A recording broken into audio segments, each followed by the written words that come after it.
In this world, the moon is undergoing a mutation that will cause the temperature to rise above 100 degrees. The surface becomes so hot that power plants explode due to the heat. You can't walk outside for more than 20 seconds without fainting, and the asphalt is so hot that if you touch it, you melt. With the whole world unable to leave their homes, supplies have become the most valuable commodity. Our protagonist survived for 5 years with his girlfriend. However, as soon as his supplies began to run out, she sent a guy to kill him before everything was depleted. But now, 5 years back in time before it all started, he has the ability to stockpile food and resources. And in this life, he will accumulate 3 billion resources and vows to be the cruelest person to seek revenge on everyone.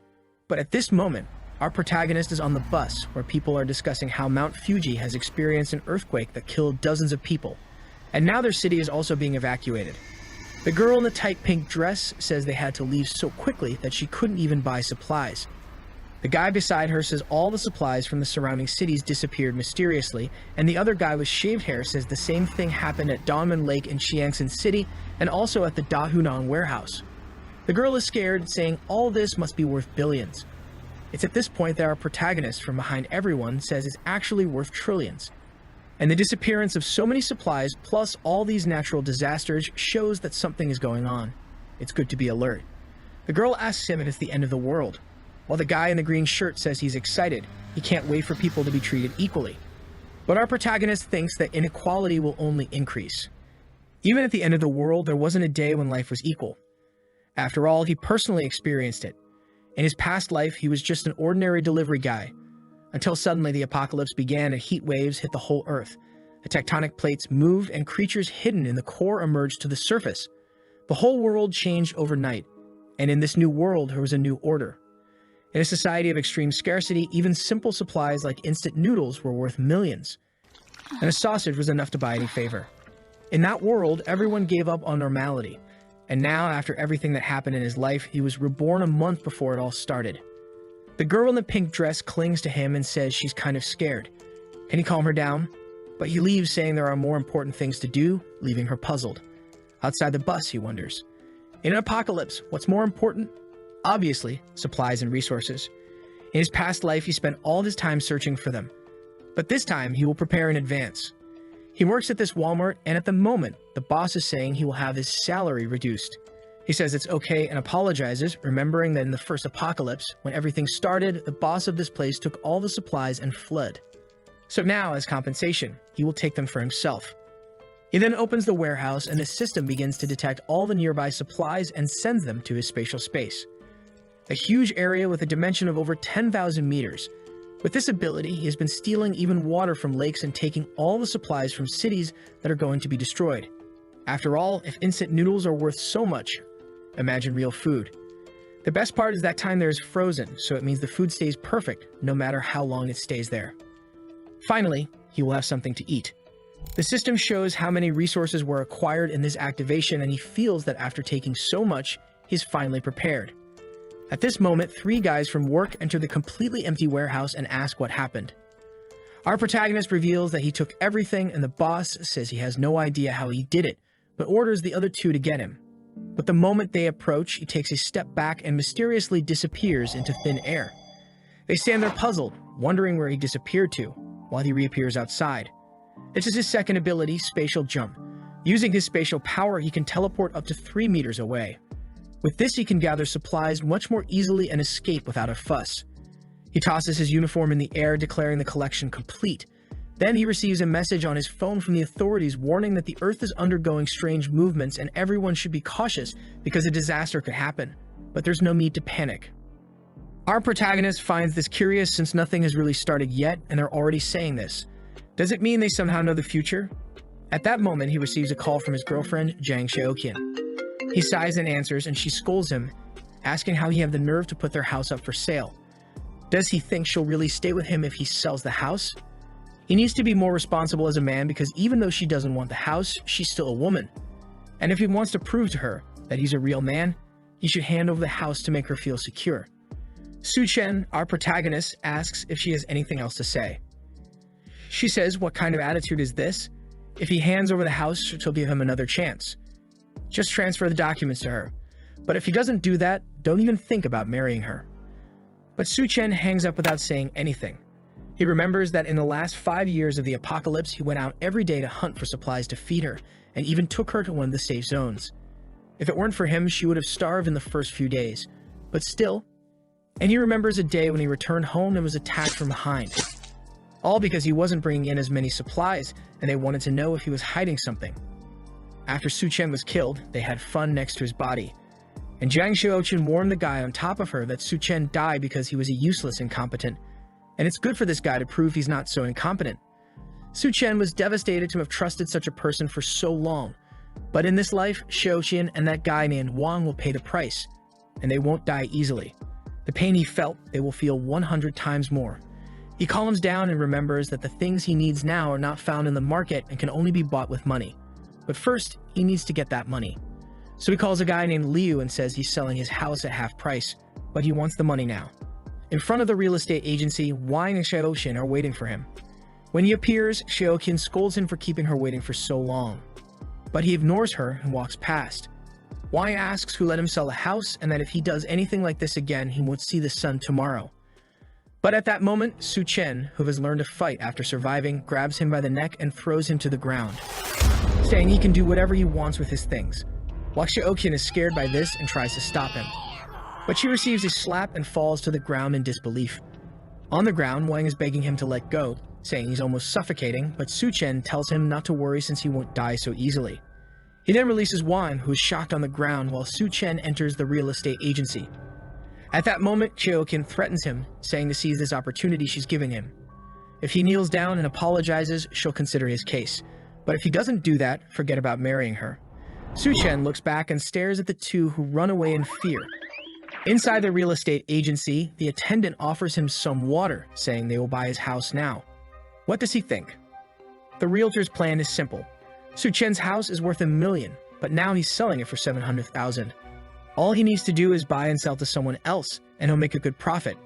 Su Chen agrees to sell, but he has to receive the full payment now. The guy agrees, saying they'll transfer everything, and by tomorrow morning, it'll all be sorted out.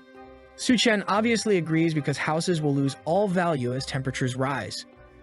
Despite several disasters occurring, the city is still peaceful for now. Volcanoes, earthquakes, and tsunamis are all still far away. Walking down the street, he sees a poster advertising quick loans. He decides to go there with his house certificate. Upon arrival, he's shocked to see it's the older brother of the guy who just beat him up, knowing this guy will die in the jaws of a monster in the first few days. The guy says he can lend him $500,000. He just needs to leave the house certificate. Su Chen hands over the certificate, saying he wants another $100,000 and promises to win it all back at the casino in a week. The seller likes hearing this and thinks this kid must be one of those gamblers who would sell even their relatives if necessary. This way he won't be able to pay, will keep the house, and he'll still have a lot of debt. With that, the guy agrees and another $600,000 is transferred. Xiaoqun is angry along with Wang, saying he'll pay the price for this. As they were going to visit Wang's brother and Su Chen just came from there, they spot him. Wang wants to know what he's doing here, already grabbing his neck in fear, but they decide to follow him. Su Chen remembers that several buildings will collapse because of the tsunamis. But this hotel in the Green City has withstood all disasters until the end. He knows the presidential suite is well equipped and even has a pool. Maybe it's a good place to use as a base for a while. Even at the end of times, this place continued to have food for a long time. He is then greeted by the attendant Liu Xinru, who asks what she can do for him. Su Chen says he wants 1,000 tables for a banquet, startling her. She offers some table options, thinking this kid must be the son of someone very rich. He says he'll want the table that costs 10,000 each and will make a deposit of 500,000. When everything is settled, he'll make the rest of the payment. She is somewhat incredulous, but says to follow her to make the payment, thinking that even though this payment of his may not be much, someone who easily spends 500,000 surely has more to spend, so it's best to facilitate the process. Entering the room, she asks if he's getting married. He says yes, and all this is for a wedding, and he also wants the presidential suite. Sometime later, he's leaving the hotel all happy. He got over 10 million in food, spending 500,000 with the advance deposit. And it doesn't matter about the rest, since when the apocalypse begins, the ice blocks he'll have will be worth billions. Watching him leave, she thinks whoever marries him is a lucky girl. At that moment, Xiaoqun appears and asks what that person was doing. The attendant asks who she is, and she says she's Su Chen's girlfriend. The attendant then says her boyfriend ordered a banquet for over 1,000 people and paid 500,000. To have a boyfriend like him, she's really lucky. However, the attendant is looking and thinking this girl is at most a 7. But she has a good body. Why do rich guys always like women like this? Xiaoqian and Yang are shocked. A $10 million banquet? The attendant says it's the case and that maybe she hasn't realized, but many rich people do this. They get into relationships and hide all the money they have until the day of the wedding. Xiaoqian starts to believe this, and Wang thinks it's impossible for that loser to have so much money. However, the attendant shows that she received the transfer of 500,000. On the street, Wang is asking Xiaoqian, who is he going to invite to a 1,000-person banquet? Now Xiaoqian is confident, saying, "You really don't understand, do you? He's trying to introduce me to the circle of millionaires he knows. Only then will he reveal my identity." Wang is wanting to become a mountaineer and venture into the mountains, but she slaps him. Thinking that she has to create as many opportunities as possible to stay with that loser while imagining herself as a wealthy lady in a chair being pampered, her eyes sparkle. She never imagined this scenario. She'll definitely have to marry Su Chen the loser, and that's too good. Meanwhile, Su Chen is just tallying up what he's done. 700,000 for the house, plus 600,000 loan and 500,000 for the banquet. And now that his name is about to be tarnished, taking out a bunch more loans wouldn't be bad. So he installs all the banking apps on his phone and starts taking out a bunch more loans. After creating over 80 accounts, he managed to get another 970,000. Now he needs to buy a fireplace, ice-making machine, ice blocks, smokeless charcoal, and a few other things that aren't available in the markets. With the amount of money he has, buying online with fast delivery is easy. These items are essential for surviving the extreme cold and heat that will occur. He then orders 2,000 tons of smokeless charcoal, and also calls an ice factory to make a reservation. As he's walking down the street, a girl calls out to him. She's a friend of Xiaoqian's and says Xiaoqian misses him.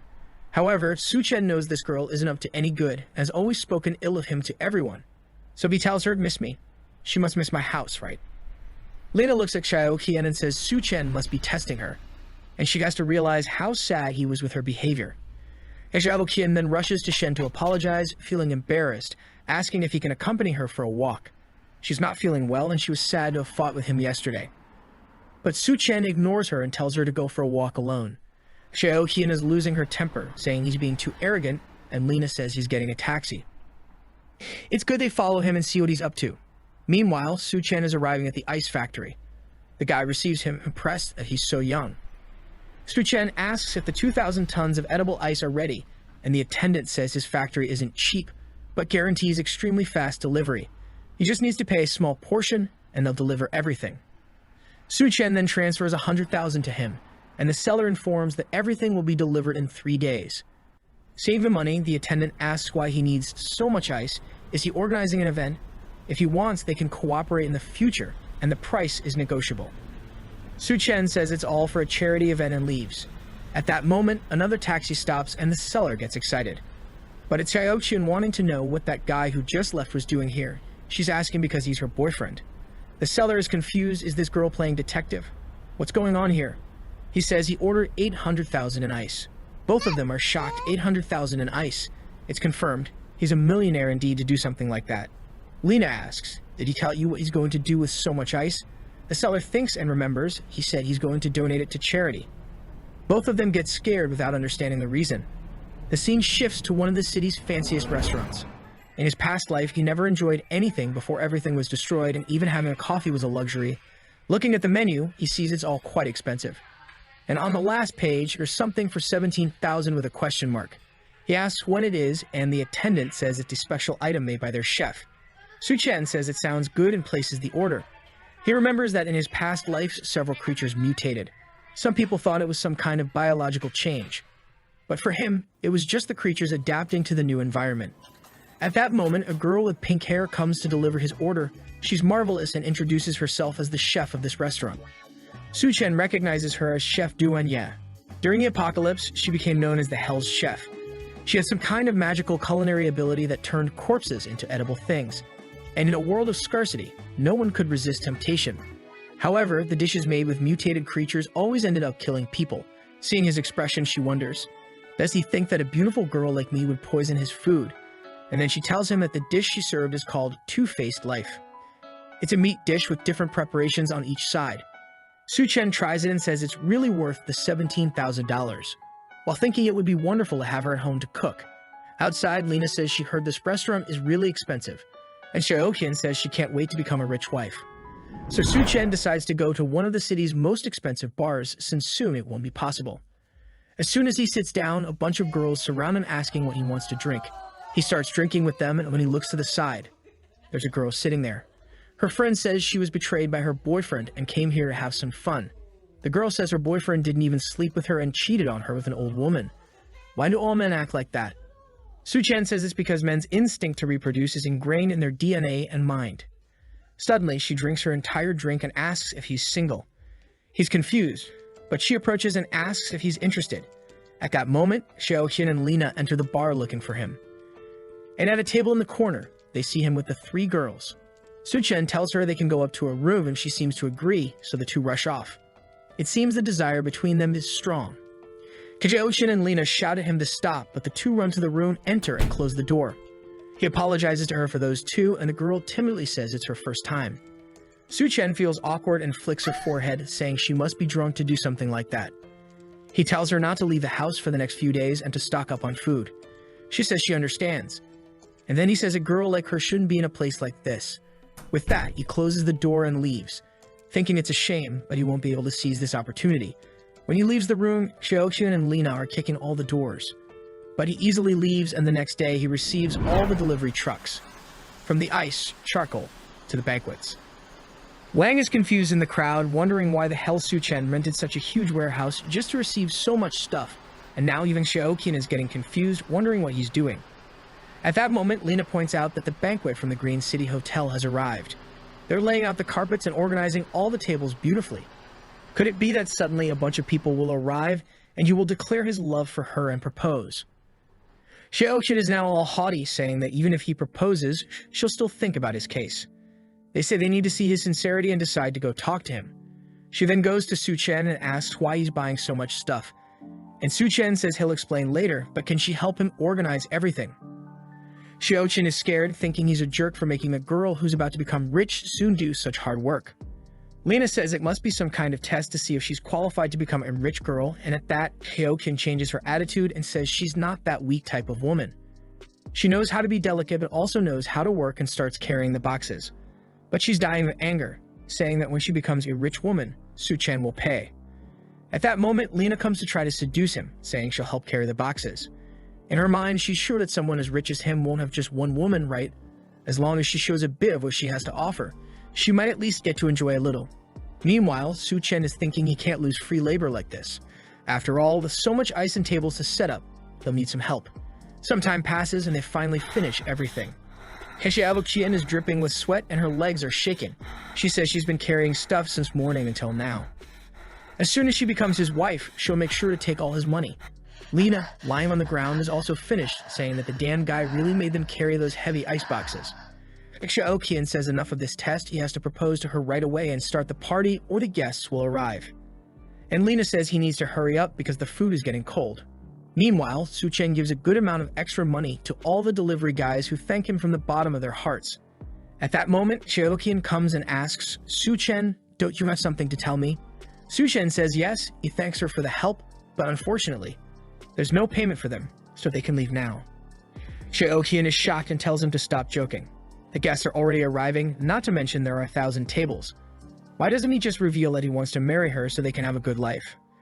Su Chen looks back and says that's impossible for him. After all, he's already sold the house and accumulated a bunch of debts. Does she really want to marry him? Lina says that doesn't make sense. How can someone with no money buy so much ice? Su Chen says he's only doing all this to help his very rich boss who wants to do a charity project. Xiaoqian loses her temper and anger and attacks him, saying he's been lying to her this whole time. He says he hasn't lied about anything, while she falls to the ground with a monstrous look, saying he's just a poor loser who can forget about marrying her. Su Chen says he's not interested at all, and she angrily leaves, saying he's a bastard and will regret it. When they both leave, he thinks they'll regret it once the apocalypse starts. He then closes the warehouse door to start storing everything in his space. With that, all preparations are finally ready. Back at the hotel with Wang Dahai, the guy he borrowed money from. Wan Hoyu pulls Xiaoqian aside and tells her not to pay attention to that loser Su Chen anymore. She should stick with him all the time anyway. She's gnashing her teeth, saying she's looking forward to his performance tonight. And Wang tells her not to worry, he'll ask his brother Dahai to deal with that guy for her. Yahello thinks that Wang isn't really that bad after all, plus he has his influential brother. He's definitely better than that loser. Just then, Su-chen says she really throws herself at anyone. She's startled and asks what he's doing there, while Wang points at him and tells his brother it was this guy who hit him. Da-hai says he didn't expect it to be this guy here, and Wang asks if he knows that guy. Da-hai explains that this kid borrowed 600,000 from him and has to pay it back by tomorrow. Wang says that's perfect, they can settle these two things. While Xiaoqian is now happily saying she really got rid of a loser, especially one who owes money to Da-hai's brother. Su-chen says it really is impossible to have a good meal in that place, and Da-hai reminds him that the payment date is tomorrow. Why is he here in this hotel acting like everything's fine? Wang shouts at his brother not even to talk to this guy since he hit him. Shinru then appears and asks what's going on and if they can resolve it. Da-hai says if she forces that kid to kneel down and apologize, they can let it slide for today. She then asks Su-chen what's going on. He says it's just some pests bothering him. Da-hai then bangs on the table, saying he was only calm because his payment is due tomorrow. But from afar, a guy with a goatee asks what's going on and who let him cause trouble here. Su-chen and Da-hai recognize this guy as Gao Kang. Da-hai starts apologizing, asking what he's doing here. Gao Kang says he has important matters to discuss here today, and it's not for him to cause trouble. Da-hai knows this guy is an entrepreneur, but is involved in various underworld activities, and he has a lot of people under his command, so it's really not good to go against him. And with that, he apologizes, saying he'll come back later. Su-chen recognizes this guy as Skull Crusher, and in the apocalypse, this guy became one of the most powerful forces, and he even had the boss of Hell working for him. Su-chen remembers that this hotel was one of the first places where some people with powers appeared, and maybe he got so strong because of something that will happen here. Gao Qiang stares at him while Su-chen thinks whatever opportunity arises in this hotel, he'll seize it. Sometime later, Gao Qiang is taking Duan Ya to meet someone named Mr. Sun, and she asks what this guy wants to discuss with her. Mr. Sun says he was looking forward to meeting the wonderful Miss Duan and then serves her a drink. Duan Ya realizes there's something wrong with that glass, clearly containing some kind of drug. While Su-chen remembers in his past life he hid in the basement with Xiaoqian and barely survived. He never expected that in this life he would kick her and she would still follow him here. But this is the perfect opportunity for revenge. Looking at the pool where the two brothers are going to refresh themselves, saying that tonight is strangely hot, but it's worth it since the girls will come in bikinis. They then appear and look at the moon, saying it's strangely bright. It's shining as much as the daytime sun. At that moment, Wang declares his love for her, while Su-chen in the room says their love is really about to explode. With the glass to the moon, he welcomes the apocalypse. The moon then begins to tremble and emit a red aura. Everyone outside feels something strange and their skin begins to burn. They all start running back to the hotel, saying something's wrong. Why is the moonlight burning so much? Inside the hotel, people are confused. It's night, but it's very bright. At that moment, the three of them are running, and everyone is scared. Their skin is already red. They are desperate, looking for somewhere to cool down. They then see an aquarium, run to it, knock it over, and jump in to relieve the pain. The hotel staff ask what's going on and where is Da-hai's brother. At that moment, Wang remembers his brother, who appears at the door with his skin all burnt. In the room, Mr. Sun is asking Duan why she's not drinking, and Gao Qiang says they prepared a banquet, so why don't they go there now? But Mr. Sun tells him that in this city, nobody can refuse to drink the wine he pours into the glass. Duan gets angry, thinking Gao Qiang set her up. He's so eager to raise his social status that he handed her over to this Mr. Sun. She knows this Sun Debiel very well. He's a guy who's invincible in the city of Shangu and has harmed many women. And today she became his target. She's absolutely sure there's something wrong with this wine, so she can't drink it. But what will she do? Right at that moment, the moon starts burning the three of them, and they close the curtain wondering what's happening. Mr. Sun says they'd better go down to understand better, and Duan feels relieved to get out of the situation. In the lobby, Shinru is trying to calm everyone down, saying the rescue teams must be coming. Gao Qiang asks one of his henchmen what's going on. He explains that suddenly the moon shone red and the temperature outside rose by over 70 degrees. In the news, they're saying that a lot of people have already been injured and burned. Mr. Sun calls the minister and asks them to send someone to pick him up. However, sometime later he tells Gao Qiang that unfortunately it seems they're having some problems and won't be able to make it. Meanwhile, Da-hai is in agony with his entire skin burned.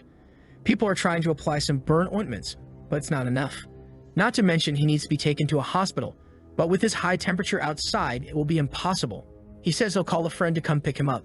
The friend answers the phone, saying it's in the middle of nowhere, but okay, he'll come. As soon as he leaves the garage, he sees it's too hot and gets confused. The heat is so intense that the tires burst, and gets out of the car, calls his friend to let him know he'll be delayed, and runs away. However, the sole of his shoe melts and he slips and falls to the ground. Looking sideways, he sees another person lying there, already a dry corpse. He gets scared and tries to get up without realizing that half of his face is already on the asphalt. Everyone in the hotel is startled when he screams on the phone. While all this is happening, our protagonist is in his room with controlled temperature. He's sleeping soundly in bed, and government announcements are already being made. Due to the intense heat emitted by the moon, temperatures have risen by over 75 degrees, with the ground reaching over 100. The event has already resulted in hundreds of casualties. Please stay indoors to avoid skin and respiratory burns. At that moment, one of the power plants explodes due to excess heat, cutting off some communications. Dahai says he lost contact with his friends. While everyone is in the last room left in the hotel, Shaoqian and Lena are complaining that they don't want to stay in a room full of men. But at that moment, the power goes out.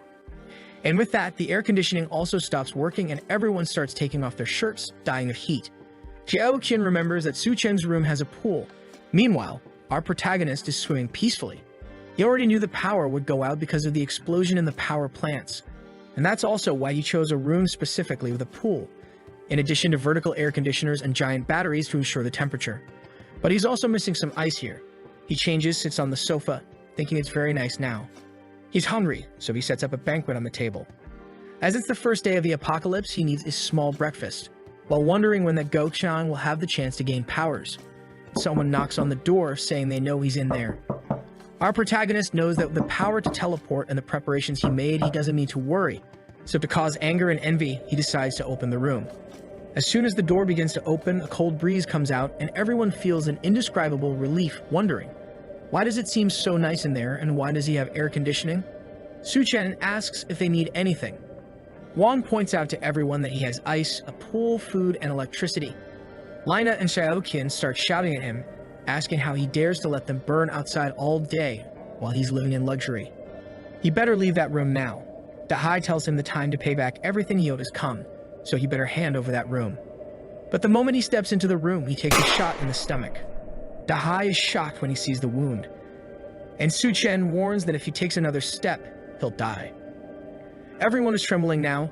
Does he really have a gun? Dahai is outraged, asking where he got that. But another shot is heard in the room, and everyone is scared when Dahai falls to the ground, now with a wound in his leg. Su Chen points outside, saying whoever wants to die can stay there, and he'll give them 3 seconds. Whoever is in his line of sight will go to the next life. Meanwhile, Gao Chang is talking to Xinru, asking how is it possible for such a large hotel not to have any food. She apologizes, saying they recently had a banquet for over 1,000 people, and the ingredients and food were scheduled to arrive today. At this moment, Mr. Sun, pouring water over his body, commands her to bring all the water and food she has right away. Families start to become outraged by the water waste he's causing, and a war breaks out in the lobby. Just then, Dahai arrives with his injuries, and everyone warns that Su Chen shot someone. Seeing the wound, Gao Chang wonders, is there someone with a gun in this place? Seems like there's a tough guy living upstairs. Xiaoqian then informs everyone that Su Chen's room has electricity, air conditioning, and even a pool. People surround her, asking if she's not lying, if she's sure. She affirms they can believe her. He even has an ice cube and plenty of food. So everyone decides to go to his room. Meanwhile, Gao Chang sends one of his henchmen to take a look as well. Once again, he opens the door, asking what they want, and everyone feels the refreshing cool air touching their skin. It seems like paradise in there. The crowd outside pleads for him to be kind and take care of the elderly, stating that since it's a hotel emergency, he should share everything he has with everyone. The chubby little boy spots some fried chicken and jumps to grab it. However, he's stopped with a kick to the belly and is sent flying. Su Chen warns the parents to take care of the kids, or he'll have to do it for them. People are outraged, asking how he dares to hit a child.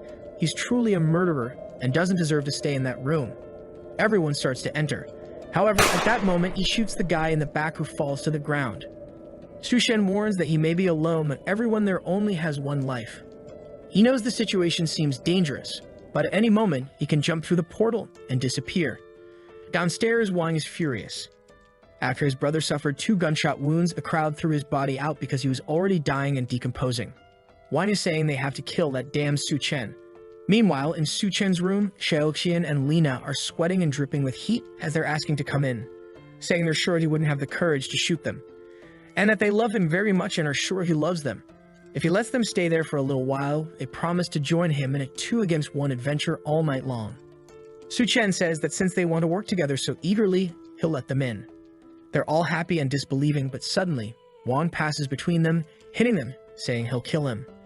When he's about to touch Su Chen, he takes a blow to the face, collides with the two, and everyone falls to the ground. Seeing Wang beaten in their arms, they're afraid to enter the room, and Su Chen says, "Just go away from here." They leave, and he says he's just playing for now, but if anyone tries anything, the artillery robot he has installed will sort everything out in seconds. Tanks are seen outside the hotel, and everyone believes it's the rescue team. They leave armed and wearing protective clothing. Upon entering the hotel, they ask if someone named Liu Xingo is there. The guy introduces himself, and they then tell him to put on the insulation suit and come with them. Everyone asks to be rescued together. However, the soldier assures them to stay calm. The rescue operation will take place tonight at midnight in Silicon Valley Square. The residents celebrate, saying the government really hasn't abandoned them. Meanwhile, Mr. Sun says he'll pay $1 billion if they take him now. However, he's restrained by one of the soldiers who tells him not to interfere with the operation. Mr. Sun tells Gao Kang to do something, but clearly, with so much aimed at him, there's no way.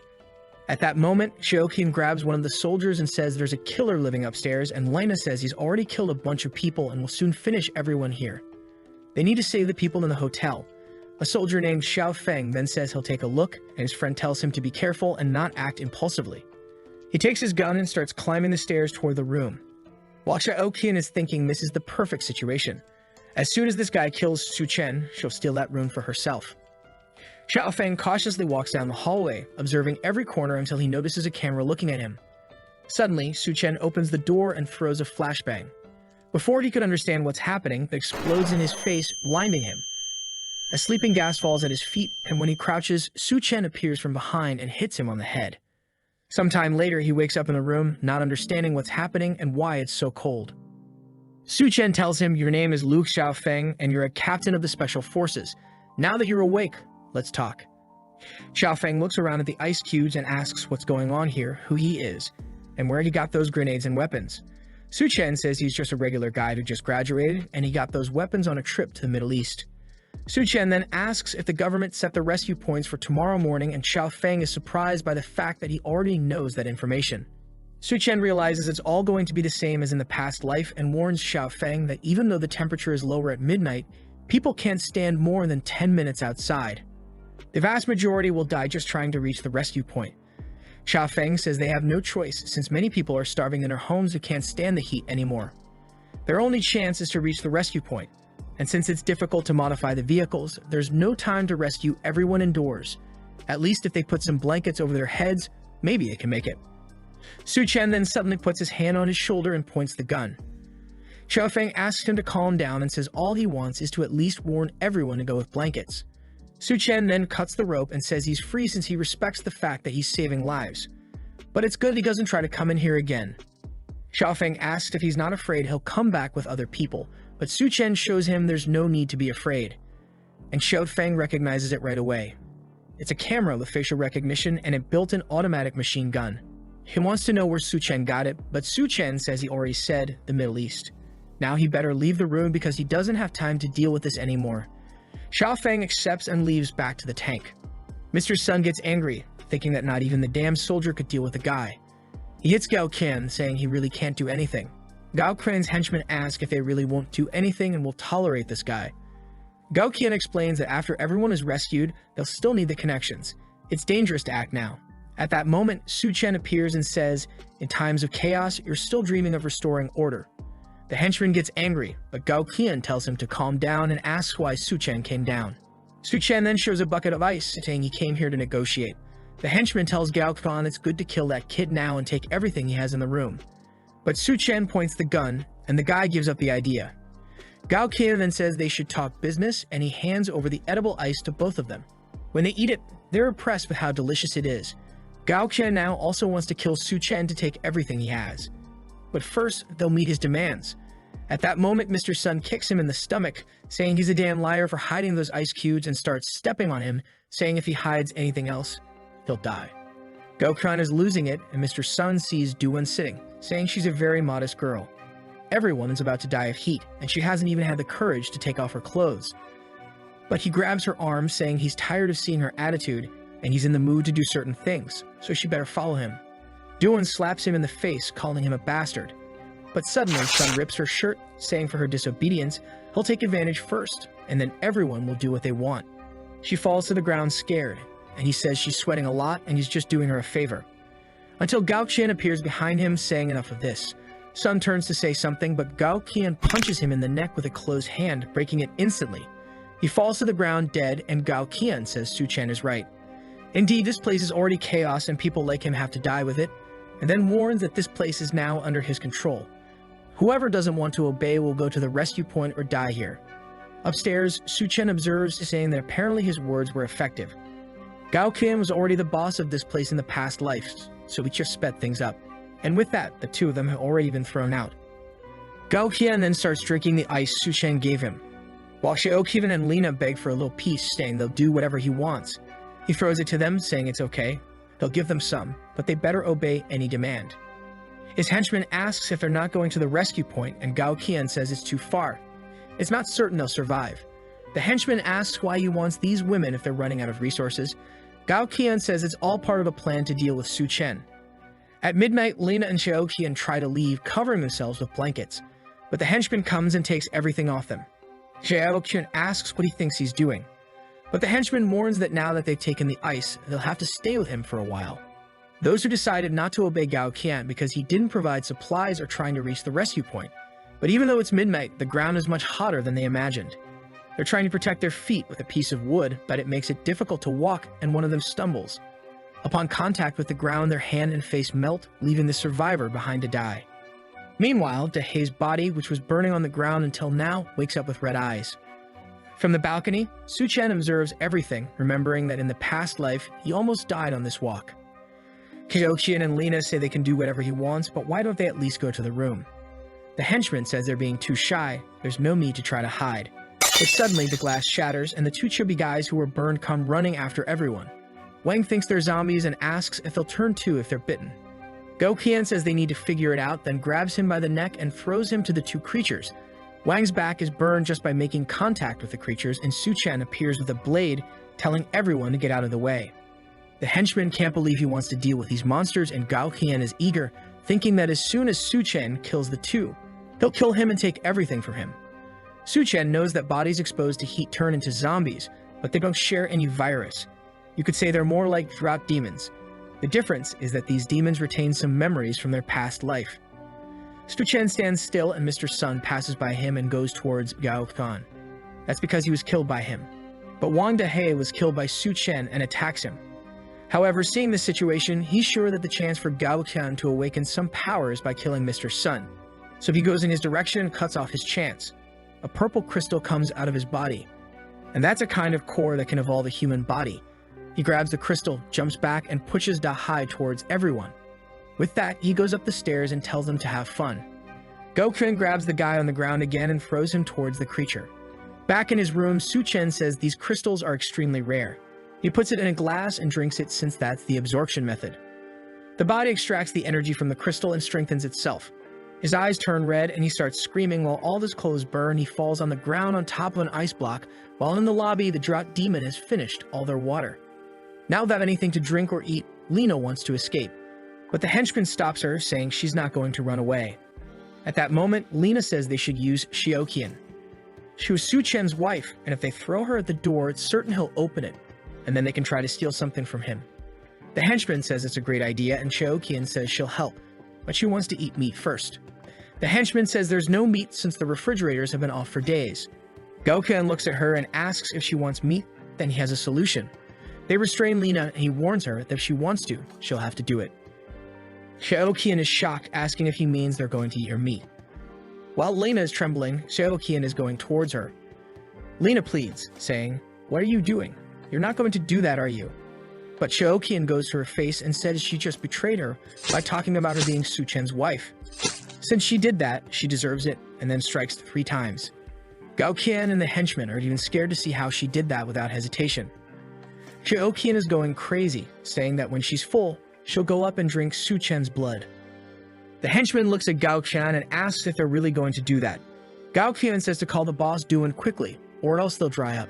Meanwhile, in the room, Su Chen is jumping around with his new body. Not only is he more resistant to heat, but he's also more agile and strong. At that moment, he sees Duan at the door.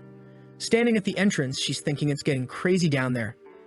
She doesn't have a chance of surviving if she stays there, so she has to try her luck and use what's left of her value to get something here. Right at that moment, Su Chen opens the door naked, and she gets scared. She screams and he apologizes, saying it was unintentional. He was excited about some news. In the room, he then tells her that even though he has resources, it's limited and decides they just met and he can't accept her just because she's beautiful, right? He remembers that in the past life, she was a very smart woman. Furthermore, she formed a cooperative relationship with Gao Qian. However, even though he had thought about having her around, the atmosphere feels strange now. Duan then tells him that she's not just a cook, she's also a doctor who has been working as a surgeon for 3 years. She's thinking that his room is extremely well equipped. Not only does it have electricity, but it also has ice and food. She needs to demonstrate her worth to stay here. On the sofa, Su Chen acknowledges that being a doctor is indeed a good proposition. However, as she knows, resources are extremely scarce, and it's uncertain if they'll survive until tomorrow. Feeling uncertain upon hearing this, she says that as long as he doesn't kick her out of the room, she'll do whatever he wants. Upon hearing his proposal, Su Chen immediately states that this is her new home. She feels embarrassed, thinking she said that a bit hastily and unintentionally. Su Chen warns her that her only choice is to behave. If he catches her planning something behind his back, their relationship will end. Duan assures him that she understands and will never doubt any of his methods or determination. Su Chen then suggests that she can demonstrate her determination by undressing. She was embarrassed, asking if they were going to start now. Taking a shower, she thought that with water, electricity, food, and still not having to worry about the weather, that place was simply heaven for anyone. The only problem was that Su Chen wasn't exactly a saint. He grabbed her by the chin and said he was going to give her something different to eat. After 7 days of starvation, Duan opened her mouth expecting anything she would receive. While she thought she knew very well the direction this was going to take, she was prepared the moment she entered the room. Su Chen was just like us, watching on his phone screen. With a mischievous smile, he said he wasn't doing that just to spy, it was to prevent her from doing improper things. She then came out of the bathroom wearing heels. Heavens above, thank goodness she's a doctor, because I'm sure that some hearts stopped. She even asked Su Chen if it wasn't too short. He told her to turn around and she blushed. And with that, he analyzed it in an extremely meticulous clinical way and concluded that it was perfect. Suddenly, someone was knocking on the door asking for help. It seemed to be Gao Qian holding Xiao Kang, but he had big teeth. Duan said he couldn't open the door since those guys had eaten Lena down there. If they let them in, they might be eaten too. Su Chen asked her if they really had eaten someone. Outside, the 3 guys were restraining Xiao Kang, while Su Chen appeared in the background telling them not to break people's doors. They looked at Su Chen with a bunch of veins on their faces and giant teeth. It seemed like everyone was transforming. What Su Chen didn't know was that there was a guy right next to the door. Suddenly, he attacked with Minecraft blade right in Su Chen's face, but he easily grabbed the arm and managed to immobilize the guy. Gao Qian and his henchmen were halfway transformed and couldn't believe he dodged that. Suddenly, Xiao Chang broke free from them and ran towards Su Chen. She reached out for help, saying he needed to save her, but he grabbed her by the neck and clearly she was also transforming. And Su Chen explained that those who consume human flesh in this new world now transform. So clearly she's no longer human to be saved. Gao Qian said it was the end of the world, so it didn't matter if they were eating someone as long as they could survive. And Xiao Kang, even immobilized, said the meat was delicious and her body was filled with energy. She tried to attack Su Chen, saying she was eager to taste him, but she received a kick and was ejected from the door of the room to the other side. It broke even the window, falling outside the building. But she managed to hold on at the last moment and started climbing, saying that Su Chen wouldn't get away so easily. But that's when she noticed it. She was getting hit by the scorching sun and started to burn. Su Chen was calmly with his hand in his pocket, while the 3 thugs ran towards him, saying he couldn't be given the chance to pull out a weapon. But calmly, Su Chen asked why they thought he would waste bullets. Suddenly, one of them jumped in Su Chen's face, saying he was underestimating them too much. And the sneaky guy pulled out the Minecraft weapon and said he likes to waste it, and he hit the guy right in the head. Even though they were monsters, they kept their consciousness, so they came up with a plan to spread out and attack him from all directions. While Su Chen finished off one coming from the front, the other thug was already above on the ceiling, warning that not only were they faster, but their reaction time was also much better. With one attacking from each side, he took advantage to go over and warned Su Chen. that it was the end for him. He was confident that with a punch he would finish the boy and steal everything he had. But Su-chen jumped and caught him halfway, asking if he had finished talking. And with that, they both fell, with Su-chen smashing his head on the ground. Another Minecraft blade came for him. But Su-chen was a pro and easily blocked it. With a single move, he disarmed one of the zombies and took out the other one beside. Gao-kan took advantage of this opening to try to land a punch, but his neck was also grabbed and Su-chen slammed him against the wall. But that's when something else was coming from the corridor. Even Su-chen seemed to be startled by what he saw. It was Xiaoqin completely transformed into a drop demon. She jumped from the glass and approached Su-chen. He recognized her and called her by her name.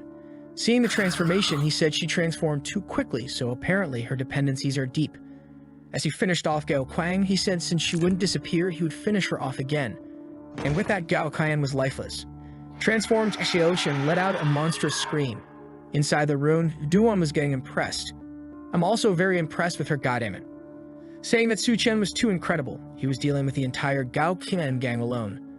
But seeing that creature in the corridor, she knew that was much more dangerous than the others. She knew that if she wanted to stay by his side for a long time, she couldn't be a burden to him. So she called Su-chen's name, who turned to see what it was. He was confused by her saying she would help. He said if she didn't get scared and hide, that was already good. But if she came out armed like that with so much thickness, he would be very distracted in combat. She was kind of confused until she realized she was indeed an impressive doctor. Meanwhile, Xiaoqin was making some noises, until she let out a big scream and jumped towards Su-chen with her mouth open. He was surprised and turned to see her coming. But it was too late. He took a blow right on the shoulder. Duan was startled and called out his name. But at that moment, Su-chen had already activated his berserker power and her claws only made small scratches. Xiaoqin turned around disbelievingly. In a quick move using her tail, she reached Su-chen's back. And taking advantage that he was immobile, she bit him right on the shoulder. But her teeth couldn't penetrate his skin, which seemed as hard as steel. She couldn't understand what just happened. Su-chen asked if her teeth were just for decoration, but warned that now it was his turn. He grabbed one arm and then the other. He jumped backwards to her back, immobilizing her. He pressed his foot on her spine, and with her unable to react, he asked if she was ready. With that, he pulled both her arms out, while jumping and slamming her on the ground. Xiaoqin fell to the ground in agony, and Su-chen stylishly landed behind her with the toothpicks in his hand. Tossing the remains away, he said he was planning to make her suffer much more in this apocalypse. But now that she's like this, she forced him to finish her off as quickly as possible. But suddenly, he noticed something. Using her tail, Xiaoqin grabbed one of the bodies on the ground. She opened her monster mouth and started swallowing the guy. Her mouth stretched all the way to the side of her spine, and her body could regenerate. Pulling her left arm, he said they would start with that one. From the other side of her ear, he said it was now the turn of the right arm and pulled another one. The monster was agonizing. Tossing the four limbs up, she fell to the ground battered. But she easily regenerated. As soon as she was back to 100%, Su-chen said the first round was over. But she'd better get ready because the second was about to begin. From the room, Duan watched everything, the rain of limbs being thrown everywhere, while Su-chen kept finishing her off. She regenerated once again, and it was time for the third round. He continued removing each of her limbs and the tail. And with that came the fourth round, the fifth round. He began testing removing other parts, and after many experiments, Xiaoqin was on the ground crying. While Su-chen said he was already satisfied he wasn't a demon, but the little humanity left in her made her ask why she was being treated like this. Su-chen didn't like that question, especially because he remembered very well what she did to him in the past, when he did everything for her and was stabbed in the back. And then he went to step on her, saying it was revenge. And with one step, it was the end of Xiaoqin. Disbelieving and scared of what she saw, Duan asked if he was okay and if he was sane. But Su-chen ignored her question and only wanted to know if she was ready. Amidst that chaos, she was confused and asked ready for what. Su-chen approached her from behind and said he had been so heroic now. Shouldn't she reward him? Duan seemed to agree because she only asked if it would be right there. In another part of the city, at a rescue point, someone said the temperatures seemed to be normalizing. With open hands, this person wondered if it was the end of the apocalypse, when suddenly Xiaofeng appeared a little embarrassed, calling for the captain. He warned that there was a crowd of survivors approaching the rescue point, and the captain took a look. With short hair and carrying 3 giant weapons, she observed what was coming. They weren't survivors, but zombies that had already been transformed into drop demons.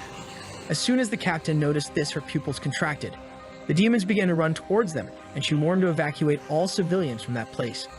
But the zombie crowd seemed endless, and Xiaofeng begged the captain not to die while defending her at the front line. She told him to shut up and advance to the rescue point. Meanwhile, Su Shen said now she would experience the power of the berserker. But Juwen said she had already experienced that berserker power many times and asked how many times they had done it. Su Shen warned her that the extreme heat waves would ease off for now, and he wanted to go out to resolve something. So he needed to leave her with unforgettable memories. Timidly and hesitantly, Juwen asked if she couldn't go with him. Su Shen seemed to ignore her question and only said that the people around him first needed to meet two conditions. They needed to be valuable and absolutely obey any order. And she replied that she understood. Another berserker adventure begins. With that, night fell and Su Shen said Juwen had completely submitted to him. He knew he had to return soon before the Great Tsunamis began. In the past life, the excess of people moving towards the rescue point caused large hordes of zombies that ended up destroying that place. Many civilians and soldiers died in that concentration. Moreover, this caused Minecraft weapons to fall into the hands of several people. Suddenly, three guys appear in front of him and told him to stop the car or he will suffer the consequences. From inside, Su Shen seemed unfazed, wondering if that guy was crazy to ask a car to stop like that. With that, he and lightly tapped the guys, sending them flying. Very friendly, our protagonist put the three to sleep peacefully on the asphalt. Su Shen knew it would be the same as before. The excessive heat and the wave of zombies caused the collapse of the subway underground. As many people ran to the deepest part to escape the heat, tens of thousands died there. Observing the bottom of the subway, several red eyes stared at him. That's because the sound of the car was attracting everyone. Unfortunately, it wasn't worth hunting power crystals since you would have to look into each of their heads. And with so many down there, it would take too much time. He then decided to take a look at the situation at the school, while remembering that he hadn't been to this place since his graduation from the engineering university. Night had fallen again when Su Shen stored his car in the dimensional space. He entered a building and came face to face with two transformed creatures. They were chained by collars around their necks, and from the back on the sofa, three guys seemed calm. And the boss said that for Su Shen to enter their territory, he would have to drop that backpack on his back. Su Shen took out a chicken leg from the bottom of the backpack, asking if those guys could help him and offering some of the food. They couldn't believe someone had chicken leg at a time like this. The boss immediately said he would definitely help him, just throw those chicken legs. Su Shen smiled and threw the chicken leg. Right in the middle of the two dropped demons, hunger took over and the three guys tried to lunge to compete for the chicken leg. But it was tied by a string, and the three were startled when Su Shen started pulling. He apologized, saying the three didn't deserve to eat something so good. They grabbed his weapons to finish Su Shen, but Su Shen grabbed the Minecraft one to sort everything out, and three loud sounds echoed in that room. Surely it was a very good sleep-inducing weapon because the three boys went into an eternal sleep, while Su Shen couldn't remember so many idiots surviving in the past life. Maybe the tips he's giving to other people have affected the world more than he thinks. He heads to the reptile and snake laboratory door. Grabbing the padlock on the door, he easily destroys it, saying apparently not many people come to this place, as most of the creatures there had already died. The smell of death filled the place. Seeing that it had devoured several others, he understood how it survived. In the past life, this was one of the first creatures to undergo the atavistic change, which means reverting to an ancestral form. He knows that in a week, the floods will begin, and that's when this monster will transform. If he can't prevent it, it will cause a lot of trouble. Seeing that it keeps staring at him, Su Shen thinks that it seems to have already developed some consciousness. Suddenly, he hears a sound and realizes someone is there. Just behind the door, some armed men prepare to enter. They shout that they know Su Shen is inside and order him to come out now. The protagonist calmly comes out, saying he's at a critical moment and can't be disturbed. However, suddenly he notices something. A girl with gray hair approaches, and the guys seem to recognize her. Before they can react, she jumps towards them, putting one in a neck hold and another in a leg lock. Before the other guy can react, she falls next to him and climbs onto his back. A quick hand movement and another one is down. However, someone points a Nerf gun to her head, saying her moves weren't bad. She quickly reacts, elbowing the person's hand and raising both legs to trap Su Shen. However, when she tries to apply pressure to break his head, he doesn't move. And the guy doesn't even react, right? He's taking deep breaths. A minute later, he points the Nerf gun again and asks who she is, now tied up. If it was just to immobilize, there was no need for all that show. But it seems he tied her up for something more. She introduces herself as Bai Kang from the Special Operations team and warns Su Shen that he better let her go. He ignores what she said and asks if she knows Xiaofeng, also from the Special Forces. She is surprised that he knows the guy, and Su Shen says he once saved that kid's life. With a delicious piece of meat being prepared, Su Shen says he understands everything. It seems that a group of fugitives took control of the school and are using several people as hostages. Kang says it all happened very quickly when Xiao Feng was rescuing some prisoners. Calmly eating his meat, Su Shen says that if that's the case, it's not her fault. She says that now with these powers, those people are nothing to fear. However, she wants to know when she will be freed from these ropes. Strangely, Su Shen says he will only release her if she traps him with her leg again. Man, this guy doesn't stop. She says she agrees to do it if he gives her a piece of meat. Sometime later, the rope was cut. What happened? I have no idea. But Su Shen handed her a weapon, saying there is a lot to resolve, so he can't help for now. He tells her to leave and stop being a pain. However, Kang says she will attack the guy's base. Without the resources they stole, the survivors won't have anything to eat. She insists, saying this might be the last time they see each other. Hearing that the guys have several supplies, Su Shen tells her to wait. He goes to his bag and pulls out an AWM, saying that Xiao Feng is her brother, so he will be a little help. Meanwhile, in the administrative block of the school, in a room there are several armed guys and another with 2 girls on his lap. He asks how things are going. One of the henchmen says everyone is waiting outside. This time they will be able to finish off all the students. The boss says that's good to hear and tells them to put those who disobey on the front line so they die quickly. Suddenly, the door is kicked in. Everyone is startled and Su Shen appears, apologizing for interrupting the meeting. One of the henchmen asks how he got there when there are more than 20 guards in the building. Su Shen says he will calmly explain how he got in. He points his finger at one of the guys and says, "Bang!" The guy's head explodes. Everyone in the room is shocked, wondering how it's possible for someone to kill another person just by pointing a finger. Su Shen continues pointing at everyone and warns that anyone who moves will die. The boss angrily tells him to shut up. However, from somewhere else, a person with a sniper rifle says the target has been eliminated. It's Bai Kang from the top of a building with the AWM. But she's insecure, as Su Shen is alone there and there are a lot of dangerous people in that place. For her, this plan of his to go alone is very risky. However, when Su Shen handed over the weapon, these were exactly the orders he gave. She wonders how she had the courage to trust something so foolish. Suddenly, when she aims, the curtains are closed. She screams to Su Shen, asking what's happening and why the curtains were closed. She hears that the people in the room seem to have figured out it was a sniper doing the job. She runs out now, sure that her location has been discovered. She runs down the stairs, hoping Su Shen is okay, running desperately while hearing in her earpiece that they are sending people to kill him. The poor girl is almost losing her mind. She bursts through the door, saying she's here for revenge. However, the henchmen are all on the ground as Su Shen is holding the boss by the neck. He warns that there are no supplies there. He rummages through his inventory while the boss says it's better not to kill him.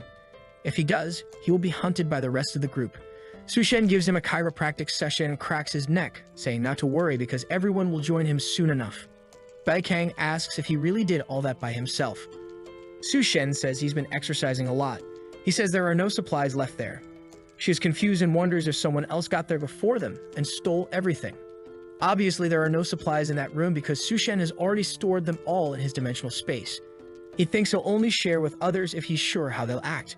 He then says it's time for them to go to the girls' dormitory. She asks why specifically theirs. Su Shen says he got this information from the boss. However, in that same room among the hanging bodies was a girl who had just transformed.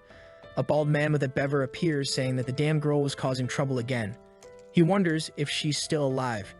He approaches the tied-up girl and says it's a shame if she's dead. With that, they drop her to the ground. The guy says that Sister G has been pretending to be captured for several days and asks if she has found what she's looking for. She says she's very shaken because she almost died and needs some comfort from the Steel Fang. The guy says if that's the case, he'll help. He caresses her back with the whip. He asks how she's feeling, and she says she's much better now. He says that apparently she must have seen everything and asks who took his supplies. She warns that the guy was a demon, and he says he'll make him pay. She then reveals that the guy's name was Su Shen. After saying anything, a tooth falls into her hand and she asks how he dared to do that. However, strangely, everyone is against her, saying she's been monopolizing everything in the dormitory for a long time. They say it's good to kick her out of that place. Su Shen says she seems quite infamous around here. She yells at him, saying she'll find her father and make sure everyone there dies. Seeing the girl leave, Bai Kang asks if it's okay to let her go like that. Su Shen says she's going to find her father and asks if she wants to stop that. As Fan King is leaving the school, cursing Su Shen and saying he should be beneath her, a hand grabs her from behind. It was this Steel Fang asking where Su Shen was. The protagonist was leaving as he was going to let the army handle the evacuation, since the most important thing was to kill the Golden King Cobra as soon as it mutates. After all, it had the ability to manipulate water, which would be very useful for him. Suddenly, Sushin heard someone calling his name and asking for help. He recognized it as Fang King's voice and wondered what she was doing. However, he found her hanging by a rope and questioned if she had found her father so quickly. The guy in the background introduced himself as the Steel Fang from the Evolution Federation. He told Sushin he thought he was a more powerful die. Xiaofeng and Bai Kang hear a loud noise. She realizes it's coming from the direction Sushin went and tells Xiaofeng to keep an eye on things there. However, he says he won't stay either. He wants to go along to help in case something happened. Up ahead, Sushin is calm. The Steel Fang says that girl was from his university. Why doesn't he take the chance to play the hero and save the princess? Just kneel, and he'll leave the girl there. Sushin, pensive, says saving her is not impossible. Fang King gets excited and says he's amazing and asks him to kneel then. But then he says they have a little problem. She asks what kind of problem it is that will prevent her from being saved and starts yelling, saying he said he would save her, so he can't go back on his word and has to be a real man. Sushin explains that he is not a man who deserves to save her. He tells her to call the guys who always bootlicked her and went to the protests to come and save her here. Fang King yells at him, saying it seems he's trying to get revenge just because she said he was an inferior person. She says she won't apologize or beg to be saved. She calls him a pathetic loser and says she doesn't need him. Sushin smiles and tells her to remember what she's saying. As Fang King looks down, a bunch of dry zombies are surrounding her. Being consumed, she starts screaming, saying she was wrong and asking for help. But now she's gone. The Steel Fang says he's crazy and didn't even try to help the princess. But that's okay since he'll join her soon.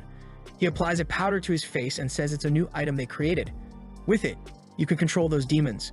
Sushin says it's just the ashes of those monsters' skeletons. Even the fool of the Steel Fang didn't know that and says it's really a disgusting thing. But he immediately orders all of them to attack Sushin. He prepares, pulls out a blade in one hand, a blade in the other. In a second, a bunch of purple cuts are drawn on the creatures and Sushin passes through. He falls to the ground and the blades disappear. The guy says it looks like he wants to play before dying. However, he gets startled when he sees that Sushin is already right in front of him. In the background, Bai Kang and Xiaofeng were watching everything. They were shocked to see that Sushin was completely surrounded, and from the top of the truck, the guy kept shouting for the monsters to attack Sushin but wondered why they were standing still. Sushin told him to stop shouting because it was useless.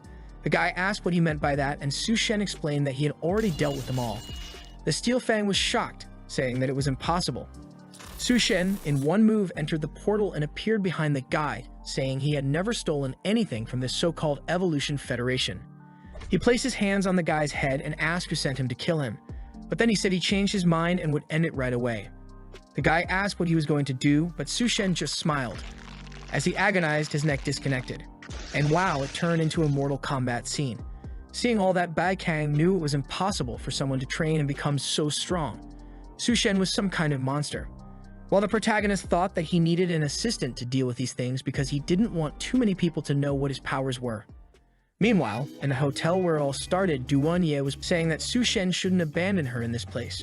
She woke up saying that apparently she dreamed of him again last night. In the apocalypse, there's nothing to eat, but this girl is growing, and she's just wondering when he'll come back. She remembers that he said he wouldn't accept useless people by his side and got excited, saying she would never be a burden to him. She picked up a Nerf saying she wanted to be his right hand and opened a door where she heard a sound coming from.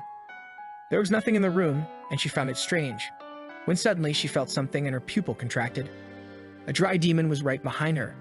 She leaned back, wondering when that monster appeared. However, she bumped into the table and was blocked. At that moment, she remembered she had the gun and went to grab it, but she hit the chair. The Nerf fell from her hand and rolled across the table. The dry demon came to bite her. She closed her eyes knowing it was over, but strangely, the creature seemed to bite the chair. She moved to the side, wondering what that monster was doing. Realizing it seemed to be smelling her, she guessed it couldn't see. The problem was that she was too close, and if she made a sound, she would be attacked. She tried to grab the Nerf she had dropped on the table. It was her only chance to end it. But she hit her head, and the monster seemed to notice something. It came to bite. She remembered Sushin had warned that he wouldn't keep her around just because she was pretty, and that inside every monster's head was a crystal, and he didn't like useless people. With that, she told herself she wasn't useless and stomped on the monster's eye with her heel. The tip got stuck. She tried to resist so the monster wouldn't come closer, But as soon as her foot came out, the creature grabbed her by the ankle. Doon got angry and stomped on the other eye with the other foot. With that, the monster fell to the ground. She picked up the axe next to her, saying she wasn't useless. She was going to take the crystal from that monster's head and show Su Shen that she was strong. Meanwhile, in the girls' dormitory, Bai Kang and Xiaofeng started evacuating everyone, following Su Shen's tip. And the Golden King Cobra had begun its mutation. Face to face with it, Su Shen was just waiting for the transformation to start. He knew what it needed was water, so he brought a bucket. As soon as he placed it on the ground, the snake started to go for it, and he realized it had intelligence. The moment she made contact with the water, the transformation began. She started to shake and the bucket swelled. Suddenly, it exploded in front of him. The creature had grown huge and was now face to face with him. Su Shen realized she had become much stronger just with that bit of water. It would have been extremely dangerous if he had let the floods come. He drew his blade and warned that if she submitted, he would consider making her a pet. But suddenly, she flew toward the window. Su Shen realized that the creature was more intelligent than he had imagined and jumped outside where the creature seemed to want to escape. Seeing this situation, he knew he had no choice. So he jumped with the sword in hand and tried to stab her head, but the blade broke. Her scales were much more resistant than he thought, and the snake came to bite him. But he calmly jumped towards her, saying that if a blade didn't work, he used his fists. With that, he punched her head into the ground. She took advantage of his distraction to try to wrap her body around him. Immobilized, he said she was quite treacherous and prepared to finish him off, making Su Shen realize that everything so far had been part of her plan. She then came to end him. Elsewhere, a guy from the army tells the captain that she can't forget about Su Shen because she keeps looking in the direction he went. She tells him to shut up. However, he warns that if the guy went alone, he would die. But Bai Kang says it's impossible. She is sure that Su Shen is much stronger than he appears. It's almost as if he were an untamed monster in this apocalypse. A hand comes and stops the snake's strike. Su Shen asks if she really thought she would defeat him with that. He says he knows very well the regenerative capabilities of snakes, but what he's going to do is different. Then he pulls her by the head, throws her aside, and splits her body in two. With that, he finds the crystal he was looking for. From inside it, he extracted the crystal and mentioned he was curious about what ability he would gain. The rising tide started to flood the city. People had nowhere to escape, and only the extremely tall buildings remained above water. However, Su Chen, who had just absorbed the water snake's core, was calmly diving. Scales appeared on his body underwater, and he also felt stronger there. Strangely enough, even without using his mouth or nose to breathe, he wasn't suffocating. It was as if his skin was capturing oxygen, and he realized it was a very useful ability. He knew it wasn't exactly the water manipulation he expected, but it would be highly beneficial. Since the water had come from the hotel area, he couldn't go against it and return there right now. Seeing the ashes on the horizon, he knew the volcanoes had reached their peak eruption. Once the sky cleared, the Earth would enter a glacial period. At this rate, no one would survive without evolved abilities. But he also vividly remembered the numerous factions that emerged when the floods began. The Northern Territory was dominated by the snake he killed, and also by the Corpse Woman. The southern part was dominated by the Cannibal Clan, and the eastern part by the Rat King and his army. The western part had been dominated by Gao Kang and the people of the Green Hotel. In his previous life, he almost died at the hands of each of these groups. But in this life, he had already dealt with Gao Kang and the Snake King. The goal now was to gather more cores to take down the remaining enemies. The problem was that the Devara clan had a very large population, and the Corpse Queen hid so well that it was practically impossible to find her now. He remembered that the rat plague started at the university, so their king must be there. Seeing that he was surrounded by zombies in the water, he realized he had relaxed too much. On top of a nearby antenna, two guys were trying to climb up, wondering how the waves had arrived so quickly. Then the bald guy looked back and warned that someone was swimming toward them. His friend said it was impossible, but then he noticed. Indeed, there was a guy who wasn't drowning or being swept away. However, knowing how unstable that post they were on was, the guys decided that if this guy came closer, they would kick him back into the water. But the bald guy warned to be careful because a lot of things were following him. That's when they saw the legion of zombies following Su Chen. They realized he was coming their way, so they shouted that they were from the Evolution Federation and told him not to approach. Hearing this made our protagonist interested. Immediately, he jumped out of the water toward them and kicked the bald guy, sending him into the water. The poor guy was falling, but his friend managed to grab his arm. He told the fat guy to grab the pillar, but he said he couldn't reach it. His friend assured him not to worry, he wouldn't let him fall. However, this bald guy was the most gentlemanly villain and said it was okay, better to let go or both would die. Meanwhile, Su Chen was up there telling them to spill everything they knew about the Evolution Federation. The guy told him to go to hell and said he'd never talk about it. Seeing the zombies, Su Chen said that if that was the case, they couldn't blame him. Instantly, one of them grabbed the fat guy's foot, pulling him down. Su Chen said he gave them a chance, so it wasn't his fault. However, the friend jumped in, saying he would save him. Down there, the zombies started attacking, and the guy was sure he would die. Then Su Chen passed by and killed the first one. He sent a flurry of cuts through the water, wiping out the zombies. The two wondered if the kid was really human. A while later, up top, they said they owed him and would tell him whatever he wanted to know. They explained that they had been sent there to investigate him, Su Chen. Currently, they were located at the University of Science and Technology and were led by a guy named Liu. Knowing that this university is where the rat business started, Su Chen asks if they're doing any research involving rodents. The guy says unfortunately, no one lets them get close to the labs. Now Su Chen is motivated to go there and resolve this before the rat disaster happens. Meanwhile, at the hotel, Duanya had survived and received the core from one of the zombies. She's always portrayed with great care and attention, but she found it strange that even the upper floors were already flooded. Then something called her attention and a sea creature started wrapping around to kill her. Definitely a cruel and wicked beast. It came toward her, opened a mouth full of teeth, and attacked. She barely managed to grab it, but her hand got entangled. Now she was immobilized and many of these creatures were coming her way. She realized she didn't have time to use the ability she had received. She remembered Su Chen saying that you couldn't know what ability you received just by the creature's appearance. The healthy doctor asked how she would find out if you couldn't tell. Su Chen explained that the only option was to focus on the changes she felt in her body and try to control that power. She smiled, saying she could understand. Looking at the creatures, she seemed to see a small brain in each one. With a red eye, she screamed for them to stop. The monsters seemed scared and moved away from her. She was frustrated because she was all sticky, but she grabbed an axe and said she would now cut them like tofu. She swung the axe at the membrane, tearing everyone apart. While she talked about needing a bath, someone appeared behind her and asked if they could join.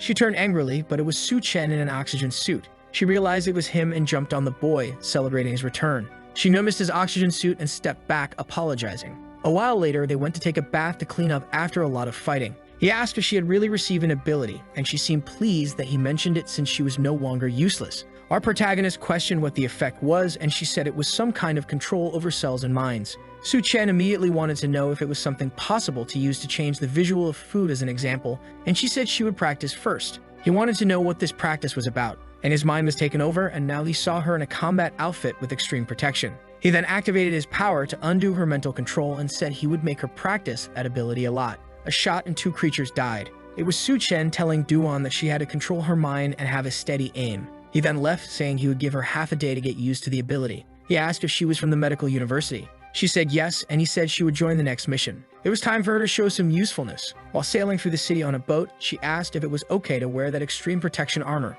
Su Chen said yes, because no one would do anything to her if he was there. She wanted to know why he wanted to go to the science university, and he said he wanted to see a friend, wondering if he had survived. She told him not to worry because good people have good luck. A while later, she notified him they had arrived. The place was barricaded, but she said that was the science university. Su Chen noticed something when a guy appeared on the wall and shot at them. Our guy protected her, and from the top of the wall, someone asked what they were doing there. Su Chen wanted to know where the mutant rat that was supposed to be born in that place was. He said he wanted to join the Evolution Federation and asked them to open the gate. The chubby guy said the rabbit girl could enter, but the guy had to disappear. However, Duan showed a plate of smoked pork and asked to let them in. Immediately, the chubby guy went crazy, saying it was impossible for such a thing to exist in this world. He ordered the men to open the gate now because they hadn't seen meat in a long time. So they entered with the boat. The guys approached the dock demanding the meat immediately. While they argued over who would eat, Duan's eyes were red. The guy thought he was eating roasted pork when it was actually a zombie's arm. They are then led along the way with the guy explaining that everyone helps each other in this base. The first floor is for children, the elderly, and those who are otherwise useless. But they would be going up. Suddenly, a child bumps into someone and falls to the ground. The guy scolds her, asking if she doesn't know how to walk. The child apologizes and Duan picks her up, saying she looks starving. The girl says she hasn't eaten for many days and Duan offers her a piece of bread. Even though she's hungry, the child asks if her bunny sister will go hungry if she takes it. Duan is confused about this bunny sister business and Su Chen says that she won't go hungry. The child tells him to stop lying because everyone is hungry these days. Su Chen gets angry. He can accept doubts about his character, but not his strength. Immediately, he pulls out a feast in front of everyone and tells her to eat. The people are confused and Duan puts the bread in the girl's mouth. But then a group approaches, asking who is cooking there. It's one of the groups that control the place, kicking everyone around and saying that food must be exchanged for contribution points. Seeing the child eating, they say she's breaking the rules. The girl cries to Duan, who tells her not to worry. She looks at Su Chen, who seems to signal her. Something catches the guy's attention. Duan extended her arm and produced a lot of food, saying she prepared it for them. Clearly using her power, she told them not to leave a single piece. Seeing all the meat, the guys dive in, saying it smells amazing. They start eating,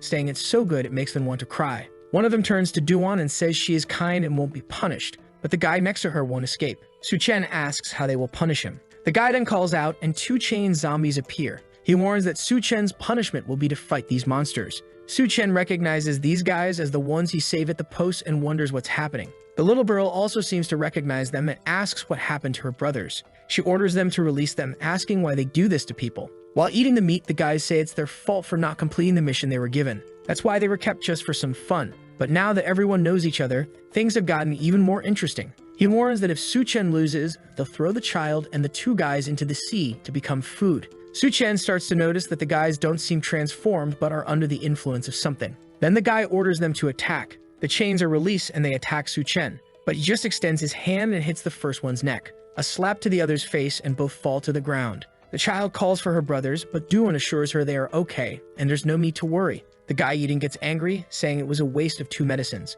But since Su-chen won, he will give him the chance to hand over all his supplies and he will pretend this never happened. Our guy wants to know what happens if he doesn't hand over anything. The guy angrily asks if he doesn't know the rules there. They have to follow everything Chief Liu says and hand over supplies or they can't stay there. Su-chen realizes these guys create a point system to make people give up everything they have. He says that's fine, but the problem is the rest of his food was devoured by the guys. Then a giant fat man appears in the background, saying if Su-chen wants points, he just has to work for him. The guys recognize him as Captain Go and Duan is scared. Some gag slaves are carrying him on a throne with a girl. He says food is free and accommodation and even a salary are possible working for him. But at that moment, one of the slaves trips and falls to the ground. Go notices this, pulls out his spear and lightly taps the slave's back. This shocks our duo and the guy says as they can see, vacancies are always opening up. He arrived at the perfect time to replace that guy. Besides, if Su-chen hands over the rabbit girl, he'll get noodles until he dies. Warning that it's a huge sacrifice since there is no more production. Not to mention, he's already tired of the woman he has.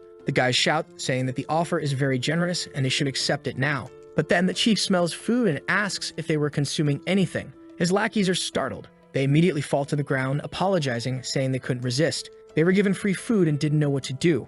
However, the chief yells, saying the smell of that food is terrible. It seemed like they had eaten a bunch of garbage and orders them to move away. Su-chen immediately notices that the chief wasn't affected by Duan's mental control. While the guys are confused, saying they didn't eat garbage, they start feeling strange and begin to spit blood, complaining about severe stomach pain. They run off, saying they need to use the bathroom. Seeing them flee, Gu wonders how such trash is working for him. On the other hand, Su-chen doesn't know what ability the captain has, but he's not weak, considering he broke Duan's mental illusion over everyone. And the worst part is that killing this guy now will make it harder to find the mutant rats. Gu continues to ask what he thinks of the offer. Su-chen replies that he's not very interested. The guy laughs, saying that's fine, but one day he'll come begging and calls another guy to carry him. With that, Captain Gu leaves. Duan apologizes, saying that unfortunately, her mental power wasn't enough. Su-chen says it's okay.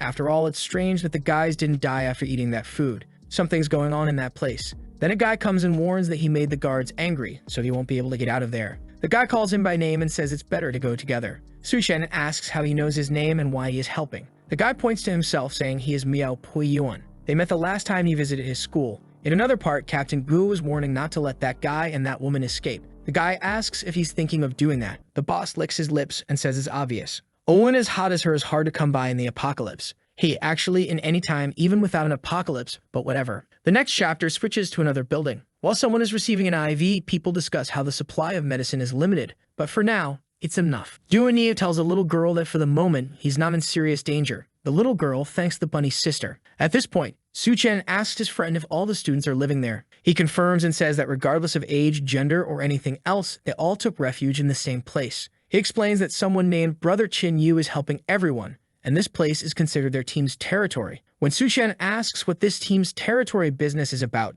someone appears behind him, saying their team is strong. Even if they clashed with the Ha tribe, they would win. A man then steps forward with a no-smoking badge on his chest and a mask on his face. He asks if Su-chen is interested in joining their team. Suddenly, Miao Pio Yuan says to take a closer look at the friend he brought. That's when Taiyan Yu takes off his mask and recognizes Su-chen. He hugs him, saying he can't believe Su-chen is really alive. Su-chen simply replies that it's been a long time since they've seen each other. The friend talks about how they should reunite as brothers and have a drink when something catches his attention nearby. Naturally, he wants to know why Su-chen is hanging out with the university goddess Duanya. She simply says those titles she had are in the past and don't matter anymore. However, the guy keeps yelling, wanting to know why the ice goddess is there and why she's dressed as a bunny. Chen Yu had never seen her in person before, but now he believes the rumors that she's the most beautiful woman. Suddenly, she clings to Su Chen and says she needs to change her clothes to avoid this kind of embarrassment in front of the juniors. The two guys are seething with jealousy, wondering why the goddess is clinging to this bastard. Chen Yu then shows her a path and says she can pick any clothes there to change.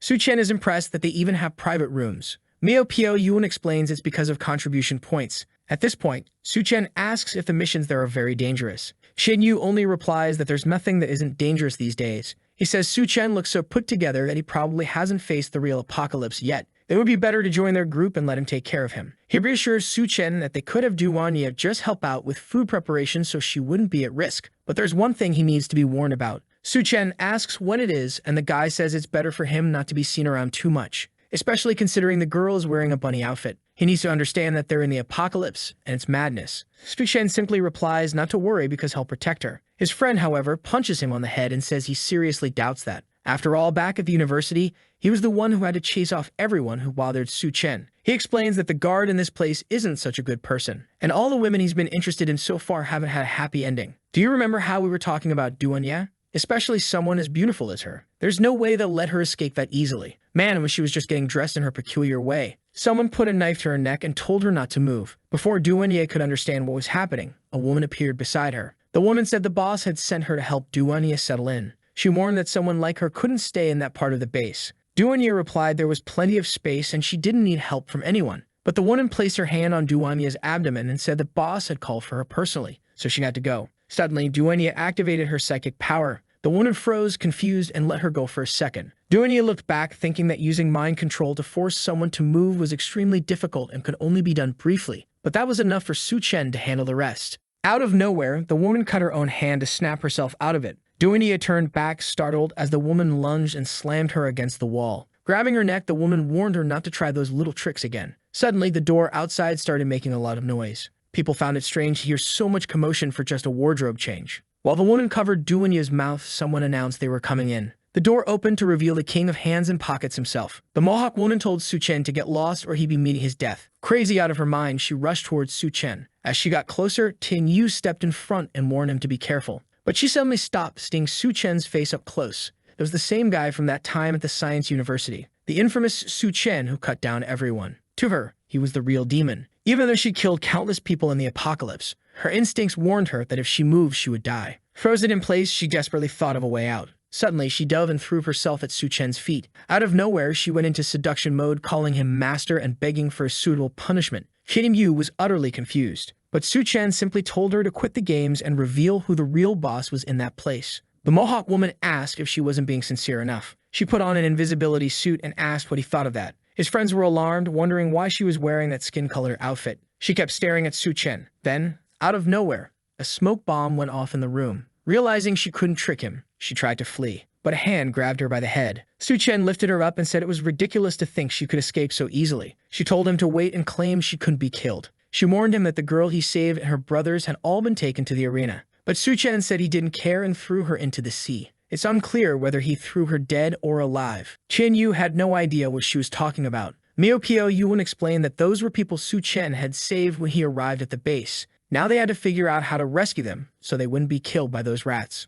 Su Chen seemed confused about the rat business. He immediately said he'd handle it, while his friends tried to calm him down. Poor bunny-tailed girl didn't even have time to change clothes. In another part of the base, in the middle of an arena, someone announced that the two brothers had failed their mission, and the sentence was death. Captain Gu said that if they entered the arena, he might consider giving them a second chance. The captured brother told Xiao Mei not to believe him, but the little girl, holding a branch, said she wouldn't give up. She asked if he would really release her brother. Gu said yes as long as she managed to survive. As the gate rose, a giant rat appeared behind her. The second she turned around, the creature was already lunging for a bite. I thought Su Chen would save her in time, but she was already bitten by the leptospirosis rat on her arm. In the midst of it all, she remembered her brother showing her some mushrooms he found. They both commented on how dangerous it was since they didn't know if they were poisonous. The bearded man ate one, saying if he didn't die, that it was fine. But suddenly, his spirit left his body, and they realized the mushroom was definitely dangerous. The two decided to leave and earn contribution points to get food for her. They told her to stay safe and not get into trouble because they'd be back soon. But at that moment, the two were about to be executed. They told her not to worry about them. Captain Gu simply told them both to shut up. Their supports broke, and they began their journey to the next life. Xiaomai screamed for them, but the leptospirosis rat was still on her arm. But she grabbed the branch and jabbed it into the rat's eye. As the creature writhed in pain, she fell to the ground and started running, saying she'd save her brothers. She begged them to hold on a little longer, but the monster was already behind her and swagged at her. Captain Gu laughed, saying it was adorable to see a little girl trying to save her older brothers. He sneered that trash like them didn't deserve to live. Pinned to the ground, she cried out for her brothers,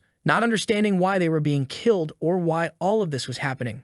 Xiao Mai was on the verge of giving up, pleading for someone to save them. That's when Su Chen delivered a brutal blow to the rat's head, making it vanish into thin air. She was startled, and Chun Yu already sensed that this would stir up a fight. Captain Gu, on the other hand, couldn't fathom how the young man killed the creature so easily. Su Chen simply asked if this was what everyone was so afraid of. One thing he did notice, however, was that this creature, unlike others, didn't have any crystal. Captain Gu then smirked and said it seemed Su Chen was really looking for death. Behind the gate, there were more creatures waiting. Meanwhile, Su Chen's friends had rescued the little girl's brothers. They thanked her, saying it was her attempts that kept them alive long enough to be saved. A bit embarrassed, she replied that it was Brother Su Chen who saved them. At the same time, it seemed like the Mohawk girl Ji was talking to a scientist. She asked if this was the guy who would solve their problems. The scientist confirmed, saying that using that person's genes that could undoubtedly stabilize the apocalypse genes. He explained that the rats they had created used the most advanced technology they had. They were extremely fierce, and if the boy died there, he wouldn't deserve to be their experimental subject. But in just an instant, Su Chen slashed through each of the creatures.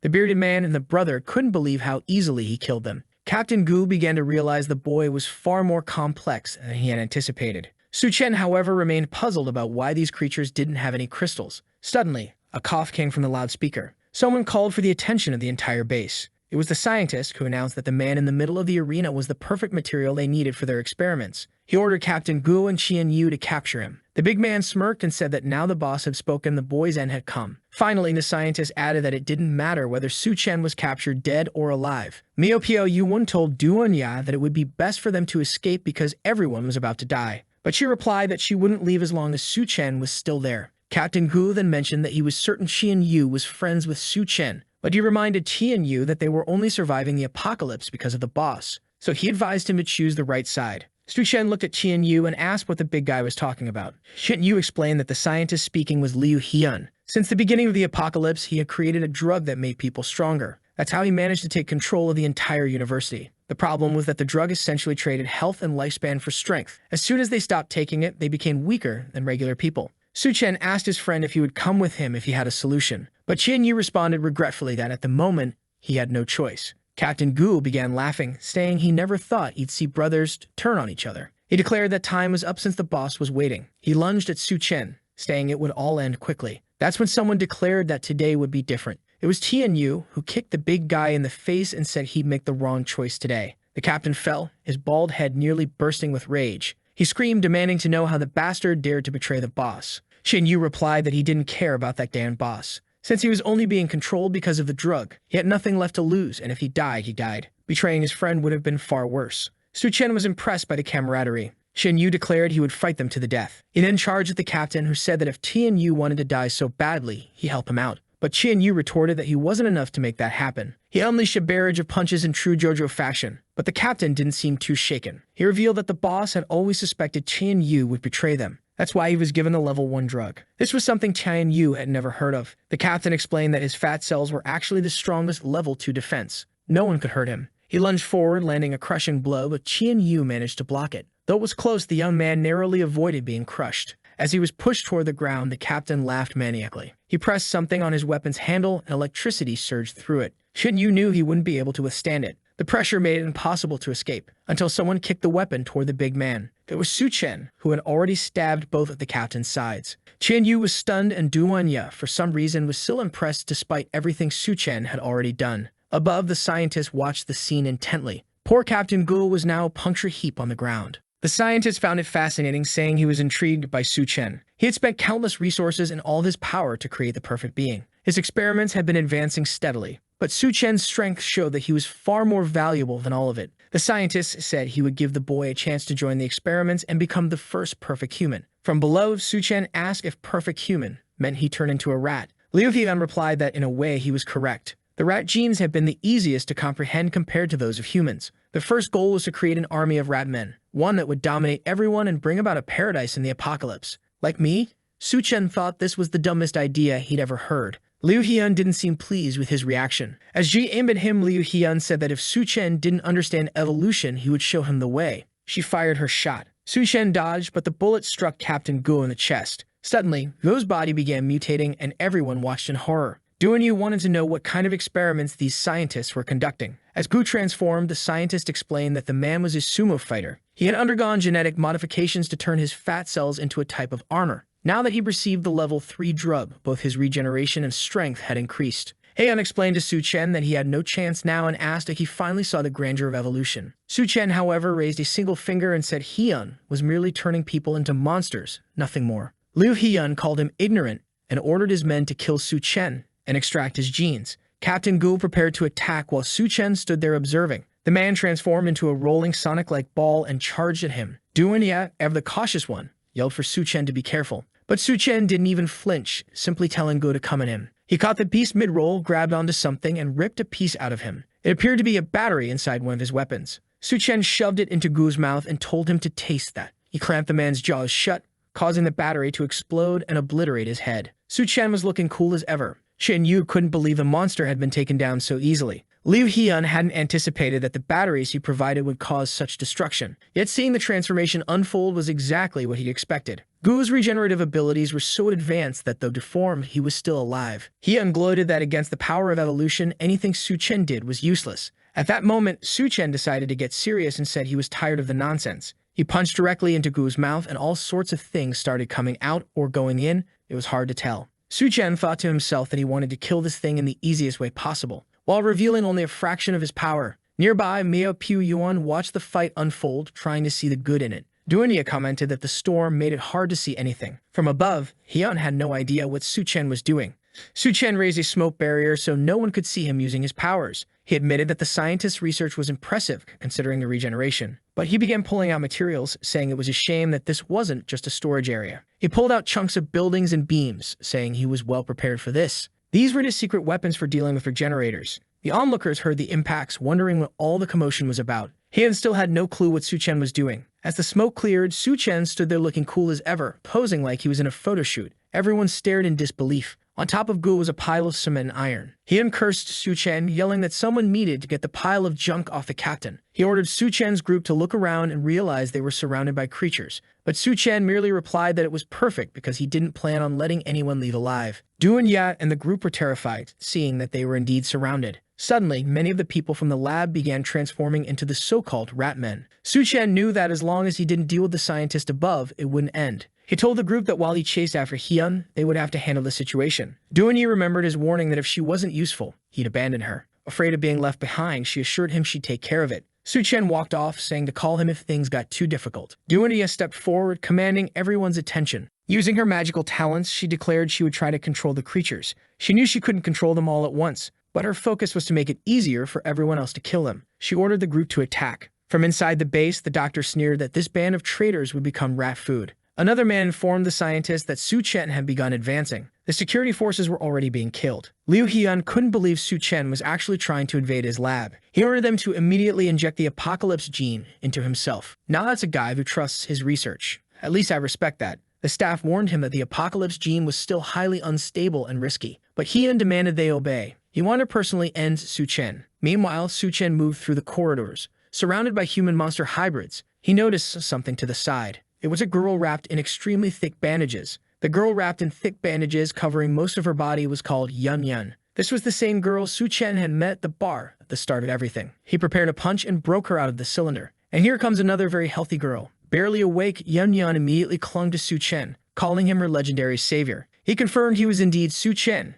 and assured her not to worry, he'd get her out of there. But she clutched her stomach and said she was starving. Confused, Su Chen was about to respond when someone shouted from behind the door, telling him to let her go. A few arrows flew toward him, but he caught one midair. It was Liu Hyun, ordering him to release the woman he had chosen. Su Chen immediately recognized that Hyun had ice-based abilities. He questioned the scientist, asking if he thought humans were merchandise, casually saying he chose her. The scientist scoffed, claiming that in the apocalypse, ordinary humans were like ants. As someone wielding the power of evolution, he was destined to rule the world. Having Yun belong to him was, in fact, an honor. Su Chen simply replied that the man was as much of a lunatic as the rumors suggested. Suddenly, Yun grabbed Su Chen, begging him not to leave her behind. She said she was scared, and he reassured her he wasn't going anywhere. The poor scientist was about to need therapy for cuckoldry. He charged at Su Chen, demanding he let go of his woman. But Su Chen casually kicked the cylinder, which Hyun managed to deflect to the side. When he turned back, he was greeted with an unexpected sight. A kiss. Right there, Su Chen and Yun were locking lips.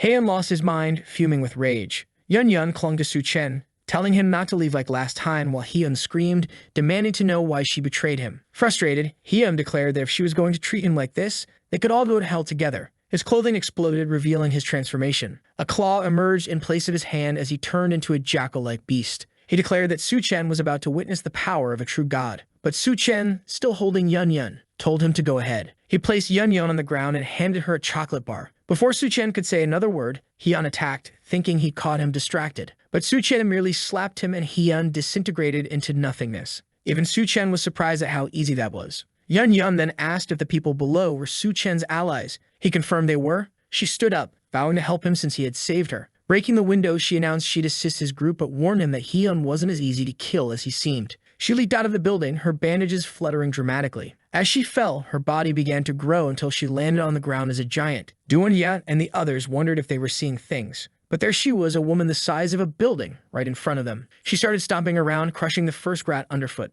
Lifting her foot, she asked if these were the results of Hyun's experiments. More rats swarmed out of the base, biting the group. It became clear that Yun had a deep fear of rats. Tears streaming, she tried to stomp them all. From above, Su Chen observed the chaos. As he suspected, Yun's powers were formidable. But the blood on the ground began to transform into new rats. They scurried towards Su Chen, climbing all over him. It was clear that Hyun wasn't as easy to kill as it had seemed. The rats completely enveloped him, and then suddenly, a hand emerged from Su Chen's head. It seemed Hyun had taken control of his body. Looking at his own hand, Hyun marveled that he had found an immortal body. Below, the rats all stopped moving at once. They turned to face the building where Hyun now resided. Yu wondered aloud if this was the infamous rat king he heard about. The entire army turned and knelt before him. Meanwhile, Yun picked up a chair and started smashing everything in sight. She demanded to know where Su Chen was. Hyun coldly replied that Su Chen was already dead. He added that Yun's betrayal meant she would die too. The rats swarmed Yun, biting her arms. Duan and the others tried to fight back, but the army was too vast. Yun collapsed, being overwhelmed and devoured. Hyun celebrated, claiming his army was perfect. But then Su Chen's hand burst through Hyun's chest. He commented that it had taken some time to find the crystal. Hyun, bewildered, asked how Su Chen was still alive after being completely devoured. Su Chen simply tore him in half and stepped out from his remains. As Hyun gasped, saying it was impossible, Su Chen held the crystal in his hand, declaring that the core now belonged to him. But more and more rats emerged from the sewers, swarming and attacking everyone. Yu warned that at this rate, none of them would make it out alive. The bearded man tried to block an entrance, but a rat grabbed his leg. Before he could react, he was slammed to the ground and dragged into the sewer. Yu shouted for his brother, but the man told them to forget about him and focus on surviving. He was dragged into the darkness, the rats sealing the entrance behind him. The former ally of Captain Guo realized it was impossible to save him. Yu noted that there were far too many creatures for them to handle. Mio Yuan's body was also reaching its limit. The effects of the drug he'd taken were wearing off, leaving him too weak to attack. Meanwhile, Yun's stomach was growling. She needed food to maintain her giant form. While Duan was already exhausted from using her powers repeatedly, seeing the creature above, Yu realized there was no way they could survive. Then he heard something approaching. It was the figure at the top descending and transforming before them. It was the Rat King fully evolved. Likely it was Su Chen himself. But the group had no idea and was terrified. Slowly, the transformed figure approached them. Even the remaining rats cowered in fear, trembling before him. Duan, still disoriented, wondered if Su Chen had truly failed. The figure approached her and reassured her not to worry. It was him. She recognized his voice as he glanced at his own hand. The consciousness of the Rat King's crystal was trying to consume his own. But if there was one thing Su Chen trusted, it was his mental strength. He wasn't going to lose to this. As he began reverting to his original form, Yu called out to him. Su Chen stepped aside, thanking them all for their hard work. The moment the rats realized he was back to himself, it lunged toward him. Yu yelled for him to be careful. But Su Chen simply turned and commanded them to leave. Using the power of the Rat King, all the creatures obeyed. They scattered, retreating back into the sewers. Mio Yuan, stunned, asked what had just happened. The group realized that all Su Chen had done was tell them to leave. Finally, the remaining energy from the Rat King's crystal was enough to control them. But then Yu began growing in pain. Su Chen rushed to him, asking if he was alright. Yun explained what was happening. The drug the scientists had been giving them was actually a poison. The more power they used, the more it consumed their bodies. Su Chen asked how they could save him. Yan explained that inside the lab there was a body whose blood acted as an antidote. Without hesitation, Su Chen headed to the lab. Standing before the door, he felt an intense pressure. As he opened it, it felt as though he were stepping into a black hole. Something strange brushed against his foot, and he questioned the sensation. It felt as though he had passed through a portal made of mental energy. He stopped abruptly, knowing there should have been a corpse there. But instead, something else was waiting. A planetary scientist greeted him, saying he had finally arrived. She turned and called for her classmate Liu. Confused, Su Chen looked to the side and saw his reflection displaying a different image. It was as if he were trapped inside an illusion. He had no idea why this was happening. Whatever it was, he needed to wake up quickly. The girl turned back to him, inviting him to sit. Su Chen began wondering if he was inside Liu Hyun's memories. Suddenly, she opened her coat, and he asked what she was doing. She explained that the lab was very stuffy, and she needed some air. He asked how the progress was going. She responded by asking if he knew anything about saculina,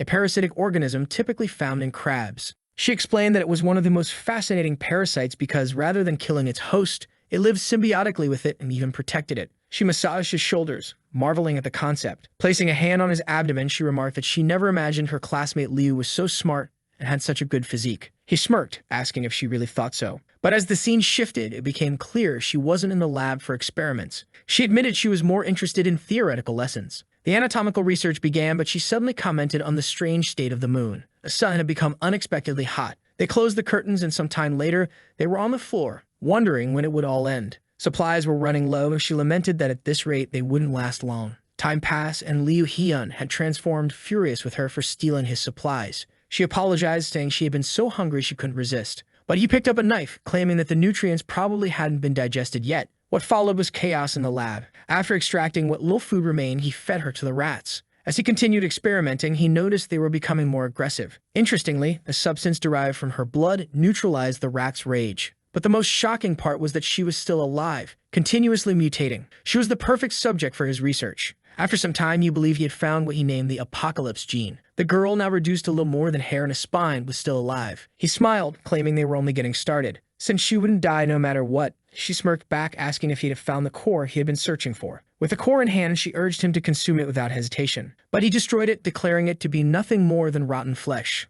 The scientist questioned how he realized it wasn't the real core. Su Chen responded that if it had been the true core, she would already be dead. Back in the present, she remarked how impressive it was that he had broken through her illusion. Calm anger, she exclaimed that she had finally gotten so close. Su Chen placed his hand on her head, saying he was going to find the core in her brain. She screamed, begging him to stop, saying she was just a poor woman hurt by others. She offered to give him her power if that's what he wanted. But Su Chen replied that he knew consuming her flesh would cause his consciousness to be stolen. He pressed his hand down despite her pleas, and an explosion occurred. Her body began to disintegrate, leaving behind a crystal that Su Chen was sure was the real core this time. However, he wondered how he would obtain her blood now that she had dissolved. Given the amount of research they had conducted, he was certain there had to be some stored elsewhere in the lab. As she faded away, she still smiled. The virus had created connections within its host, taking control of the body and all behavior. In the end, it turned the person into a complete slave. The scene shifted back to the city. The floodwaters were finally receding. People were urged to keep moving and not stop. Duanya had changed her clothes, though danger was still ever present. Yun, still wrapped in her bandages, asked Duanya what Su Chen planned to do with all the scientists. Duanya explained that the base was overrun with rat men and no longer livable. Since medical students were crucial in the apocalypse, Su Chen planned to move them to a safe zone. When Yun said she wanted to meet Su Chen, Duanya grabbed her arm, refusing to allow it, warning that as long as she was with them, she better obey. A flashback revealed a brief memory of Duanya with Su Chen. There wasn't much need for explanation, just him pinching her cheek and giving her a kiss. Duanya described it as a stormy night, a euphemism, no doubt. Angrily, she wondered if all this aggression came from the excessive crystals Su Chen had consumed. Su Chen understood that bacteria, plants, and other life forms had undergone mutations due to the flood. This was why medical professionals were among the most valuable resources at the moment. It was time for him to establish a safe zone to secure future strength. Additionally, they could begin producing a recovery serum thanks to Yun's research. He had, of course, stored all the lab materials in his subspace. The Rat King's crystal not only boosted his berserker strength, but also his physical power. It had even granted him ice abilities. Though he could only produce small crystals for now, he was confident this would evolve over time. Chen Yu suddenly asked about a strange noise nearby. One of Su Chen's new abilities, mental perception, allowed him to detect heat signatures within 30 meters, just as monsters located humans. Miao Piu Yuan pointed upward, telling everyone to look. A woman was suspended by her arms in the middle of the street. Everyone wondered who could have done such a thing. One of the girls recognized her as Hu, a former roommate. She begged for someone to save her. A man stepped forward, saying he'd get her down. But Su Chen warned him not to meddle in others' affairs. The girl protested, asking why he was so cold as to let her die. She questioned whether he was even human. She declared that none of them were real men, and she would stay and save Hai herself. The two moved closer, ordering the ropes to be cut. Another man approached to untie the ropes, reassuring her they'd get her down. But suddenly, a spear struck one man through the chest and another through the back. They were shocked as figures leaped from nearby buildings. It became clear they had walked into a trap. Transformed men surrounded them. One of the men licking the girl's face remarked that such a beautiful face would help lure more people. He grabbed her thigh, saying he'd have some fun before stringing her up. His friend protested, but a blade had already struck him. The monster said that prey must accept their fate of being consumed. As the girl screamed, the man declared the hunt a success. From a distance, Su Chen's group heard her cries. They asked if it was the girl they'd seen earlier. Su Chen confirmed it, warning that no one was safe here. At that moment, they were surrounded by devourers. The group looked around, trying to locate them. But Su Chen said it was the perfect opportunity to test his latest ability. With his corpse control ability, he summoned the bodies of the unconscious dead. Zombies began to rise behind the transformed men. But for those who still retained their minds, it was easy to tear the zombies apart and hurl them away. Su Chen noticed the group trying to escape. The attackers leaped from the building, saying they wouldn't let them get away. But Su Chen stayed behind, declaring that the ones who would escape were his group. One of the attackers, confused, commented that it seems someone was eager to die. Su Chen simply replied that it was a shame devourers didn't have crystal cores. At that moment, the zombies surrounding the attackers closed in on them again. A short time later, at the Reshing safe zone, Su Chen's group arrived and someone shouted, questioning who dared to invade Reshing. It was Du Wanyat and Yun, nearly exploding with frustration, declaring they had come from the University of Science and Technology. Suddenly, a man wielding an axe leaped down in front of them. He glared at the women, warning that no trash was allowed in this place and they should leave. Duanya activated her power, demanding to know who gave him the authority to deny her entry. The man seemed affected but struck his own head, smirking that she had a few tricks. He lunged at her, calling her useless garbage. Xiaofeng intervened, raising his hand to stop him. He addressed Captain Su, saying these people were only seeking refuge and there was no need to attack them. The man argued that ordinary people couldn't survive the devourer-infested areas, so they must be infiltrators. At that moment, Su Chen stepped forward, stating that if that was their attitude, he would have to take these numerous doctors to another safe zone. Hearing about a group of doctors, the axe-wielding man's demeanor shifted to excitement, as doctors were a rare and critical resource for survival. Xiaofeng recognized Su Chen and turned to the captain, assuring him that he knew these people and they were not allied with the devourers. In the background, others urged the captain to accept the group since they had so many doctors. Reluctantly, the captain agreed, but he warned Xiaofeng that if these doctors failed to help anyone,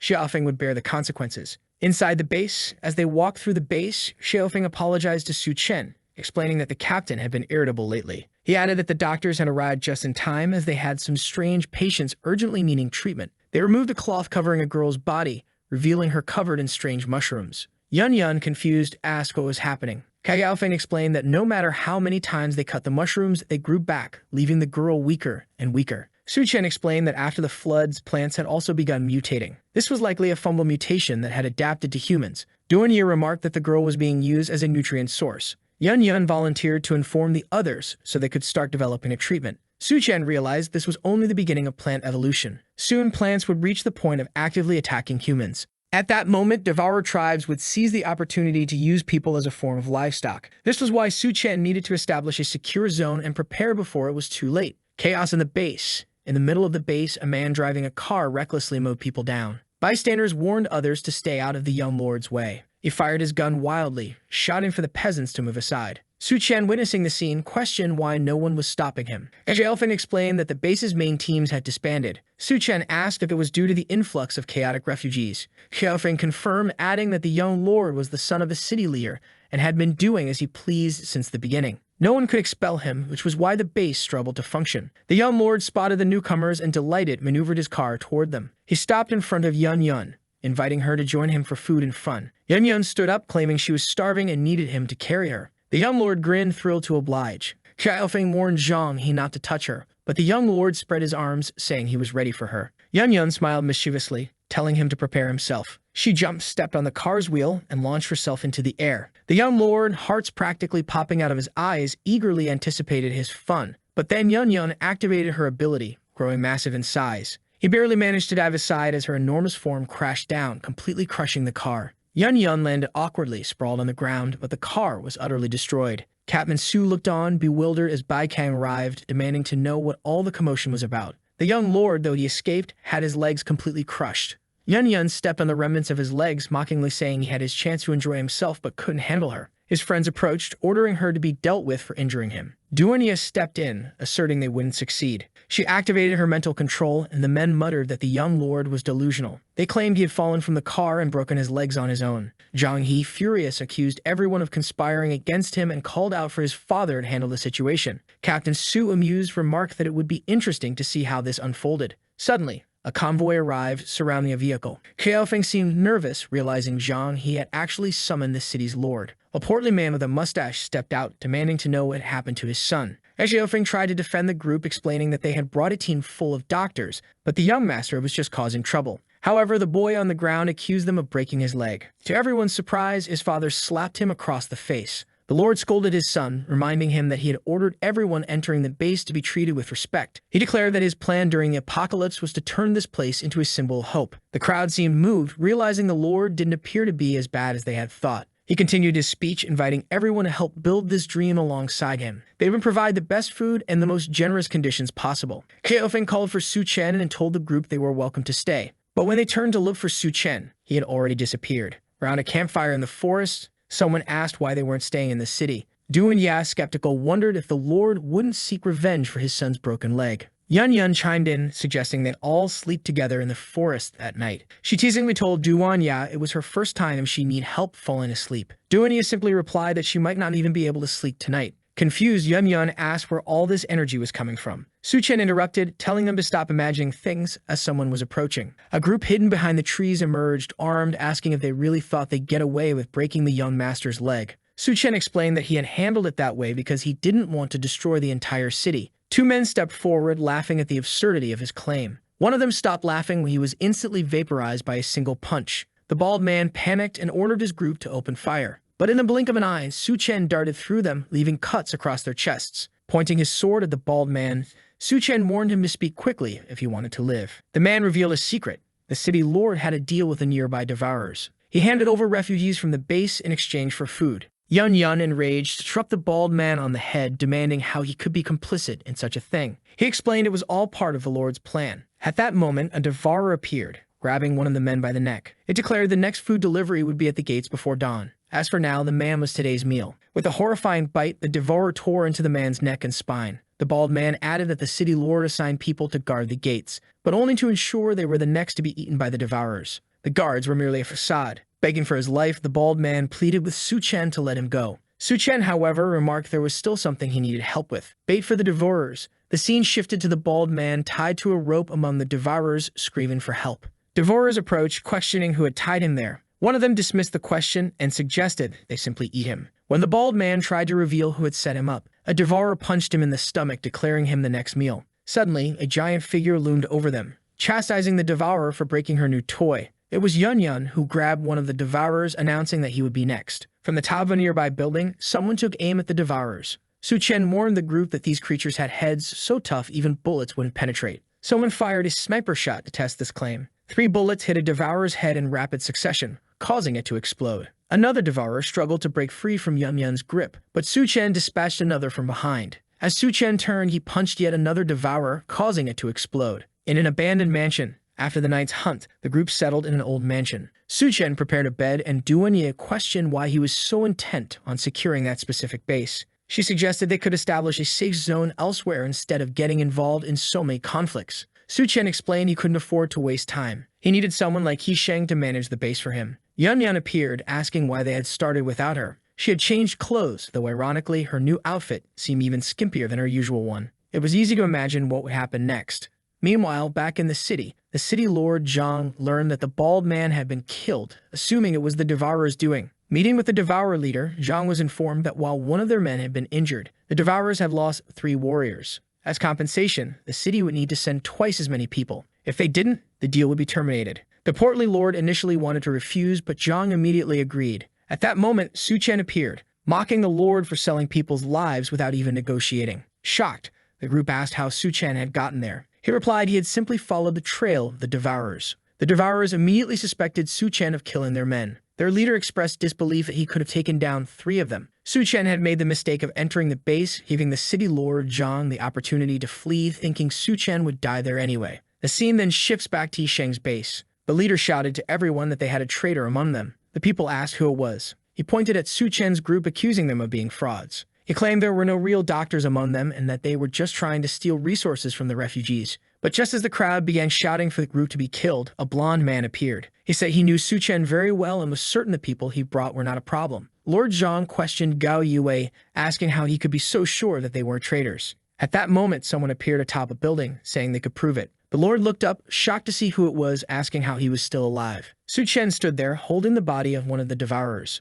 He demanded the Lord explain himself. The people were terrified, realizing that if the leader was there, it meant the entire Devourer clan had been killed. Su Chen then told the leader that if he didn't reveal the truth to everyone, he would die. The man started shouting to everyone, confessing that Lord Zhang had been making deals with the Devourers. He admitted that people from the city were sold in exchange for the supplies others consumed there. Zhang tried to defend himself, claiming it was all a lie and that Su Chen was the one working with the Devourers. But Gao Yue approached Zhang, punched him in the face, and called him a monster. Suddenly, Zhang's expression changed and he confessed it was true. He explained that in the apocalypse, supplies were already in the Devourer's hands. The remaining humans were merely waiting to fall into their traps. He justified his actions, saying that as long as a few worthless lives were sacrificed, good people could continue surviving. Out of nowhere, Su Chen punched Zhang in the face, calling him a coward for thinking that way. He then called out to General Gao, extending his hand, saying that together they could build a base that truly belonged to humanity. In his past life, after traveling to many places, Su Chen had finally found a base like that. It was like a paradise where there were no class divisions and no one went hungry. It was all thanks to its creator, Gao Yue.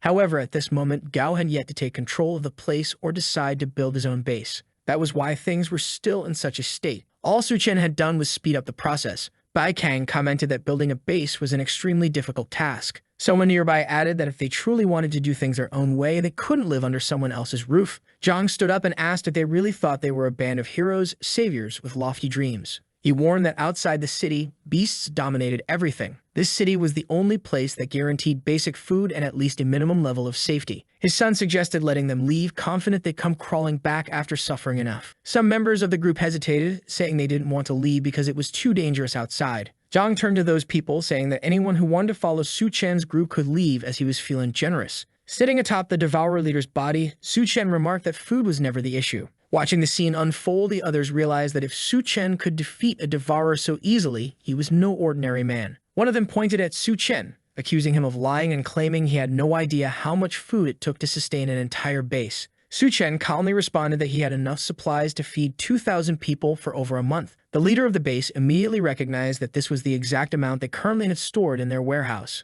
So where would this boy get all that? In another part of the city, Yan knelt at Su Chen's feet, mockingly asking since when Su Chen had become so generous. The poor guy had been crushed in such a cruel way. Duanyi remarked that Su Chen had actually stolen all the resources. She was aiming a sniper rifle at the people below, while Yan complained that she was starving again. They both informed Su Chen that they were ready. The protagonist turned to General Gao and told him to make his decision. The general declared that this base had neither food nor security, and on top of that, they were being sold to the Devourers. In the end, the humans there were nothing more than livestock. He proclaimed he wouldn't stay there another day and would accept Su Chen's offer. Raising his arms, Gao Yue called on everyone who trusted him to step forward. The soldiers, loyal to General Gao, were the first to move, and soon a large portion of the group followed him. Lord Zhang watched in disbelief, wondering why he was being abandoned. He shouted that he was the lord of the city and everyone should remain loyal to him until the end. But the army was already standing behind Gao, ready to leave. Zhang lost his composure, screaming that no one was leaving without his permission. The soldiers all raised their weapons at him. Then Zhang's son, still seated in his chair, began firing, blaming Su Chen for his condition. Su Chen dodged a bullet that grazed his cheek and commented that the boy clearly wanted to die. He charged at Zhang's son, grabbing him by the neck. He turned to Lord Zhang and demanded he order everyone to lower their weapons, or his son would die right there. After a moment of hesitation, Zhang told everyone to stop aiming at Su Chen. Su Chen turned to Gao, instructing him to lead the people away, saying he would handle the rest. Hearing this, Zhang turned to Su Chen and said that once the refugees were gone, he should release his son and everyone would leave alive. However, on a rooftop, a sniper had taken aim. Su Chen relayed the sniper's location to Duanya. Her sharp aim took care of him in one shot. As soon as Zhang heard the gunshot, he realized his plan had failed. Su Chen grabbed Zhang's son and tossed him back, stating he would fulfill his part of the deal. But Su Chen asked one final question. "What does human flesh taste like?" Zhang, confused, pulled his son closer to check what had happened. That's when he realized Su Chen had placed a grenade in his son's mouth. With an explosion, both were blown apart, leaving only Zhang holding a severed arm. In the end, Zhang was also revealed to be a devourer. He vowed to kill Su Chen. The two women approached Su Chen, telling him they could leave now. Su Chen knew Zhang was a devourer from his previous life, but for now, to avoid harming the other survivors, he warned Zhang that next time he wouldn't be so lucky. In another part of the city, while observing a building, someone mentioned that this was the place Su Chen had said held supplies. It was Sun and his army, whose mission was to eliminate the devourers and bring back the resources to their base. But as soon as Sun's troops entered, they were shocked. The devourers in that place were already dead. Shortly after, they had loaded their trucks with the supplies the devourers had been hoarding. Sun celebrated the success, but was also confused, wondering why the trip had been such a waste of the entire army's time. Someone mentioned hearing that Su Chen had received an important mission. Sun began to wonder about that handsome boy and what he was really up to. Why is he trying to compete with him? At an antenna in another part of the city, Yun Yun asked Duan why that idiot captain hadn't returned yet. Duan told her not to worry, saying that Su Chen had already killed the devourers in that area, so the others would survive. Yun Yun replied that they would still need to stay for the soldiers to deliver supplies to the survivors. At that moment, Duan noticed the truck arriving, but she commented that it would be difficult to use mental powers to hide Yun Yun entirely. Sun introduced himself to Gao Yui and informed him that the resources had been collected. The captain asked if it was true about the supplies. Sun confirmed, saying Su Chen hadn't deceived them and had gathered enough to save everyone. Go Yui praised Su Chen as a savior, but Sun dismissed him, saying he was just a pretty boy tricking people. Suddenly, another man in a gray shirt appeared. Sun informed the general that they had detected another devourer tribe near the southern hospital. Captain Sun saw this as the perfect opportunity to show everyone who the real savior was. In another part of the city, someone asked if they were really going to attack the military base. Bai Kang said the base surely had important resources, but so many people had died there, it was likely a trap filled with mutants. Su Chen told them not to worry and to just take him there. He'd handle the rest. Bai Kang replied that they'd need a car, and that the place might still be submerged. Su Chen said getting a vehicle was easy, and one appeared right in front of them. Before they could process what happened, he got in and told them to move quickly. The car sped through the city. Elsewhere, a group of men was trying to drain water from a location, but no matter how much they pumped, the place wouldn't empty. A transformed man with a bandana ordered them to bring some useless items to use as bait for the creatures. The items turned out to be humans, who were thrown into the river. The man with the bandana said the aquatic ghouls would now be busy, making it the perfect chance for them to be rewarded with one of the Lord's women. One of the men stepped forward, saying he wanted food along with a woman. Priorities right, survival first. This submerged base was where Su Chen and his group were heading. Xiao Feng mentioned that the army likely already knew about the ammunition and weaponry stored there. Bai Kang told Su Chen to follow her, as she knew an easier underwater path to the base. They began swimming toward the depths of the base, but something caught Bai Kang's attention. Looking to the side, she saw a multitude of eyes watching her. Startled, she tried to cover her mouth but ran out of air. Su Chen grabbed her arm and told her not to be afraid. He pulled her close and shared some oxygen with her. But when he looked around, the ghouls were already approaching. Su Chen pulled her closer, and she instinctively clung to him. However, when she glanced behind him, she was confused about what was happening. Seeing Su Chen's eyes, she wondered if it was some kind of power he had. Holding her by the waist, he told the creatures to prepare for the hunt. Strangely, some of the creatures started breaking free from the illusion and attacked him. He easily blocked the attacks and told the others to head straight into the base. Taking the opportunity, they swam forward and managed to emerge from the water. Both were shaken, wondering how a human could control the ghouls. Su Chen emerged from the water holding a white core in his hand. He commented that the chances of finding anything worthwhile there were very low. Bai Kang, however, seemed impressed, saying something like that was extremely rare. Xiao Feng knew that the white core didn't grant abilities but could significantly strengthen a person. Nearby, what looked like a golden tabby cat suddenly jumped, snatched the core from Su Chen's hand, and darted off through the group. Bai Kang remarked that the base used to employ cats to control rats, and it seemed this one had survived but ended up trapped here. Still, it was remarkable that the cat had actually stolen something from Su Chen's hand. With a sinister look on his face, Su Chen offered the cat a fish snack, asking if they could trade. But the quick little feline snatched the food and bolted to the end of the tunnel. Now visibly annoyed at being robbed by a cat twice, Su Chen muttered that nothing surviving the apocalypse could be normal. A little later, they found the generator and managed to turn on some of the lights. Su Chen explained that before the floods, some survivors had managed to flee the base, but he was certain they hadn't had time to remove all the resources. When they reached the warehouse, they found an arsenal sufficient to arm about 500 people. Xiao Feng noted that if they found a tank, they could equip up to 1,000. The little cat was lounging nearby while the group discussed the biggest problem, how to transport everything. Bai Kang pointed out that the people on the other side of the river would arrive soon, so they wouldn't have time to take it all. Su Chen scanned the entire area but seemed tense. Just then, Xiaofeng announced that he had found a tank, but he was being followed by a deformed monster. The group froze as the creature, with what looked like a bazooka mounted on its head, fired a shot that narrowly missed the tank. Xiaofeng warned that if an explosion happened in a warehouse like this, everything would be lost. Realizing there was no time to explain, Su Chen activated his subspace ability. The entire warehouse began disappearing. Bai Kang immediately recognized this as Su Chen's ability. The little cat perched nearby might have been sucked in as well. It was hard to tell. Within seconds, the warehouse was completely empty. Xiaofeng jokingly asked if Su Chen could store the monster too. Su Chen explained that living things couldn't be stored in subspace. Bai Kang suggested distracting the monster so Su Chen and Xiaofeng could escape. But Su Chen pulled her back despite her insistence. She argued that since he had the warehouse ability, it was more important for him to survive. The creature prepared another shot as Su Chen leaped and dodged. Still confident, Bai Kang continued to insist, but Su Chen told her to stop interfering and joined Xiaofeng, assuring her he would kill the beast. Reluctantly, she ran off, warning him not to die. The monster and Su Chen were now face to face. Even in his past life, Su Chen couldn't recall seeing anything like it. But to him, it was irrelevant. He was only here for the core. Outside the base, the rest of the group was looking back, hearing strange noises. One of the men told the leader that something was clearly happening inside. The water level was rapidly dropping, likely because the explosion had created a breach.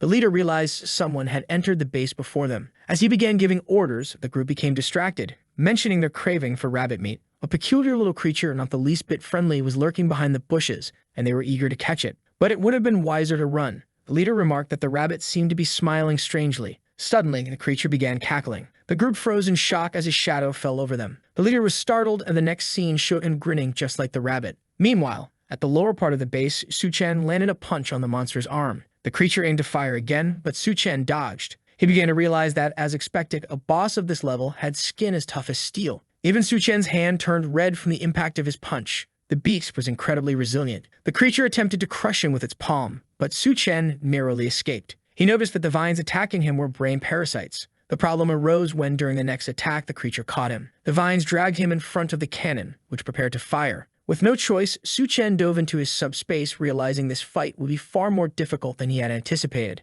Once inside, he was greeted by the little cat. Noticing the creature's golden aura, Su Chen warned it to stay back or it might be killed. The cat appeared to try communicating something. Su Chen began to suspect it was a mutant beast much smarter than he had initially thought. Meanwhile, amidst the rubble of the base, Bai Kang was searching for Xiaofeng. When Xiaofeng shouted that he was fine, the camera instead focused on a shot of Bai Kang from behind. This was because Xiaofeng was still buried beneath the rubble, and it was unclear where he actually was. "I forgive you, artist," Bai Kang muttered. But then she heard a laugh and turned to see who it was. It was the big man from earlier, asking how they had managed to open the door. Bai Kang noticed something was wrong. Everyone was smiling in a strange, eerie way. Suddenly, the leader lunged at her. Back in the subspace, the cat began transforming, growing gigantic in front of Su Chen. Su Chen was baffled at how the creature was growing so rapidly. With no choice, he removed the monster from the subspace, placing it face to face with the vine-covered beast. Su Chen quipped about the old saying, "Two tigers cannot share the same mountain." Standing next to the cat, he realized it had likely stolen the crystal to lure him there. He stared at the feline, surmising it had wanted his help against this monster. Before he could respond, the cat grabbed his back, clearly preparing for something. Su Chen climbed onto its back, declaring that now they would fight together. The cat, judging by its expression, wasn't thrilled with the idea, but there was no time to hesitate as the other creature lunged for a bite. The cat's expression shifted and it lashed out with a swipe, leaving a cut on the monster. However, even the cat's claws didn't seem to cause much damage. Su Chen instructed the cat to maintain its distance while he approached the vines, leaving the rest to him. The cat dodged several attacks, one of which struck the ground and caused water to start leaking in. It continued evading despite the vines relentlessly closing in. Finally, Su Chen found an opening and launched himself at the monster. He landed a powerful punch directly on its head, sending it crashing to the ground. The cat was visibly impressed by Su Chen's strength. The monster began to rise but was trembling all over. Together, they kept up the pressure, attacking it from all sides. After a series of blows, the creature's head finally cracked and the crystal fell to the ground. The cat was already grinning, ready to snatch the prize. But Su Chen, anticipating this, grabbed the crystal mid-air, declaring it his. The cat seemed ready to complain, but Su Chen was already preparing to consume it. Meanwhile, the walls around them started collapsing and water began flooding in. Seeing this, Su Chen realized the entire area would soon be submerged. But then he noticed something amusing. The so-called legendary cat seemed to have a fear of water. Su Chen grabbed the little cat by the head and said that if it was afraid, it could leave with him and escape this place. The creature responded with a resolute no, so Su Chen tossed it back into the water. The cat quickly scrambled back and clung to Su Chen's arm. Su Chen picked it up again and asked if it changed its mind. The poor thing seemed to realize it didn't have much of a choice. Meanwhile, Bai Kang, or at least a good portion of her, was fighting off the strange group of men. Despite her efforts, it seemed none of them were dying. Trapped beneath rubble and inside the tank, she realized escaping might be her only option. But she noted it was impossible, as there was nowhere to go. That's when she spotted the strange rabbit-like creature. Vines were sprouting from it, controlling everyone around and draining their energy. The rabbit approached her from the front while vines crept up behind her. Xiaofeng yelled at her to get out of there, but it was too late. She was captured. The poor woman was being dragged toward the rabbit's gaping maw. She realized she had let her guard down and now couldn't be saved. Xiaofeng powered up the tank, breaking free from the rubble. He smashed the rabbit and fired directly into its mouth as it tried to bite the tank. The shot obliterated the creature's head. Bai Kang was astonished, while Xiaofeng, exhausted, leaned back in his chair to relax. But the crystal fell directly onto him, landing squarely in his mouth. Before he understood what was happening, his eyes glowed green. Bai Kang asked what was going on, and Xiaofeng explained that he had accidentally swallowed the creature's core. Nearby, the little cat perched on Su Chen's shirt as he approached. Su Chen asked what was going on with Xiaofeng eating a crystal. Xiaofeng explained the situation and added that he couldn't feel anything different. Su Chen simply replied that the power would probably awaken during a fight, but for now, they needed to leave. Ever the cautious one, Bai Kang noticed the little cat and questioned Su Chen if he really intended to keep such a thing in the apocalypse. Outside, women were still being tied to poles. The monsters had obviously captured them for unspeakable purposes. Suddenly, they heard the sound of a car approaching from behind. Someone stepped out, and the monsters, annoyed, demanded to know who dared interrupt their fun. While Su Chen played with the little cat, Bai Kang asked if it was really safe to let Xiaofeng handle this situation so soon after their last fight. Su Chen assured her not to worry, saying he'd keep an eye on him. If this was the same person from his past life, he'd manage just fine. For Xiaofeng, the best way to awaken his powers now was to put himself in danger. Suddenly, 3 devourers leaped toward him. They unleashed a flurry of attacks, but nothing happened. Bai Kang, however, looked worried, commenting that at this rate, he might actually die. One of the devourers, puzzled, noticed his attacks weren't having any effect. Xiaofeng revealed it was because he was absorbing the energy from their punches. The monsters lunged at him again, attempting to strike. But Xiaofeng, unfazed, called it persistence and activated his energy-draining ability. He began absorbing their strength, leaving the monsters confused as to why their powers seemed to be dwindling. Su Chen observed, noting how fitting this ability was for Xiaofeng. Suddenly, he sensed something approaching. A hammer came spinning through the air, slicing through the necks of all 3 monsters. Xiaofeng was startled as the weapon landed in someone's hand. It was Captain Sun. Some remarked that he had barely managed to save Xiaofeng in time. Had he arrived a moment later, everyone would have been dead. As payment for his help, Sun demanded they hand over some food. Xiaofeng immediately started to protest. However, Su Chen told Xiaofeng not to do anything rash. He suggested they just take some food from the car and hand it over to Captain Sun. He pulled out a box from the car and said that in the apocalypse, options were limited. He handed over several boxes of food, jokingly telling Sun that this was truly delicious. Before Sun could complain, Su Chen sped off in the car. One of Sun's men asked why he didn't take the opportunity to kill Xiaofeng. Sun explained that he had tried but missed the attack. The man kept provoking Sun, accusing him of trusting these newcomers more than those who had been with the group for a long time. In the car, Su Chen asked Xiaofeng if Sun had something personal against him. Xiaofeng replied that Sun had always been like that and told Su Chen not to stress about it. But the truth was, when the axe had flown, Su Chen had thrown a rock to change its trajectory. If it wasn't personal, it showed that Sun had some kind of ulterior motive. Su Chen suspected that Sun was likely trying to form a separate faction within the base,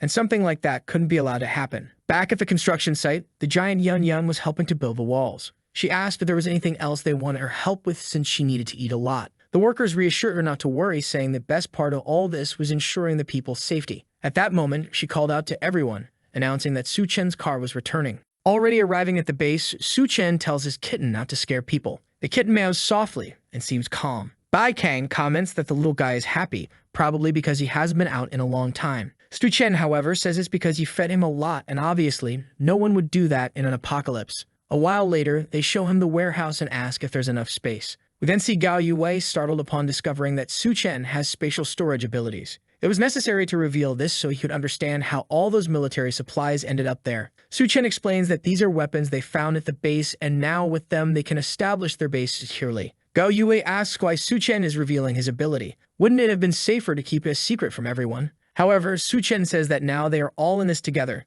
so he trusts the people. The captain agrees and promises to keep this secret until death. Bai Kang then says the base doesn't have a name yet and suggests it be called Dawn Light. Apparently, Su Chen's name in Chinese also means dawn. Gao Yue says it's a good name considering this base will be a new hope for everyone in the apocalypse. Su-chen thinks it will be an honor for him, as this apocalypse base will be the true heaven in this place. The kitten is approaching a spot where people are praising Do-won for successfully removing a plant. Some doctors tell her that the surgery wouldn't have been possible without her. Wow, this Do-won really has a big heart to be saving these people, doesn't she? She simply says it's a pity she can't save every case in this place. However, the scalpel she was holding reminded the kitten of some experiments conducted on him. At that moment, he got scared and froze. Seeing this, Do-won stroked him, trying to find out if he was hungry. She picked up the poor thing, which couldn't react. She didn't know Su-chen was the one who brought the kitten, and thought about asking to take care of him when he appeared. However, she realized it was unlikely he would agree given how hard it is to find food at this moment. She then goes to a door and says this is their temporary shelter. Suddenly, someone hugs her from behind and asks if she wants to have some fun. A second later, she's already on the bed. The kitten is there in the middle doing who knows what. Run, kitty, run. The protagonist wants to know how she already knew it was him. She replies that he's the only person completely immune to her psychic powers.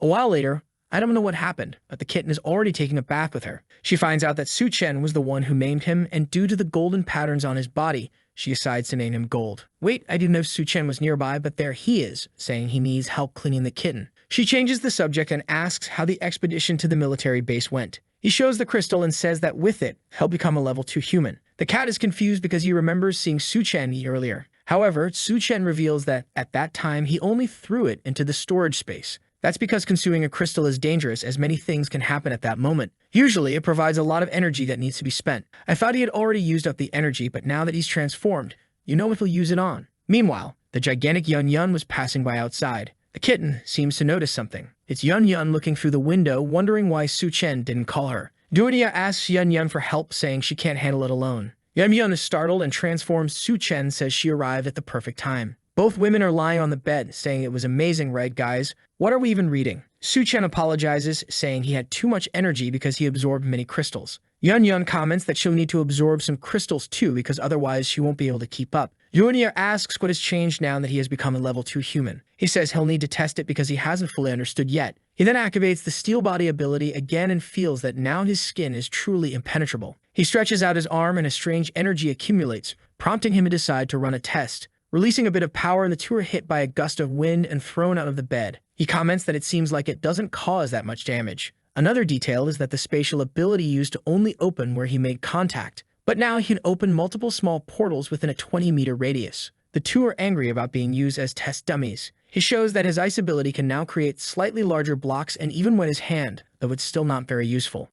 At this point, he has an interesting idea and creates 3 ice blocks. He throws them into the portal and makes them come out elsewhere, creating a sort of guided shot. By combining his mental force with teleportation, he essentially has a perfect ambush weapon. None of the 3 knew it was possible to combine abilities this way. He then activates mental perception. The range doesn't seem to have changed much, though now he can understand every cell in his body. That's when he feels something strange inside his body and is teleported to a pink place. He looks around, confused about where he is, when someone comes up from behind, saying this is a space within his consciousness. It turns out to be that doctor from earlier, now with long hair, saying it's been a while since they last saw each other. In the air, he recalls her from the memories of that man and asks if she isn't dead and disintegrated. Her hair flies forward and grabs his arms. She explains that because he consumed her crystal, she has now become a parasite within his body. It's impossible for her to cease to exist because her essence has merged with him. She approaches and places her hand on him, who has already realized that his abilities don't work in this world. On the outside, he's standing still, silent, while the 2 girls are worried, wondering what's happening. Meanwhile, in the illusion, he asks what she wants. She explains that she's been alone in this place for a long time and was eagerly waiting for him to appear. She approaches, saying it's obvious what she's going to do. At that moment, Su-chen realizes there's one ability he can still use. He transforms the ice into a sort of whip and grabs her by the neck. With this, he manages to pull her and appears behind her, saying he won't let her take over his body. She tries to explain that it's impossible with his level of mental strength, but he immobilizes her with those peculiar ropes. She tells him that leaving her trapped there won't kill her consciousness or essence. To this, he responds that he will freeze her and leave her there forever. As she suffers, she says she knows she's not as strong as him. However, this is a space within the consciousness which she controls. A bunch of hair emerges from the ground, and she says if that's the case, she won't lose. A second later, Su-chen is tied up, swaying back and forth. The two stare at each other, and she wants to see who will back down first. He keeps trying to move, but she warns that neither of them will be able to move in that place. Su-chen is now in trouble because he really can't break free from this cocoon. He then says staying in this situation won't help either of them, so they might as well talk. He asks what she wants, and she explains that she just needs to absorb a bit of his abilities to survive. This wouldn't affect him, and he doesn't need to worry because she doesn't have the strength to take over his body. He says he's not very keen on the idea and asks how to remove her from his body. She explains that she needs the power of the abilities to survive, otherwise she'll die. The only other option is for him to find the body of a woman with powers. It couldn't be someone too weak, and she'd need to have an excellent appearance. He responds that she's being too picky for someone at risk of dying and asks how he'll know the right woman is. She explains that when he meets the right person, she'll let him know. She moves closer, saying he might even gain some benefits. The protagonist replies that he doesn't need any benefits and warns her that if she tries anything, he'll eliminate her. She says she understands and asks to be released as she doesn't like being trapped. With that, the cocoon and ice ropes dissolve. Su-chen is back in the room. The two girls ask what happened because they were calling out to him and he wasn't responding. When he learns he was completely immobilized, he finds it very risky to have something that could take over his body. Meanwhile, the scientist's consciousness space starts to freeze. She screams, wanting to know why this bastard is doing something like that. Meanwhile, he thinks he's lucky to have this ice ability that works in the conscious space. However, the safest option is definitely to find another body for this woman. That's when he remembers there are plenty of women at the base and asks Duan to take him to meet more women. The two are a bit confused, wondering why he suddenly wants other women. After everything that happened, is he still not satisfied?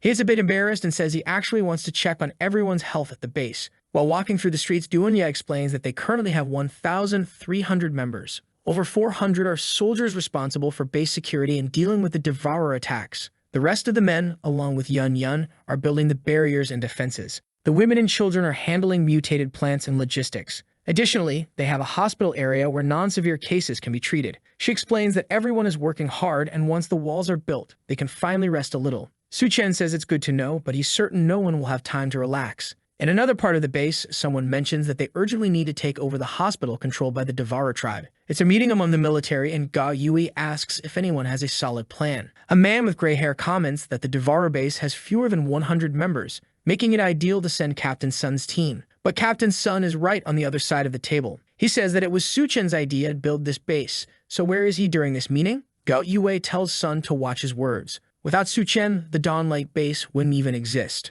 He's sitting there because of what the young man did. Gao Yue has already noticed that Sun has the wrong impression of Su-chen. He recalls the moment he asked the young man why he wanted Gao Yue to take charge of the base. The protagonist responded that he had no interest in being a leader and trusted Gao Yue to handle it. However, he warned never to forget that the apocalyptic world is full of disasters. Even with the base's protection, if people aren't vigilant and aware of their surroundings, it would eventually be destroyed. Gao Yue replied that he understood, imagining Su-chen was more interested in getting stronger. Back at the meeting, he says he's certain Su-chen would help without hesitation if they faced any problems. Sun responds that the Devourer tribe at the hospital is quite strong, and he can't be held responsible for the losses that will occur. The captain says it's fine and proposes sending Xiaofeng along with Su-chen to ensure success. Sun agrees, saying that since the captain insists, he'll accept the mission and begins preparing. Outside, one of Sun's lackeys asks why they're attacking the hospital when they were planning to steal a base. Sun says he's very concerned about Xiaofeng and Su-chen's abilities, which are hard to deal with. However, if they go on this mission and he can quietly get rid of the two, taking over the base will be much easier. Back at the meeting, someone tells the captain that Sun accepted the mission, as Su-chen predicted. The captain acknowledges this but hopes Sun won't follow the path Su-chen warned about. He then asks if a team was sent to explore that part of the city.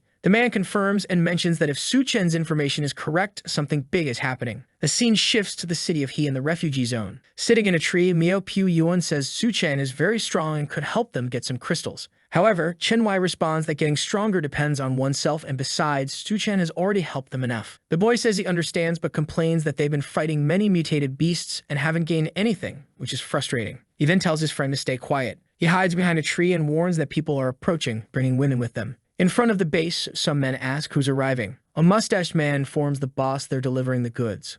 Among them is Ji, whom Su-chen has encountered 3 times before. The man says they're all high quality. The boss instructs them to proceed as he'll take them to the Lord. He pats his friend's belly, saying they'll make a fortune once again. In another room, someone expresses dissatisfaction with the current batch of goods. The Devourer chief of the location declares that the woman who can give him a child will be spared. One of them tries to say something but is grabbed by the neck, and he tells her she's just a tool. While the girl cries, another man approaches and reports that Su-chen's group is coming to attack the hospital. The chief orders his entire group sent out because he wants this Su-chen dead. One of them explains that the people are starving and too weak to fight. The only way to win would be to turn everyone into devourers, but the process takes time. At this, Ji, sitting in the back, offers to help. The chief turns and asks what her plan is. In the next scene, 2 of his men are buried up to their necks. They ask the chief what's happening and why he's doing this when they've always been loyal. He approaches with a hammer and explains that Ji said she could help him build an army of devourers. The problem is she needs their heads as ingredients for a potion. They call it a lie, clearly a revenge act for capturing her. The chief says he doesn't care, he's more curious to see what she'll do. He strikes their heads, sending them flying. We then see a red pool where devourers are throwing all the survivors. Someone pours a green liquid, claiming that this second-generation serum accelerates the devourer process. It's Ji, now fully adapted to her new surroundings, even wearing a robe and wielding a staff. One of the humans is grabbed by the neck, begging to be released, while another is thrown into the cauldron. Ji tells them to feel honored. Only a few are selected and qualified to enter the blood pool. Only the strongest heroes can serve the city's lord. As she watches the man drown, she thinks everything terrible that happened to her is Su Chen's fault. Because he destroyed the evolution base, she was captured, enslaved, and suffered immensely. And that's why she'll do everything to make him pay the price. One of the men climbs out of the pool, now fully transformed and looking strange. From behind the wall, Chen Wei observes and realizes they are trying to turn everyone in the city into devourers. Mio Pu Yuan comments that at this rate, over 2,000 people will be used. They climb down knowing they need to pass this information on before their base is annihilated. However, someone appears and remarks that it's a shame. Several devourers are already behind them, announcing that neither of them will make it out alive. Mio Pu Yuan is startled, but Chen Wei steps forward, saying he'll create an opportunity for Mio to escape. The devourers, however, laugh and declare that neither will have a chance. They'll become Fu here and now. The scene shifts back to the Dawnlight base. Xiao Mai is walking when Su Chen approaches her, asking how life is at the base. She says everything is peaceful, and no one is causing her any trouble. At that moment, Gao Yue calls for Su Chen. He approaches and says he has spoken with Captain's son, but they'll need Su Chen's help to kill numerous devourers. Su Chen simply responds that it's not a problem. However, the captain adds that he has one more request. The hospital is very close to their base and will eventually become a problem. Furthermore, the medicine there is an extremely important resource, so he asks Su Chen to retrieve some for them. The protagonist assures him not to worry, he'll only take what's necessary. Gao Yue then wishes him good luck, mentioning that all the powered individuals at the base will join the mission this time. The military group arrives, stating that they're under Su Chen's command. The protagonist gathers everyone's attention and tells them to listen up. He wants them to remain at the base to defend it, especially keeping an eye on the movements in Ega City. The group looks surprised, perhaps too much so, that he doesn't want their help. But Su Chen knows something very dangerous is about to happen. Back with Chen Wei, the two are surrounded by several devourers. Mio Pu Yuan says they won't make it out alive at this rate. Chen Wei reminds him of all the missions they've been through. Mio Pu Yuan recalls many, considering he's one of the people who has done the most missions. But the devourers taunt them, telling them to stop scheming because both will die here today. Chen Wei charges forward to punch one, yelling for them to disappear. But he's holding something in his hand and throws it into the devourer's eyes. While two of them cover their faces, they try to escape to the side. However, as the boy turns to say something, a spear pierces through his ribs. Chen Wei screams his name, but the leader lifts him up by the spear. He remarks that it's great his meal has arrived at his doorstep, but since he's too scrawny, he'll leave him for his friends. With that, the poor boy is thrown to the devourers, an entire army. The poor kid definitely won't make it out alive. Chen Wei runs to help but is also struck in the back. It seems Mio Pu Yuan has already been torn in half. Fallen to the ground, Chen Wei can only watch as his friend is devoured. He gathers his strength and runs to the riverbank, trying to throw himself into the water. The devourers notice and throw some spears, but he narrowly manages to hit the edge and falls into the water. The monsters, frustrated, curse the boy for escaping when they're starving. The leader smirks and says he knows a place full of food. He orders all of them to attack the Dawnlight base and seize the opportunity. With their overwhelming numbers, the devourers are thrilled. They don't care about the risk, they just want to eat wherever they can. The leader then calls for Shen by name and tells him to wait as he's coming with a visit. The scene shifts to the city hospital. A girl is crying and apparently, a devourer monster has just been born from her. Not sure how, since this apocalypse only started a few weeks ago, but I guess devourers are born faster. Well, considering how quickly people transform after jumping into the pool, it makes sense. This devourer is Feng Pangzi, the hospital's leader. Meanwhile, downstairs at the hospital, guards are stationed when suddenly a group arrives, armed and shooting. Before they can react, Captain Sun cuts down the first one. He turns to the rest and orders them to clear the way. He directs this to Su Chen's group. Xiao Feng wants to know why. Captain Sun explains that the people behind them are just regular folks with guns, so it's too risky for them. But Su Chen asks what Sun will do if they refuse to go ahead, and whether this is a threat. Sun insists it's not, claiming he only wants the powered individuals to lead the group. Su Chen agrees but warns that when a weapon is pointed at him, the outcome is never good for the other person. He calls for Duan, who is, surprisingly, not turning her back this time. For once, she's facing forward. Incredible. Sun then tells his men to let Suchen tire himself out before they start shooting. However, the soldiers are hesitant to target Duan for obvious reasons. They'd rather risk Suchen's wrath. As soon as the military group steps into the hospital, they seem confused. No one from Suchen's group is there. Where could they have gone? Hidden nearby, Xiaofeng asks what's happening. Duan explains it's easy to control the vision of ordinary people. The only problem is Captain Sun, who might notice something is off. Suchen activates the portal and reassures her not to worry. Sun won't notice a thing. Suchen starts teleporting behind the soldiers, striking the back of their necks one by one. Sun orders his men to take cover while Suchen pushes them toward the monsters. Using his mental perception, Suchen senses where the devourers are and directs the group accordingly. Meanwhile, Sun leads his troops trying to locate the enemy. In one of the rooms, Feng Pangzi encounters his group along with two women. The devourers express their desire to become like their leader, but Pangzi gets furious at them for stealing his women. He punches, destroying the entire wall. The blow tears through the devourers and narrowly misses Sun's back. As Pangzi exits the room, he comes face to face with Sun, demanding to know how they got there. One of Sun's men warns him to look up, pointing out that something is wrong. The hospital has far more devourers than they expected. Before they can react, Sun orders his troops to start shooting immediately. The soldiers open fire, but their weapons have no effect. Pangzi laughs, announcing to his brothers that their feast has arrived.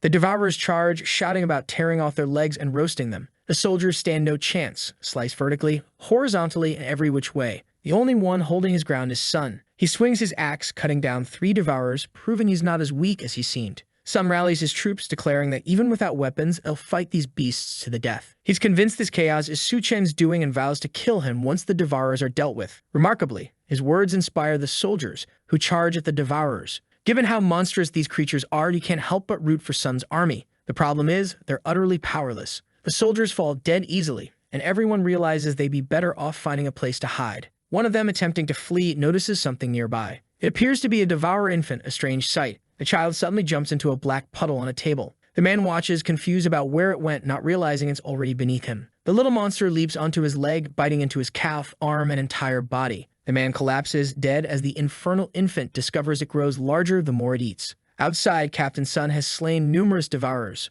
The soldiers are awestruck. How is he doing this as a mere human? At that moment, Pangzi appears beside him, mocking him for taking pride in killing such weaklings. Sun leaps toward Pangzi, seeing a perfect chance to cut him in half. He swings his axe at Pangzi's face, but Pangzi easily blocks the attack. Sun is shocked, and suddenly the infernal infant appears behind him. Sun takes 2 deep slashes to his arms. It falls to the ground, and the demonic baby moves in for the kill, snarling that Sun should die. But before it can strike, it's kicked in the mouth and sent flying. The little demon stands up, demanding to know who dared kick it. It's Suchen, who tells him that Sun is someone he can't kill. Pangzi's expression shifts. Upon seeing Duan Anhua, he becomes infatuated. He screams in delight, claiming it's his lucky day to meet such a beautiful person. He tells Suchen that, as a reward for bringing such beauty, he'll let him choose how he wants to die. But Suchen appears beside him instantly, telling him he talks too much. Suchen punches Pangzi square in the chest, declaring his choice is to send him to hell. A hole is left in Pangzi's chest. However, Pangzi gets back up, impressed that Suchen is an ability user. The wound heals, and Pangzi remarks that Suchen's body must be full of energy. What's with this creepy talk? The infernal infant looks at Duan Anhua, calling her weak but saying she can stay since his father likes her. She can be his mother. She's horrified, but Bayabin assures her not to worry. They've just fed and won't eat her. Still, the accursed demon declares he wants milk. Before he can finish, Duan lifts her leg and kicks him in the neck. The demon child rises, accusing her of mistreating him, only to be kicked again and sent flying. Duan stomps on the little brat, urging him to die already. She pins him to the wall with her foot, but he smiles, saying his mother is amazing. Duan begins to suspect this creature has abilities. Suddenly, it appears behind her, explaining it can move through shadows. As long as it has this power, it can attack her from anywhere. Before it can act, Gold leaps at it, clawing its face and pinning it to the wall. Gold perches on Duan, seemingly at ease. Duan warns Gold to be careful, as this place is extremely dangerous. At least she has her mental perception to sense where the creature will come from. The demon reappears beside Gold, threatening to kill the stupid cat, but is promptly slashed by Gold and thrown against the wall. Duan draws her weapon and fires repeatedly. When the smoke clears, the creature is hiding behind a pillar, realizing it's better to flee. Meanwhile, Captain Sun, now armless, gathers what remains of his army. Xiaofeng steps forward, urging him to stay back as the area is too dangerous. The devourers laugh, calling Xiaofeng pathetic and mocking his attempt to intervene. Stun, however, sees Xiaofeng's honesty as a perfect opportunity to use him as a distraction to escape. Xiaofeng calls out to Sun, stating that as the leader of the operation, he orders Sun to protect him so he can escape. Sun agrees but insists Xiaofeng must do him a favor first. When Sun asks why, Xiaofeng grabs him by the neck. Xiaofeng explains that now that Sun has lost his arms, his energy is useless, so Xiaofeng will put it to good use. Completely drained, Sun demands to know why a teammate would betray him. Xiaofeng simply replies that they were warned. Anyone who points a weapon at them is an enemy. Since Sun is an enemy, everyone here will die. Without hesitation, Xiaofeng starts absorbing the energy of the entire army, showing no mercy. Meanwhile, back at Dawnlight Base, thanks to Su Chen's warning, they were prepared for the Devourer's attack. Yun Yun stands atop the wall when Bai Kang approaches, asking why she's still there. Yun Yun replies that building the defenses Su Chen requested took a lot of effort, and she won't let the Devourers destroy it. Out of nowhere, Bai Kang asks Yun Yun something specific. She mentions knowing that Yun Yun and Duan Ya are close to Su Chen and asks if Yun Yun doesn't find that strange. Yun Yun admits it's odd, but since it's the apocalypse, she doesn't care about old world rules. She silently acknowledges that she's glad for Duan Ya's help because she couldn't manage alone. Yun Yun then teases Bai Kang, noting how shy she seems and asking if she feels something for Su Chen. Bai Kang denies it, calling the idea ridiculous. Yun Yun says it's normal to be attracted to someone like Su Chen in the apocalypse, since he's strong and good-looking. Bai Kang, a bit flustered, mutters to herself that maybe it's normal then. Just then, someone on the wall points and tells the captain to look. An entire army of Devourers is approaching, far more than they expected. Bai Kang immediately orders the generals to be notified and civilians evacuated. Yun Yun pulls out food from her bag and starts eating. She asks Bai Kang if she plans to abandon the base. Bai Kang replies that of course she doesn't, but securing the civilians' safety comes first. Yun Yun keeps eating, determined not to let the barrier she worked hard to build be destroyed. She retrieves a strengthening potion from her bag, applies it to her arm, and climbs the wall. All little first, Yun Yun declares, leaping off the wall. She tells Bai Kang to organize the troops and ensure no one abandons the base. On the ground, Yun Yun grows enormous, though her clothes somehow remain intact. Grabbing a tree, she challenges the Devourers, warning them they'll go no further. She notices her body is growing even more than usual, likely due to the potion's effects. Now towering like a titan, she confidently declares she'll handle the pests. The Devourer leader laughs, amused by her confidence. The Devourer army advances, scaling roofs like its attack on Titan. Yun Yun smashes those who try to flank her with the tree, sending them flying. Those jumping from the rooftops cling to her arm, but a single swipe reduces them to bloody pulp. Bai Kang watches, impressed by Yun Yun's strength, but aware that even as a giant, Yun Yun can't last forever. At this rate, the base will fall unless something changes. Yun Yun keeps swinging her tree, scattering the Devourers and intimidating them. Down below, the Devourers hesitate, visibly afraid. Dia appears, questioning their lack of willingness to fight. Suddenly, the Devourers, unable to resist a woman's presence, lunge at her. Dia smacks their heads, taunting them for their newfound courage and claiming they now have the energy to face Yun Yun. She plants seeds in their heads, causing confusion. Dia reveals that during her imprisonment in Hexiang, she discovered her blood enhances plants' strength. She can even grow a sprout within someone, though it costs their life. From the Devourer's heads sprout grotesque flesh plants. The creatures mutate, with eyes emerging in the middle of their faces. Yun Yun turns to see three massive monstrosities before her. The leader grins, claiming this is the perfect opportunity. While the monsters distract Yun Yun,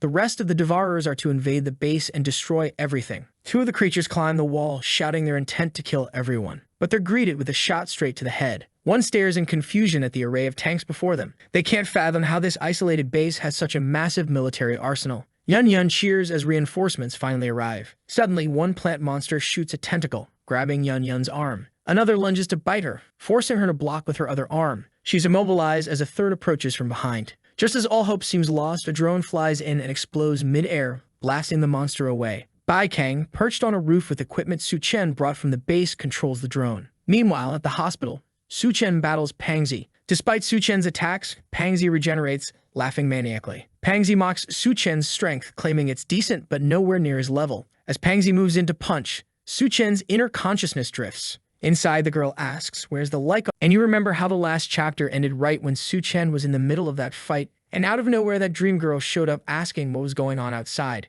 Damn, it's been a while since we've seen those giant girls. Look at her, she's huge. And she's blaming Su Chen for sealing her in that place. She couldn't feel anything from the outside world, but she really wanted to take a look, and then she said she'd made up her mind. She was going to break out of that ice prison from the inside. Meanwhile, Su Chen's still dodging Pangzi's attacks. Seeing that this fat guy was tough to deal with, he had to come up with a quick solution. But that's when something started breaking through the barrier. At the same time, Pangzi says Su Chen's finished and starts landing a series of heavy blows on him. But instead of dying, Su Chen wakes up inside an ice prison surrounded by plants, and that desperate girl comes rushing at him, legs wide open, saying she's been waiting for him. Oh boy, here comes the violent move. Leg swings here and there, and the poor guy didn't stand a chance. She even wrapped him up tight in a cocoon, flipping in midair. Suchin's like, "Hey, crazy girl, what are you trying to do?" But she just says she knows this way he won't be able to use his ice abilities. Navi's going to pay the price for locking her up in that frozen prison. But suddenly, oh my god, how do you even keep narrating this? She's blushing, looking down, muttering, "What's going on?" There's a thump-thump sound. Hopefully, that's her heart beating. And then she asks if he's some kind of pervert for wearing invisible clothes. Suchin shouts back, "Hey, you crazy woman, you're the one who's lost your mind and dragged me into this place." But that weird girl is completely red-faced, saying it's her first time. The protagonist doesn't buy that for a second, and she insists those past things were just fake experiences, telling him to control his instincts. But he says it's kind of hard to stay calm when she keeps moving around like that. Meanwhile, while he's having his little moment in there, outside his body is getting smashed to pieces by Pangsy, who's actually helping him more than hurting him, because every punch from the outside makes his body move inside, which somehow affects her too. The giant bubble crashes to the ground, she starts trembling, while the monster keeps pounding on Suchin's stomach. It's turned into a Muay Thai training session. Then the crazy girl yells that here comes another direct hit, the bubble hits the ground again, and she's gasping for air, wondering what's going on. Suchin, you better wake up fast, or this guy's about to take a huge bite out of you. But suddenly, the beast senses something strange. Look who's back. I missed her. Duanya shows up, telling that bastard to let him go. He looks shocked by her nerve. She points a weapon at him and says, yeah, she's already corrupted. Now we see what really turned this fat guy into a villain. He says, she told me she'd marry me after I gave her 100 gifts. Here, my love, this one's the 100th. But of course she only said maybe, and that from now on, it'd be best if they stopped seeing each other. Confused, he says it doesn't make sense. This was the 100th gift. But I don't know if you've ever heard this line. It's the most classic one in Chinese dramas. She asks if he really thinks a toad could ever eat swan meat. Then she tells him to take a look at himself and see how pathetic he is. She only said that stuff to give him something to do with his life out of pity. Yeah, that's definitely villain behavior right there. He instantly snaps, yelling that he's the only one who cares about her. But she cuts him off coldly, saying she's pregnant with another man's child, and that's when he completely loses it. She even calls him simple and pathetic and tells him to disappear. Obviously, that mentally unstable guy, already not right in the head, did something terrible. Now he's attacking Duan, saying he's gonna purify her too. She runs, yelling to the golden guy that they've got to keep that monster away from Suchin. Meanwhile, in another room, Xiaofeng's celebrating that the traitors are dead, saying now it's the Devourer's turn. But just then, the wall explodes. Duan gets thrown across the room, and Pangsy's right behind her, about to hit her with that disgusting tongue. Yet lost freak. Thank God Goldie suddenly transforms into a massive tiger, launches her upward, and carries her outside. Xiaofeng tries to use his ability to steal, but damn, the power difference is way too big. He realizes it's not going to work. Duan yells for him to forget it, and just get out while he can. He bolts, saying that tongue is way too nasty, while Pangsy devours everything in his path. Far away, Suchin, man, I've never seen someone so fired up in a one-on-one like this. Even while getting punched in the gut, he wakes up, and the crazy girl celebrates, saying it's finally over. But the badass just says he's got business to take care of outside, and she better behave herself here. Their relationship will be explained once he's back. Of course, that weirdo grins and says that to make sure he comes back, she's going to help him, and he better take responsibility. Oh no, looks like another baby's coming. Meanwhile, outside, the army guys are blasting everything. Bullets flying, explosions everywhere, devourers pouring in from all sides. That fierce woman is slicing through enemies like nothing. Bai Kang is controlling drones, blowing up creatures' heads left and right. That giant Yun girl is smashing everyone with massive containers. Well, not containers, those giant antenna-like things, and Kang compliments her. But suddenly, a tank rolls up in her direction and explodes right in front of her. I thought someone was going to save her, but no. She's buried under the rubble. Yun looks worried because it doesn't seem like the number of devourers is going down. Even the tank barrier is being pushed through. The rest of the humans are saying maybe it's time to retreat. But now she's awakening her inner Naruto, losing her mind completely. Meanwhile, that big bearded guy steps up, saying he's here to choose a woman. Then suddenly, a massive foot crushes 3 of them on the spot. He looks back and calls her a stupid woman. He climbs up the building and yells that she'll pay for that. They're face to face now, and she swings a huge hand at him. But oh boy, this guy's about to pull a reverse Captain Levy move. This time, the villain's the one climbing up the giant's arm, jumping straight toward her to land a massive punch.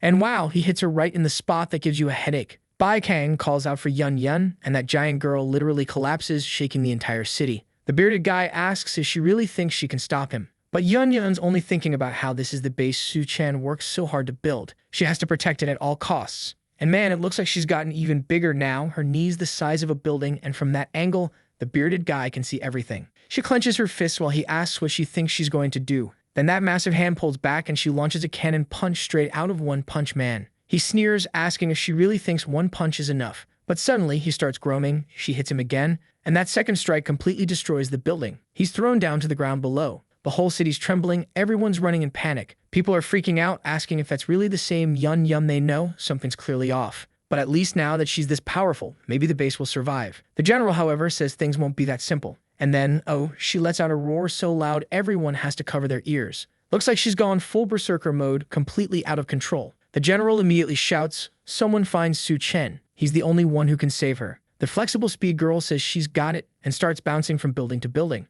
Meanwhile, at the hospital, our boy Su Chen walks out of a store wearing a new outfit. As he steps outside, he notices, damn, looks like everyone really took care of the devourers. But then he senses something strange. When he turns around, look who appears planting bombs right in his face. "Girl, your setup's uneven, right side's bigger than the left." He asks why she showed up and she says it's because of all that commotion earlier. Now it seems like she can leave his body. He thanks her and tells her to get to work right away to find out where that fat guy went. She's annoyed he's making her work the moment she shows up, but she says fine. She sticks her hair to a building and says she'll prove how capable she is. He asks what she's planning to do and she just tells him to hold on because she's Spider-Girl now. The two of them swing up high and he's shocked that it actually worked. From midair in the distance, the protagonist spots the giant girl far off in the background. The cheeky ghost girl asks what's wrong with her and Suchin's certain something bad has happened. Yun Yun wouldn't just lose control of her powers and go berserk for no reason. At this rate, she's going to self-destruct. The ghost says self-destruction sounds terrible, especially considering what's right in front of them. Down below, Pangsy's advancing toward the trio.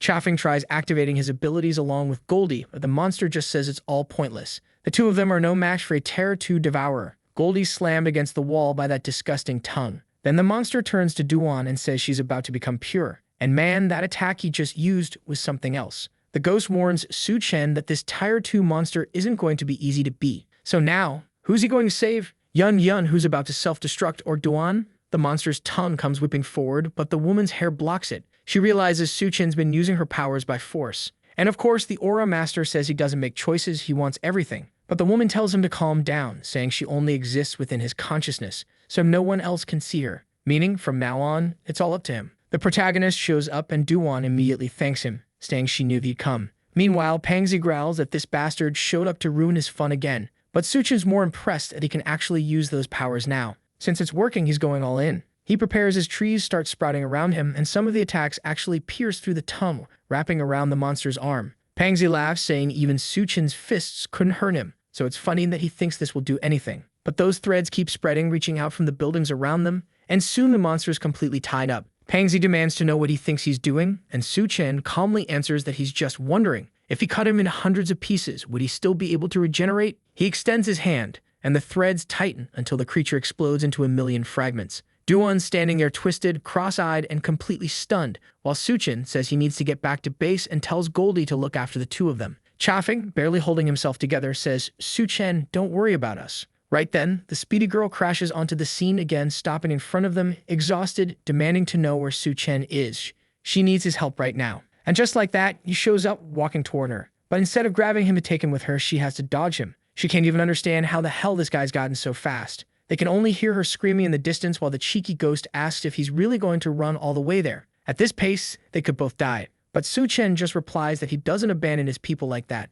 Ah, look at him. Sounds like a Marvel hero now. The most gallant guy alive. The girl watching even mutters, "Wow, he's so kind." Little does she know about the villain's past. Then suddenly, Su Chen says it's time to try that technique. He finally activates a spatial ability, a kind of spatial leap. A portal opens in front of him, and another one opens further ahead. He's basically teleporting. The girl's stunned, wondering how he pulled that off. Su Chen thinks back to when jumping 3 meters used to almost tear his body apart, but now that he's reached level 2, he can leap up to 8 meters thanks to his steel body. The scientist woman says she's got a bad feeling and asks what he's planning. He just replies that it's time to test his limits, and starts chaining one spatial jump after another. The poor girl's left behind, wondering how he disappeared so suddenly. Meanwhile, back at the base, giant Yun Yun is now grabbing devourers with both hands and hurling them away. But of course, the perverts don't stop. One's yelling to run, and another's like, "Run? Why? The apocalypse sucks." But this view's amazing. Oh my god. Zombie perverts. One creep even says this is escalating fun while climbing up her leg. Another one's right behind, saying he wants to see everything too. Another saying he can't hold himself back. What the hell is happening? One lunatic's drooling, mouth wide open, saying he's almost there, while the boldest of them actually grabs onto her garter belt as she looks down, seeing a swarm of tiny bugs climbing up her legs. Okay, change of plans. They've decided that if they attack her from the inside out, it'll be easier to take her down. You know what? That actually makes sense. The general's watching all this chaos and orders everyone to open fire, but buildings are collapsing behind them. It's a total mess. Yun's attacking everyone without distinction now, and it's getting almost impossible to help her. Then Kang says something weird is approaching. It's the badass himself, teleporting straight onto an antenna. Everyone cheers. Sanju arrived just in time. Meanwhile, the girl on his back warns him. At the rate Yun's growing, she's going to literally explode soon. Then she notices the protagonist nearby and grabs at the antenna, but he dodges and lands on her arm instead. He jumps toward her shoulder, realizing she's completely lost consciousness. He stumbles when she slaps the air, falls onto her chest, and slides right down. Damn, Su-chen, you're falling through the air now. The scientist, of course, wonders what material those tights of hers are made of. They stretch that much. He tells her to stop being ridiculous. It's probably part of her ability. Meanwhile, Yun's launching massive attacks toward the Devourers, who are shouting that they'll invade the sacred lands. That's it, Su-chen, aim for the neck and get rid of those freaks already. The author's gone insane at this point. The monsters are yelling at Su-chen to let go, calling him uncultured, but he's just using his tentacles to grab them all by the neck and throw them away. It starts raining Devourers everywhere, while down below, that witch from earlier is watching the whole thing. Now the monsters are surrounding her. They say, we were all humans once, but you're the one who turned us into these monsters. That's why you'll pay the price. But she grabs her staff and jams it right into one of their eyes. The guy stares at her while she says they should be thanking her instead. Then she jumps from the top straight into the abyss, shouting that this is the gift she's leaving for everyone. Suddenly, her staff starts dissolving inside the creature's eye, sprouting branches that spread throughout the city and turn into a giant tree-like monster. The creatures are all being absorbed, and out of nowhere, this colossal tree beast rises behind Yun. Oh my god. Meanwhile, some random guy yells that he's the first one to arrive. Buddy, let go before you die. Yun lifts a bunch of rocks into the air. They start falling everywhere while people shout to hang on. She stomps on the wooden monster with a crazy grin on her face. The others struggle to dodge her attacks while Su-chen, moving like Spider-Man from below, swings back and forth, slashing through enemies midair. Then he goes full Spider-Man classic, launches himself upward, and ends up face-to-face with Yun. The army cheers, thinking at least the Devourers seem handled. But Kang knows Su-chen's biggest challenge is only beginning. How's he going to wake Yun up? I'm honestly scared. This author's completely out of his mind. She swings both hands forward and Su-chen thinks she's trying to grab him, but no, she slams them together like a giant hammer, trying to crush him with everything she's got. Right before the blow hits, he vanishes using his spatial ability, and her attack tears through half the city. People are panicking, asking where he went, what just happened. The scientist warns that maybe that wasn't such a good idea. So he teleported, but where did he hide? Oh no, he's wedged himself between those two massive planets. Looks like things are starting to rip apart. His partner says something strange is happening. Su-chen immediately triggers another spatial jump, reappearing right in front of Yun, who's glowing and starting to crack all over her body. He realizes her body can't handle it anymore. Then she opens her mouth and a bright light bursts out. Inside her consciousness, she feels an eerie cold, whispering that every time she opens her eyes, she finds herself in an endless void. She lost count how many times she'd woken up in panic, how many times she'd been strapped to an operating table and stabbed with needles. If there was a god in this world, the least he could do was free her from this suffering. Then she hears someone calling her name. She wonders if it's some kind of god. But no, girl, it's Su-chen grabbing onto her butt. He tells her not to forget that he doesn't keep useless people by his side. And that's exactly what he does next. He tells her to wake up and lands a thunderous slap that makes the girl jolt like she's been electrocuted. Whatever virus hit this world must have messed with people's jaw control, because these girls' tongues keep popping out for no reason. Then Yun starts remembering back to the very beginning of the story, when our boy met that feisty girl working at that honest shop. Su-chen was there. Su-chen saved her at the hospital. Su-chen kissed her. Su-chen went further than he should have, and now she's glowing gold, exploding. The soldiers realize there's no way she's going to survive that, and suddenly the entire sky lights up. Golden particles spread across the city. When one of them opens his eyes, he asks if it's really over. But Su-chen and Yun have vanished. Kang falls to her knees, whispering that it's impossible. She's emotional, saying she still had so much to tell both Su-chen and Yun. They had just saved her life. But then the general tells her to look up. Relax, girl, our guy's back, carrying her. And here he comes, literally radiating energy, aura pouring off his body. Yun's fragile, cracked all over, but at least she's alive. Gao Yui orders them to call a doctor immediately. But then Goldie dashes past and Duan arrives, saying she can handle it. She jumps down from the beast, takes Yun from Su-chen's arms, and checks her condition critical. First, they'll have to get back to base and see what they can do. Later in the bath area, the protagonist asks why she put water in there. Duan explains that normal treatments wouldn't work, so she mixed in part of that recovery serum. She's changing clothes while telling him to take a look and see if her wounds seem to be healing. Su-chen looks but says he doesn't notice any difference. Duan insists that's impossible. The serum speeds up recovery hundreds of times, but Su-chen's sure of it. These wounds seem like something that needs a specific ability to heal. Do-won agrees it makes sense, but admits she doesn't know what ability that might be.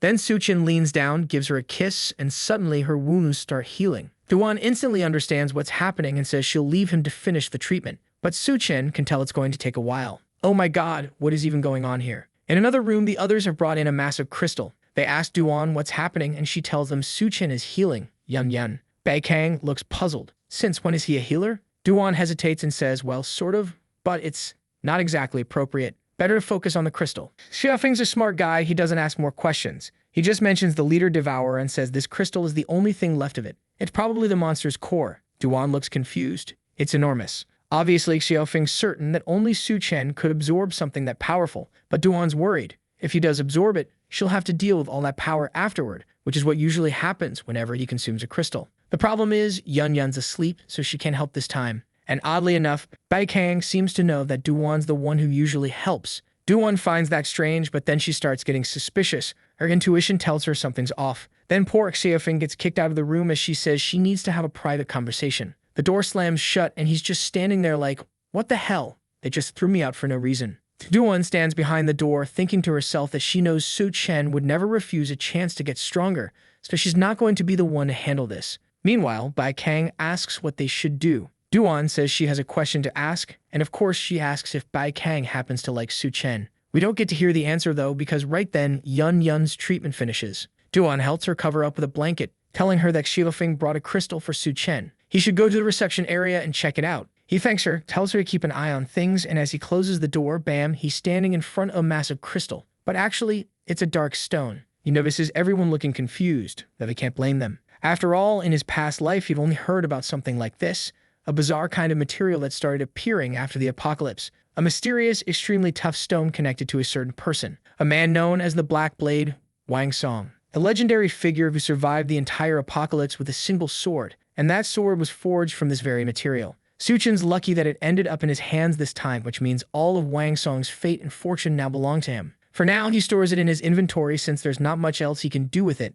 though he knows it'll be perfect for forging his own blade later. Earlier, we saw Do-won asking Baekang if she'd help, warning her that whenever Suchin absorbs a crystal, he becomes cursed. They'd have to handle it together, she couldn't let that curse spread. But Do-won said she needed to stay behind to take care of Yun. Baekang, however, looked way too enthusiastic, saying she'd handle the curse herself. Do-won's clearly trying to get out of the job. Her role's done enough overtime already. Do-won tries to explain, but Baekang insists she'll take care of it. Now dressed up in a maid outfit, Baekang's wondering what kind of curse requires her to wear something like this. Maybe Do-won tricked her. Still, seeing Suchin from the side, she knows he's vital for protecting the base. So she decides to confirm the state of the curse herself and brings a bottle of wine, planning to follow Do-won's instructions. She calls out to Suchin, who turns around, confused by the sight of her standing there with wine for the two of them. She even calls him master, leaving him completely lost, like, what's this crazy woman up to? Meanwhile, Do-won, tending to Yun, quietly prays for Kang to hold on long enough. Once Yun stabilizes, she'll try to help too.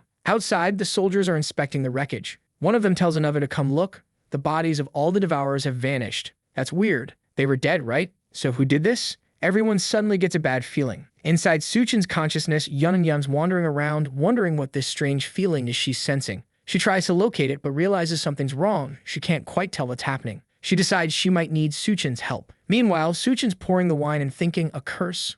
What the hell is that crazy Do-won talking about? Still, he's definitely enjoying how shy Baekang looks. She nervously says he can do whatever he wants. Out of nowhere, Suchin spits out a mouthful, and she asks what's wrong. He says this stuff is way too strong. She says she'll try it herself, and he notices the bottle says 64% alcohol. The poor girl, jaw practically trembling, says it's her first time drinking, and immediately downs the whole thing. He's shocked, asking if she's drunk already. She stomps her foot, insisting she's not drunk. She still has to lift his curse. He shrugs and says fine, if she's serving it up like that, you won't refuse. But she must have forgotten how this whole connection thing works. The moment that energy flares up, she jumps in shock and falls to her knees. He immediately asks if she's feeling a bit more sober now. She's trembling, saying she was wrong. There's no way she can win. He says that's fine then. But just as he's about to say something else, he suddenly feels a strange pull and gets dragged straight into the consciousness realm. Of course, he's furious, muttering that the crazy woman yanked him out right when things were getting good. Where the hell did she drag him this time? Then the other insane girl shows up out of nowhere. Oh no, is this what I think it is?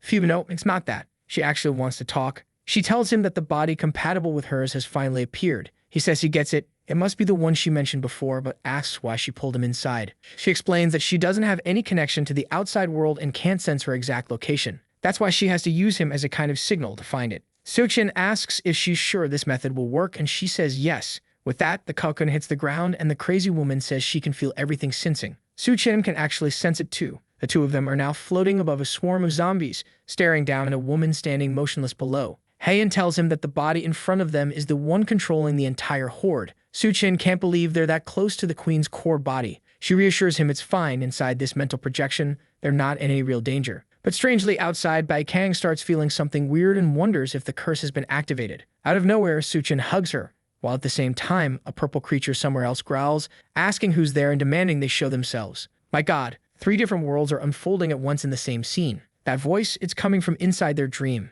They realize they've been detected. While Bai Kang's trying to figure out what's going on, the queen's body suddenly charges at the two of them. They realize it's too late. The creature lunges forward to bite them. In an instant, Suchin wakes up in bed. Damn, looks like that monster actually managed to devour him. He's dazed, feeling like a huge part of his mental energy was drained. On the other hand, Heian seems mostly fine, though she reveals she got bitten too and nearly lost her backside. Suchin just tells her to realize how hard it is dealing with that woman. The court's queen controls an absurd number of monsters, and the more she summons, the stronger she gets. In other words, fighting her now would be suicide, unless she offered something truly worth it. She says if he's willing, she'll swear to serve him for the rest of her life. Of course, he asks if she's out of her mind, like those words are worth his life. He tells her to hand over the crystal she's holding, but she refuses, saying giving up her crystal would be like giving up her own life. Suchin replies that's fine. It's her life, her choice. She hesitates for a moment, but realizing she has no other option, she says she understands. She draws out the crystal, saying she hopes he keeps his word. Suchin smiles and tells her not to worry. Now that she's going to be part of him, he'll help her fulfill her wish. She thanks him, says goodbye, and vanishes before he can say another word. He sighs, deciding to let it go. After all, she did give him the crystal. The problem is, in his previous life, that court's queen created a horde of monsters that wiped out entire cities. And if he doesn't want to live in a world ruled by the dead, he'll have to stop her no matter what. Time to move. The engine roars, the car hits the road, and he steps on the gas. Xiaofeng asks if Kang isn't going with him this time, and she says there's no reason to. There's still too much to handle at the base. Besides, she's too weak right now. But one day, she'll be able to stand by his side. The scene shifts to a rainy gas station. Yun looks at Duan and says lighting a fire under a gas pump seems a little risky, doesn't it? But Duan isn't exactly in a friendly mood. She says if Yun doesn't like it, she can just stay out in the rain. Yun sighs, telling her to be nicer, then asks where Suchin is. The gloomy weather is making her anxious. Duan explains that before the apocalypse, it wasn't easy to store huge amounts of fuel. That's why Suchin had to go hunting for some. Yun nods, saying she understands, but asks when he's coming back. Then suddenly, someone steps up beside them. They turn around, startled, asking who it is. It's an older man approaching, shivering, saying he's freezing to death. Seems normal enough, right?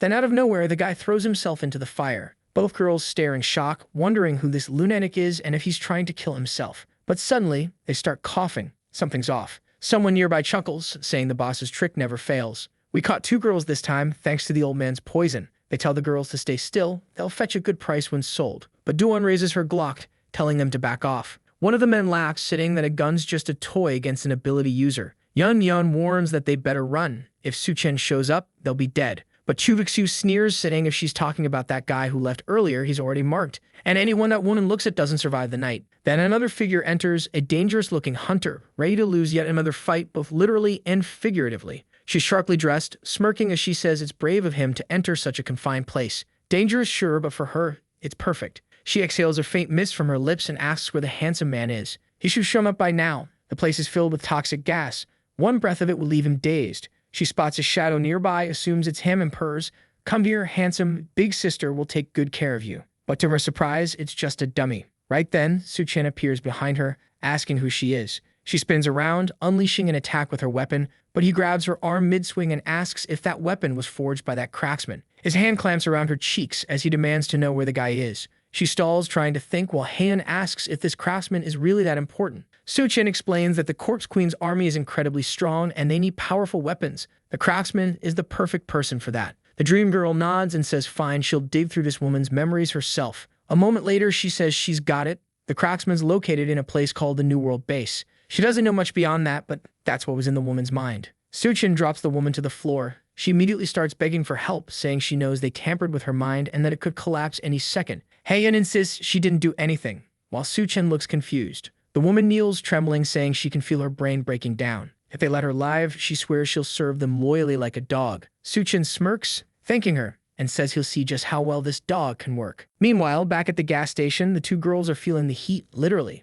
The men have just released some kind of pheromone gas. The creeps think they've made things interesting. What they don't expect is that when they signal their buddies to move in, the two women calmly stand up, completely unfazed. The men freeze, confused, asking why they are infected. Yun smirks and says their little trick was way too weak to work on ability users. The guys pull out what look like Nerf guns. I swear the artist must have eaten something weird when he drew those M4s. Looks like a bunch of toy rifles. Probably had some Chinese kids banging on his door afterward. The girls are wondering why these guys are pointing toy guns at them, but before they can react, the two men already have them surrounded. Yun asks what that is, and the guy smirks, saying it's a high-pressure water gun.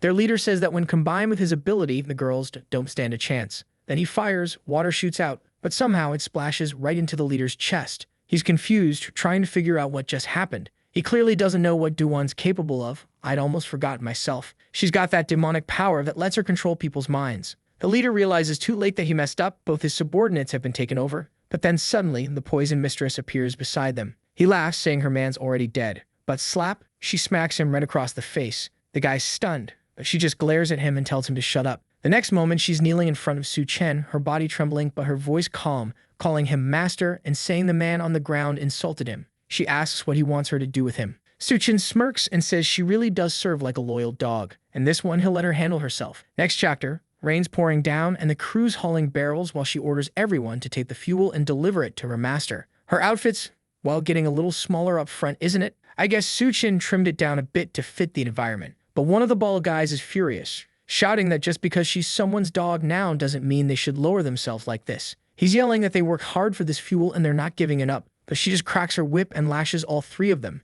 saying if they want to die, they can keep talking. Yun and Do-won just watch while Su Chen tells her not to kill them yet. One of the men warns Su Chen that they don't know what they're doing. When the New World base finds out, they'll all be dead. Su Chen replies it's a shame, because he usually doesn't leave witnesses. At that moment, Heian's energy flows from his fingertip, piercing right through each of their foreheads. But then he notices something strange. Their heads are swelling like they're about to explode. Even the poison girl looks shocked. Su Chen frowns. It's bizarre. He remembers something. A parasite known as a brainworm. The weird part is the one that had been inside the poison girl is already dead. Heian explains that it's probably because her body's full of toxins. She must have killed it without realizing. Which means someone's been using these worms to control everyone in that so-called New World base. Now, Su Chen's certain he needs to make Yun and Do-won immune to this thing. Otherwise, it's too risky. He calls out to the poison girl and asks if she can drive. She nods, so he summons the truck, and they hit the road. As they drive, she tells her story, how not too long ago she was one of the small leaders in that New World base. But now, in such a short time, she's nothing more than a puppet. Still, it doesn't matter to her anymore. All she wants is to survive. She doesn't care what happens to anyone else. What does annoy her, though, is that while she's driving through this wasteland, they're having a barbecue in the back. It doesn't make any sense. They're in the middle of the apocalypse. Where did all that food come from? The smell's driving her crazy. She wants a bite so bad, but she shakes her head, reminding herself not to risk it. Any wrong move could get her killed. Then she hears it can open, the familiar pesh sound. She recognizes it immediately. Coca-Cola. Su Chen offers it to her. Wait, no, it's actually Yun who hands it over, smiling and saying it must have been a long time since she last had something to drink. The poison girl looks confused, asking why Yun's being so kind to her. Yun just grins and says, if you call Su Chen master, you usually get a lot of nice things. When Su Chen hears that, he thinks to himself they're ruining his reputation.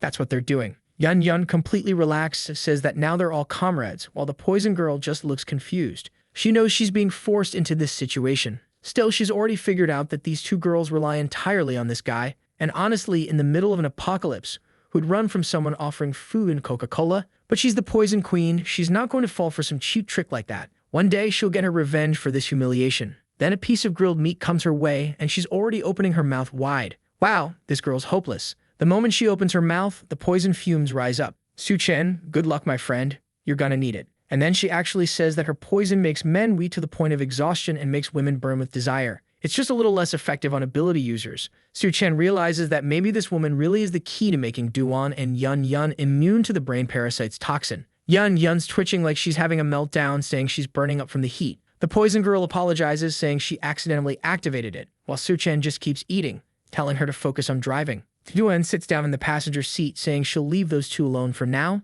and asks the poison girl to tell her about this new world. The Poison Queen agrees but says she wants a bit of food later. Duan nods and asks how she even joined that place. The girl says she got in through a beauty contest. Not long after, they're standing before a huge, half-destroyed skyscraper. That's the so-called New World, the place and everything. Auctions, black markets, even slave trades. Yun Yun steps inside but frowns, asking why there are so many people. The Poison Girl explains those are collectors who work outside. For everyone else, entering the New World means having hope in the apocalypse. Suchin says it's good to know and tells them they're going in. But someone nearby holds up a card and says this is the only proof that someone belongs to the New World. Having one of these means freedom from fear and hunger. To get it, you just go to the registration desk and prove your worth. The group's a bit confused. How exactly are they supposed to prove that? Obviously, no one here is going to accept dead weight. Everyone's lining up, eager to join. But strangely, women aren't allowed to take the test. The Poison Girl explains that earning a card like that is far beyond her reach anyway. It's managed by a different team. The easiest way is to pass the test. Yun Yun, being bold as ever, says it'd be easier to just kill everyone and find the blacksmith. But the Poison Girl warns it won't be that simple. All the guards here are ability users. Duan agrees. From what she's heard, that blacksmith's extremely cautious. If he finds out they're tearing the place apart looking for him, he'll definitely disappear. Suchin steps forward, saying that for now, they'll stay low-key. While the Poison Lady gathers info on where this blacksmith is, he'll take the test himself. A man points at him, saying he'll join the last group since the test's about to start. The scene shifts to a forest where someone's explaining about the surge of mutant spiders. The instructor seems nice enough, telling everyone not to go too deep and to avoid taking unnecessary risks. To pass, they just need to bring back 5 spider corpses or 1 egg. But everyone starts panicking. They've already heard about these things. Mutant spiders are deadly. They shout that the test's too difficult. The bald instructor agrees. It is hard. If they don't want to do it, they can leave right now. But he warns them the outside world isn't safe either. That's when the group notices Su Chen. Hey, you alone? Come with us. They call out. But Su Chen just radiates his aura and says, I play solo. Later, the guys get pissed off. Ungrateful bastard. All right, boss, let's go hunt him down and kill him. The boss, though, says they don't even need to move. They'll just wait for the other teams to come back, then wipe everyone out, and that kid will probably die alone. Suchin's already in the forest calling for the spiders, and they start dropping from the trees. He's not bothered by the little ones, though. He's more curious where the queen is. What are the odds the queen's hot? 99%. You really think this time it's just a normal monster? Surrounded on all sides, he's pumped. Imagine the amount of crystal he could get. He makes his first jump, grabs one by the head, and rips it from the body. He launches forward, slashes another, and right after that, the queen finally seems to appear. Dirty author, you switched her up, didn't you? You sneaky one, you listening to me. Scene cuts to the girls. They're obviously entered into that beauty contest where only pretty women can compete in the New World. Crazy stuff, but life's not good for women there. Some guy's announcing the auction, saying the girl who placed 7th last week can be taken for the night by whoever buys 3 packs of instant noodles. Another bidder offers 4 packs. Yun Yun asks why this is happening, and the queen explains girls who don't make the top 3 have no choice but to be auctioned.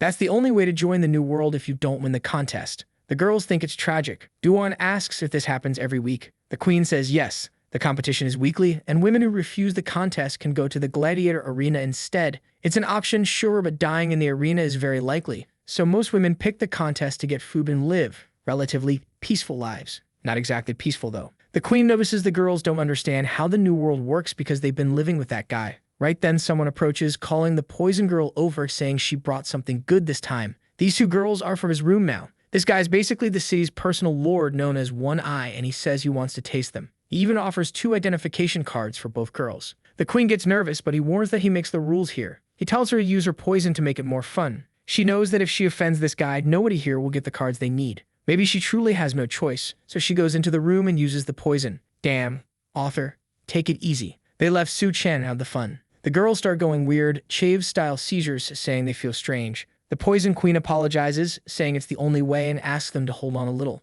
Meanwhile, in another room, some guys are toasting. The bodybuilder with a Doritos head says things are moving fast and tells his brother not to forget a man that likes improving. One Eye promises not to worry. He'll always share the good things of the apocalypse. The bald guy's eager, ready to see, and right then, the door opens and the 2 crazed men come in. They're seized by the effects, and a shady guy's sure they're under the toxin's influence. Everyone picks their choice. One guy uses a hook, saying she's perfect. This is going to end badly. Yun Yun's already stepping forward. She takes a step back, and suddenly the 2 bewitched guys start attacking each other. Oh my goodness, Juan placed a spell on them and made them fight each other. It would have been better to just have stopped them outright. The Toxin Queen says the punishment is harsh. Yun Yun asks if she really gave the 2 of them that dose just for those men. The queen tries to excuse herself, saying Su Chen warned that her toxin resists those brain parasites, so they had to be under its effect. But Duan says she's not feeling well at all. The other girl says it's hard to stand. Oh dear, what a disaster. Author, let's go defeat some creatures. Both girls are trembling, trying to get out of the room, while the Toxin Queen just watches the men struggling. Meanwhile, in the forest, the others are confused.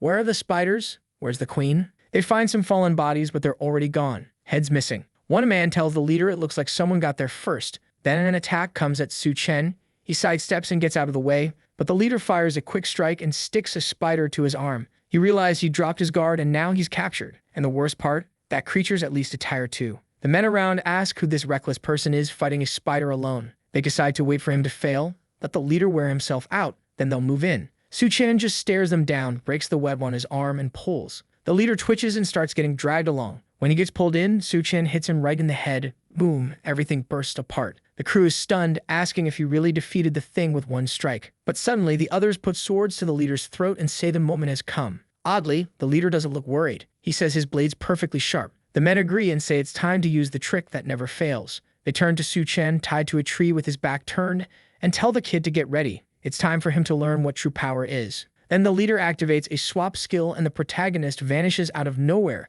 appearing behind the men with swords at their throats. Even worse, the leader suddenly appears in Su Chen's old spot, already taking the crystal. As usual, Su Chen doesn't flinch. He says, "Swap positions? That's a rare skill." The man from a distance calls him talkative for someone who's been cornered, but Su Chen says they're the ones mistaken if they think they're the hunters. The leader wants to see what he'll do and orders everyone to kill him. They rain down attacks, but nothing deals damage. Even worse, every sword strike just shatters the blades. They're trying to figure out what kind of freak this is. His skin's like steel. The leader suddenly realizes this guy must be a tired 2 human. Everyone panics. Nobody thought someone that strong could be here. Su Chen just snaps the chains while the leader orders everyone to split up and run. He grabs the chains, saying they won't escape that easily. The leader dashes through the forest, muttering that whatever the kid's power is, he just needs to steal more crystals, and eventually he'll catch up. Of course, Su Chen chases him down and lands a punch to the face. The leader activates another swap with an ally, ends up on the ground, while his buddy probably gets killed. There's blood dripping on the ground, the ally rises and looks ripped in half. Su Chen sees the villain's plan, using allies as decoys. No problem for him. Eventually they'll all die. He activates his psychic sense and starts tracking the people fleeing through the woods. The leader's still running, but Su Chen appears behind him again, saying that soon there won't be anyone left alive. The leader's eyes go wide. He wonders how this guy finds him so fast and activates yet another swap. This time the fat guy becomes the victim, and the leader appears elsewhere in the forest, trying to understand how the hell this bastard is locating him so quickly. He had to get out of there, but where was he even supposed to run? He had no idea where that fat guy had gone before. Su Chen had already killed the second one and admitted that if this guy actually managed to escape, it'd be a problem. But then when he looks to the side, the guy's running straight toward him, yelling, "Bastard!" Except he's not even looking ahead. He thinks Su Chen's still behind him. Then he turns around, freezes in shock, and demands to know how Su Chen found him so fast. Su Chen just says, "You won't believe it. But this time, the one who found you was your own boss." The guy grits his teeth, saying that even so, Su Chen won't be able to kill him. He tries to activate his position swap, but Su Chen uppercuts him so hard the guy practically evaporates. He brushes off his hands, saying the guy was too slow anyway. Meanwhile, Boldy hops out of the backpack and the stage for the beauty contest is about to open. The Poison Queen tells the girls to get ready, and when they see the competition, good lord. The New World base's standards have really dropped. Things are rough. Even the Poison Queen says they could win this with their eyes closed. But they can already feel someone staring them down, especially Duan, dressed in that long formal gown covering her entire body, warning her friend to be careful. Then some woman in red heels looking like a McDonald's executive struts over and tells them to stay put. The Poison Queen frowns, wondering what she's planning when another woman steps up. "Okay, scratch that. Looks like this base does have competition." The new arrival, fierce and confident, asks who's trying to stir up trouble here. Yun Yun blinks, recognizing her. It's the superstar, Lin Meyer. The woman smirks and says no one here is qualified to compete with her, so they better just leave. Then the bold one, Duan, snaps back that the superstar who slept with directors to climb the ladder has finally shown up. Oh yeah, they know each other. Lin Meyer sneers and says her best friend has arrived. Then she lunges forward like a wildcat, shouting that damn Duan's right there. She swings a high kick while Duan, still feeling the poison's side effects, barely dodges. Beautiful move though. She dodges again, improving by the second, until she counters with a kick between the legs, leaving both of them in one very flexible position. Lin Meyer says she didn't expect her to still be alive. Duan smirks and apologizes for the disappointment. Yun Yun's confused, so they actually know each other? The Poison Queen asks if they were best friends. Duan immediately says no way. This woman used to replace her shampoo with hair removal cream, slip laxatives into her water, and even put dead rats in her locker. Clearly, they weren't friends. The two of them go at it, and it's obvious. Duan's the decent one, while the other's the backstabbing diva who poisoned everyone and slept with directors to steal her roles. But Lynn Meyer says that in this new world, everyone loves her and Duan doesn't stand a chance. Duan replies that in this apocalypse, they'll just have to compete for real. Their flexible brawl continues right on stage. The announcer steps forward, shouting that the long-awaited event is about to begin, the New World Beauty Contest. The desperate, starving crowd goes wild, cheering for the gorgeous contestants. And the grand prize, a personal date with the city's lord. Disgusting. Now Duan understands why her old rival was so determined to win. Yun Yun, on the other hand, just wants Su Chen to show up and get this poison out of her system. Lynn Meyer, meanwhile, is confident she's already bribed every judge. Nobody else stands a chance. And just to make sure, the organizers tell the other contestants to stop Duan and Yun Yun from leaving.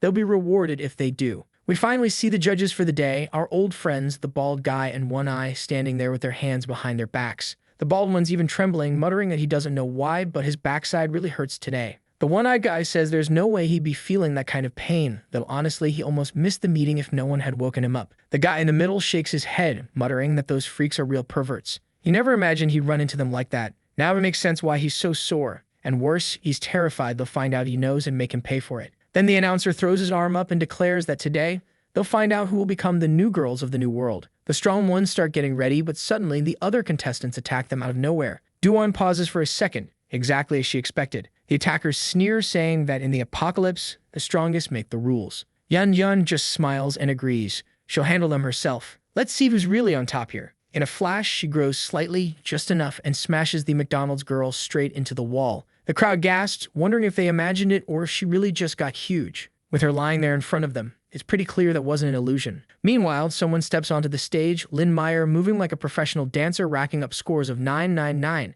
The crowd goes wild, cheering that she's flawless. People shout that it's incredible to see a pre-apocalypse celebrity right before their eyes. Lynn smirks, thinking Duan doesn't stand a chance now. The next contestant steps forward, wings spread wide. Fireworks burst overhead as she descends in an angelic outfit. Though honestly, after all the outfits we've seen her in, it's not that surprising anymore. Suddenly, Lynn Meyer looks back in shock. Bodies of other contestants are scattered around her, arms and heads rolling on the floor. She stands frozen, confused, trying to understand what just happened, while the audience stares in disbelief. How are they supposed to continue if there's no one left to compete? Yun Yun asks if that was a good entrance. The Poison Queen sighs, saying tossing everyone around like that was a bit overkill. Out of nowhere, Lynn Meyer shouts that she was forced into this, and tears her own clothes apart. What the hell? Obviously, the crowd goes insane. Instantly, her scores light up 10-10-10. She proudly declares herself the champion. Duan just thinks this woman's completely insane. At that moment, the official orders the distribution of the cards. People murmur, it feels off.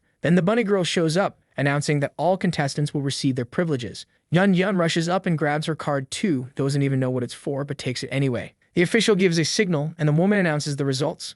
Lynn Meyer has earned the right to move to the upper floors. She's thrilled, boasting that she'll finally join the elite. Yun Yun's a little confused. So Duan lost after all? But Duan just shrugs, saying it doesn't matter if they got a card, and that's what counts. Up above, a woman informs the lord that Miss Lin is ready. The old man, Kang Ming, lord of the city, murmurs that youth truly is a blessing. He's so old now he can't even feel desire anymore. The apocalypse is a dull place for an old man like him. And old men like him, they just want to plant new flowers. Wait, what? This guy's trying to build an artificial mermaid? Good grief. He stares at the specimen in front of him, saying she truly deserves the title of superstar. Hold on, don't tell me that's Lynn Meyer already? No way. Did they really stitch her up that fast? Then the bunny girl walks in, saying the child has arrived. She passed the tests and is perfectly healthy. The old man praises her, asking if the boy is afraid. The kid shakes his head. If the old man hadn't taken him in, he would have starved. Kang Ming nods, saying the boy is polite. Children really are the future, he muses, while worms crawl out of his arms and head, pulsing grotesquely. He starts absorbing something into his body, muttering that these ageless genes exist only in children. Such a pity the absorption effect doesn't last long. The bunny girl said that all the women in this place were under his control and they could have as many children as he wanted. But he shook his head, saying it still wasn't enough. He needed more crystals to further evolve his abilities. This apocalypse had turned that old man into the master of everything. To him, this was the beginning of eternal life. The bunny girl simply nodded, saying she understood. She'd order more crystals to be collected. Meanwhile, the poison from the Poison Queen was still taking effect. The girls were screaming for help, begging her to stop. Duan said now that they had an ID card, they should hurry back to the city. But suddenly, two guys dropped down in front of them. The cone heads had said they'd spent a fortune bringing the girls there, and now it was time for them to pay up. Duan was confused, but the Poison Queen explained that women here were just resources. Even with identity cards, they didn't hold much value. One of the men smirked, saying he'd pay 1 crystal for each of them. Everyone knew how valuable that was, so they should just accept the offer. He said they missed the experience. Duan's face went blank. "You're confused," she said. "You never experienced us." Then she raised her hand. "Let me help you remember." And just like that, their memories came flooding back. Whatever she showed them, it broke the poor bastards completely. Meanwhile, deep in the forest, a brown-haired man examined the dead spider queen. It had been gone for a while. "Too late," he muttered, slicing off the legs and collecting them. "At least this should be enough. Maybe this was the blacksmith they were looking for." Suddenly, he felt something, a presence closing in. Su Chen appeared out of nowhere, swinging a punch, but the man managed to block it. He immediately raised his hand, saying he wasn't there to steal the core or pick a fight. Su Chen said there was no reason to believe that. The man insisted he wasn't lying. He could tell Su Chen was strong. And if they fought seriously, neither of them would benefit. All he wanted were the spider legs. "We could be friends," he said. "I'm Wang Song. If you let me go, I'll owe you forever." That name caught Su Chen's attention. Wang Song, the Black Blade, a legendary smith who forged the dark sword. Su Chen relaxed his hand. "All right, if that's the case, we can be friends." Wang smiled, saying Su Chen must be new around here, and asked his name. Su Chen introduced himself, then asked why Wang wanted those spider legs. Wang said a friend had requested them. It was urgent, so he needed to leave. Before going, he offered some advice. Don't touch any of the New World identity cards. Su Chen frowned, not understanding why. Wang just said, "Trust me," and disappeared into the trees. Su Chen realized something about those cards wasn't right, but for now, he'd follow Wang to see if it led him to the blacksmith. Unfortunately for Wang, just ahead a group of thugs blocked his path, demanding he hand over everything he'd taken from the Spider Queen. "Cooperate," they said, "or we'll cut you in half." Wang just sighed and unleashed a storm of slashes. In seconds, the air split and he vanished. Su Chen, watching from afar, realized the guy was at least tier 3, maybe even on his level. He knew that if he absorbed the spider's core, he'd grow stronger, but there could be side effects. Meanwhile, Wang opened a small box revealing his own identity card. The guards nearby found it odd. That's when Su Chen appeared, tossing a quartz onto the ground. The men stared in shock. "Here's his card," one of them said. "It's one of the new ones." Su Chen hesitated for a moment, staring at it. He expected something to happen, but nothing. He just reached out and picked it up. "What's so strange about this thing?" he wondered. Then suddenly, a dark aura began seeping out of it. He squinted, trying to understand, and at that exact moment, Han appeared, twisting in midair, trembling uncontrollably. He asked why she showed up, and she explains that a swarm of brainworms was trying to invade him. Right then, he realizes that's the curse from the ID card. Han adds that maybe Duan and the others are in danger too. Meanwhile, somewhere else in the city, the bunny girl asks the Lord what's wrong. He replies that someone's trying to infiltrate the city, and those 3 women might be working with the intruder. Worse yet, the girls are still in the middle of that never-ending breakdown. Duan asks if the 2 guys remember what happened, and are both crying hysterically. Duan cracks a joke, saying, "Now you understand the deep truth of what happened,"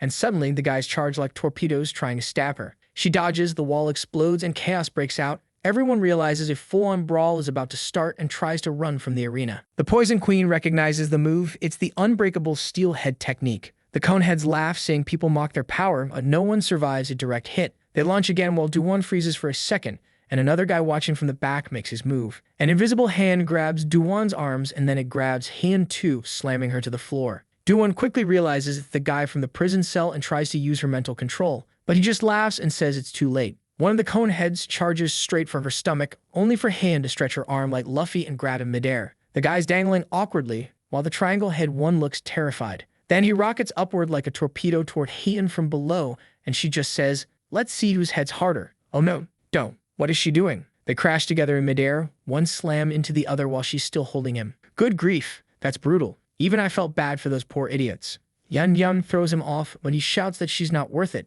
Suddenly, she starts trembling. Something stuck to her leg, invisible but holding tight. She says her ability's being suppressed, and strangely enough, both she and the Poison Queen are slammed to the ground. Yun Yun tries to react, but someone nearby is suddenly torn apart, pieces of bodies hitting the floor. The man responsible compliments her, saying it's impressive how she didn't hesitate to sacrifice that spy. "Truly a dangerous woman," he says. Then ropes whip around both women, tying them up. He warns that she's not alone. But then he pauses, asking if she really plans to use those wings as weapons. She replies that they'll be more than enough. He grins, saying he's curious to see what she can do. Elsewhere in the base, Su Chen walks with his spirit companion. She notes that the place is surprisingly well kept, though everyone looks like a walking corpse. What she really wants to know is if Su Chen's sure they're still following the blacksmith. In another part of the city, Wang Song climbs a staircase carrying materials. He calls out to the blacksmith, Fusok, saying he brought everything she asked for. To his surprise, she's not some old craftsman. It's a muscular, dark-skinned woman with abs of steel. She says that with those spider legs, they can finally save her grandfather. Wang agrees, saying once Master Fu recovers,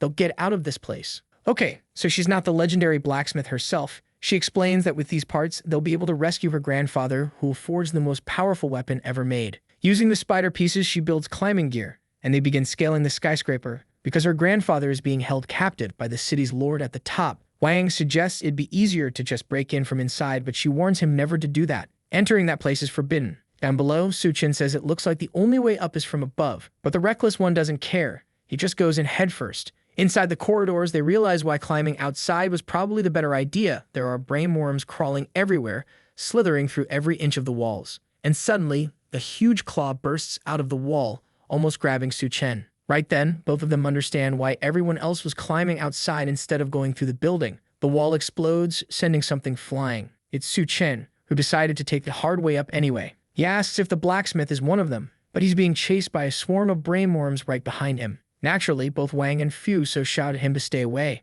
Wang keeps climbing, saying there's nothing in this world he hates more than insects. Fuso yells for him to wait for her, but before she knows it, Suchen wraps an arm around her waist and lifts her effortlessly, climbing while holding her. Wait, nope, correction. He actually steps on Fang's shoulder and launches himself upward, sending the poor kid flying back down. The guy's shouting, "Why'd you do that?" as a billion worms swarm all over him. But Fang quickly turns, channels his inner JoJo, unleashes a barrage of blows, and blows everything to pieces. Fuso looks at Suchen, confused, asking who he is and what he wants with her. Suchen introduces himself and reminds her not to forget. She owes him a forged blade. She asks why she should do that, and he answers that he'll grant her one wish in return. She doesn't really get what he means, but tells him to follow her to the top floor anyway. Then we see an old man sitting quietly, holding a photo and calling out Sosok, saying as long as she's safe, he doesn't care about anything else. Suddenly, the wall explodes right in front of him. Suchen bursts in, carrying Fuso, and she yells, "Grandpa, I'm back." The old man's eyes widen in shock. He's exhausted, frail, but overwhelmed with emotion. He asks who this boy is, and Fuso tells Suchen to put her down.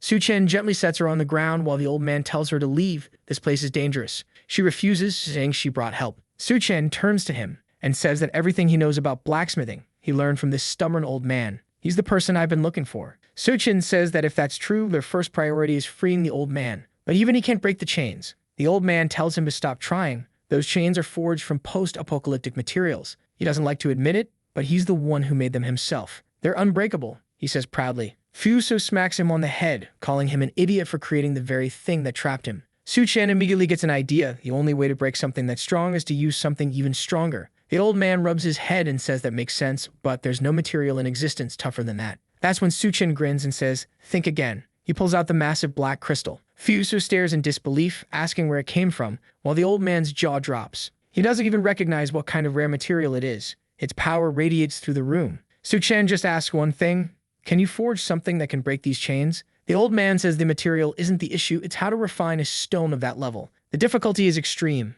He sighs and says it's up to Suchen now. Suchen blinks, not understanding what he means. The old man explains that he's been imprisoned here to forge unique materials. And since the components are rare, the equipment he uses is equally special. Fuso pulls a massive lever, but it doesn't budge. The old man tells her it takes 10 people to move that thing. The problem? All 10 of them are currently at the beauty contest. Suchen rolls up his sleeves. "Don't worry, I got this." And sure enough, he grits the handle and starts pushing with everything he's got while the old man tosses the crystal into the furnace. He warns Suchen that once the flames reach the right temperature, they'll have only one shot. If they fail, the crystal will become useless. Fuso asks why he's just sitting there, and the old man calmly replies that there's no rush. It usually takes 3 hours for a skilled ability user to heat the forge. Then Suchen gives the lever his first shove, and the entire place shakes from the force. The flames roar to life, slamming into the crystal with full force, while the old man stares in disbelief, asking if the temperature really just spiked instantly. Of course, it's not just that Suchen's pushing with everything he's got. He's also amplifying the fire with his own power. After that strong push, the other girl's all sweaty, saying the heat in that room is just too much.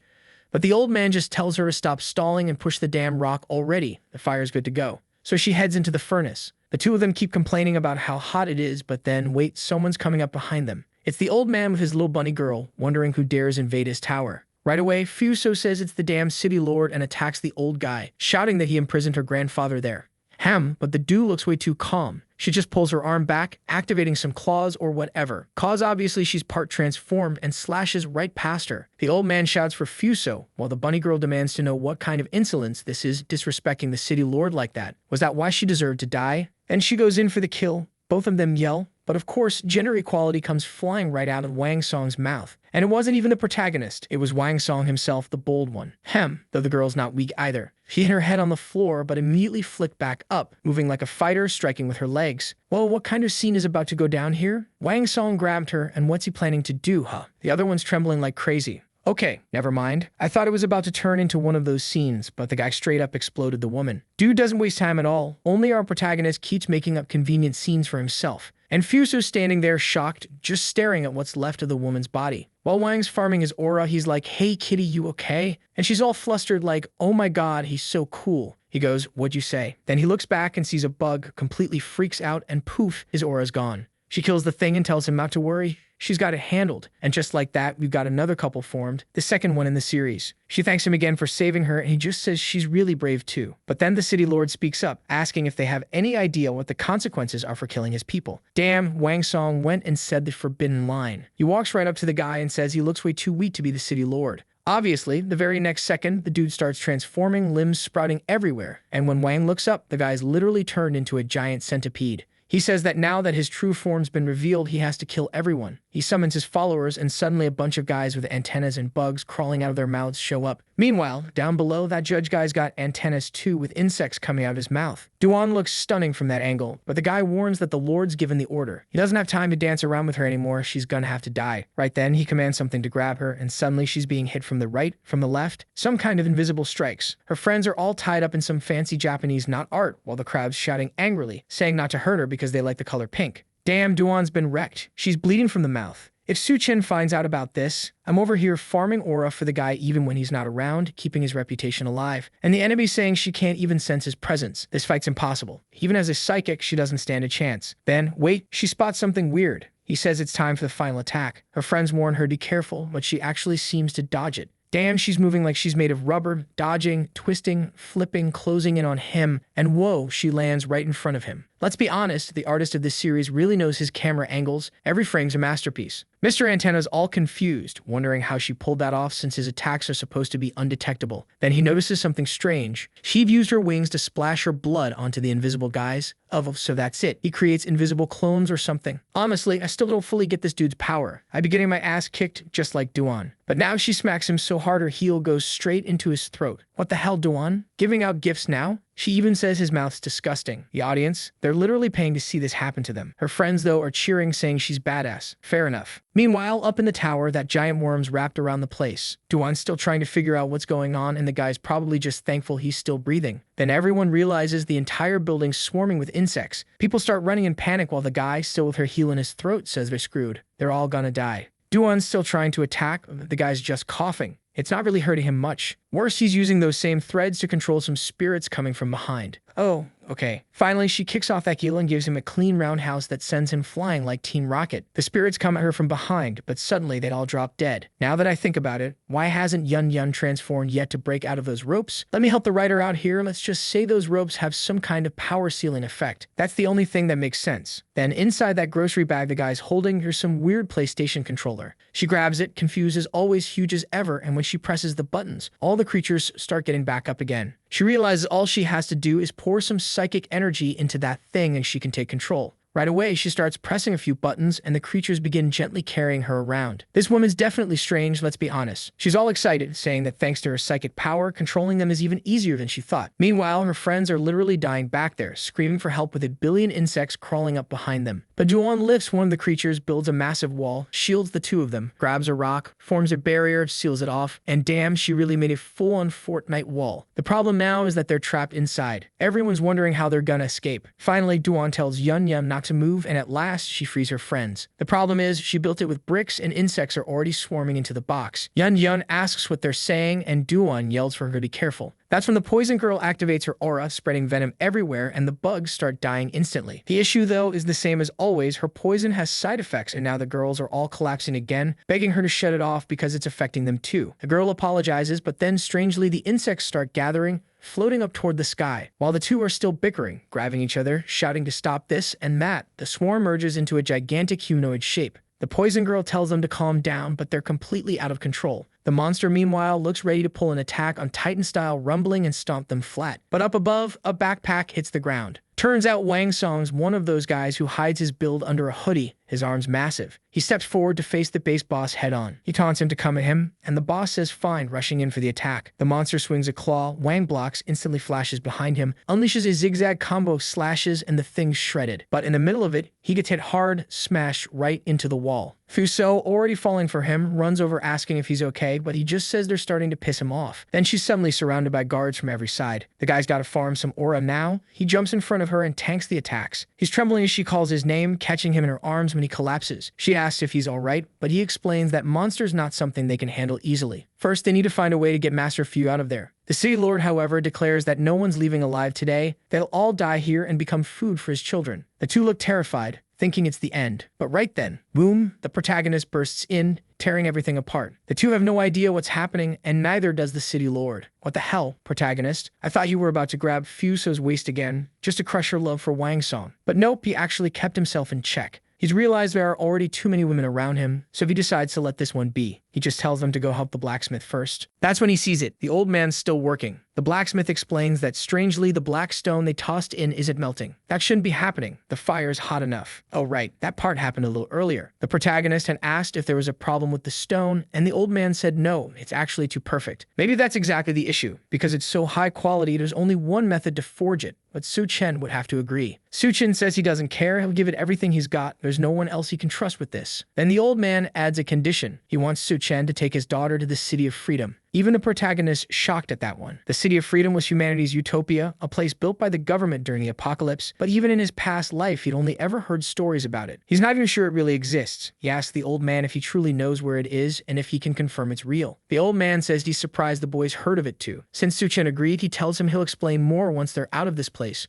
But first, he needs Fuso's help. Su Chen's curious. If a place like that truly exists, it'd be worth checking out at least once. But right now, he's got a boss to deal with. We're back at the moment when he blocked the attack. The monster lunges in, ready to bite him, saying it's his end. But the protagonist vanishes, reappears beside it, and punches it right in the face. The problem is, this giant freak's wearing armor forged by the blacksmith Fu, and even with a full power hit, Su Chen doesn't leave a scratch. Now the bastard's coming in for another bite, and the entire building's shaking apart. Wang already knows that at this rate, the whole place is going to collapse. While the old man's shouting him in the flames, Fuso runs over to see what's going on. And when they look, the madman's cut off his own leg. Fuso assumes Su Chen did it, but the old man tells her to get back immediately. The truth is, materials of the highest grade aren't cold or lifeless. They have a spirit, and only the flesh of a blacksmith can awaken their true power. Fuso says that's insane, but he insists it's only a leg. It's worth it. For him, it's the greatest honor to forge a weapon using the rarest material that exists. Wang Zhong yells, "Old man, don't you dare die yet. You still gotta make a weapon for me too. Guess I'll have to cut your other leg off." He'll be all lopsided. But the old man ignores him completely. He says they need to finish this fast because the place won't hold for long. That's when Goldie starts getting closer. Actually, he's heading into the mermaid chamber where rows of women are trapped inside tanks. The poor cat's wide-eyed walking down the corridor, seeing all the girls writhing in pain and worse, with insects crawling out of their mouths. Absolutely disgusting. Meanwhile, up at the forge, the black stone finally starts to melt. Fu says the sacrifice method always works. Song asks what they're going to do with the material. It looks massive. Maybe they can make a weapon too? But the old man tells him to keep dreaming. It's only enough for a single weapon. Poor Wang Song mutters that the stone feels strangely familiar, like it belonged to him in another life. Fu so tells the old man to rest. She'll handle the hammering now. So she starts pounding away, smashing both the stone and at the same time, the boss in the building that's blowing apart. The monster's shocked by Su Chen's strength, but says he's met someone far stronger. And the armor he made, it was forged for that person. That's why Su Chen's destined for the coffin. The protagonist demands to know who the hell could be stronger than him. But the monster just says he doesn't need to know, he's dying here today. Su Chen doesn't seem bothered by the threat. The boss goes on saying he knows the old man's forging a weapon for him, but he's prepared for that too. Right then, the mermaids inside the tank start releasing swarms of insects, glass shattering as everything breaks apart, and Goldie bolts for his life. Up above, Fuso and Wang Zhong are taking turns hammering away. When the cat bursts in, panicking, Fuso asks what's wrong, but of course he stops at a perfect angle just as always. Thank you, artist. But the sweet moment doesn't last because a massive explosion of bugs erupts behind them. They all jump in shock, and suddenly, everyone's surrounded by creatures on every side. Suchin's calling out for Master Fu, but the boss is already attacking, telling him to worry about himself instead. Suchin grabs the creature's horn, holding on tight while the beast thrashes around the building, striking again and again. The kid's forced to defend with both hands and both legs at once. Down below, it's pure chaos, the rumbling shaking everything as the monster stomps, trying to crush it all. But don't panic, cause Yun's about to go all out. She's still dizzy from the poison but starts climbing up, saying it hurts like hell. Well, no wonder. It's because insects are crawling all over her arm. The Poison Queen knows her venom won't work on something that huge.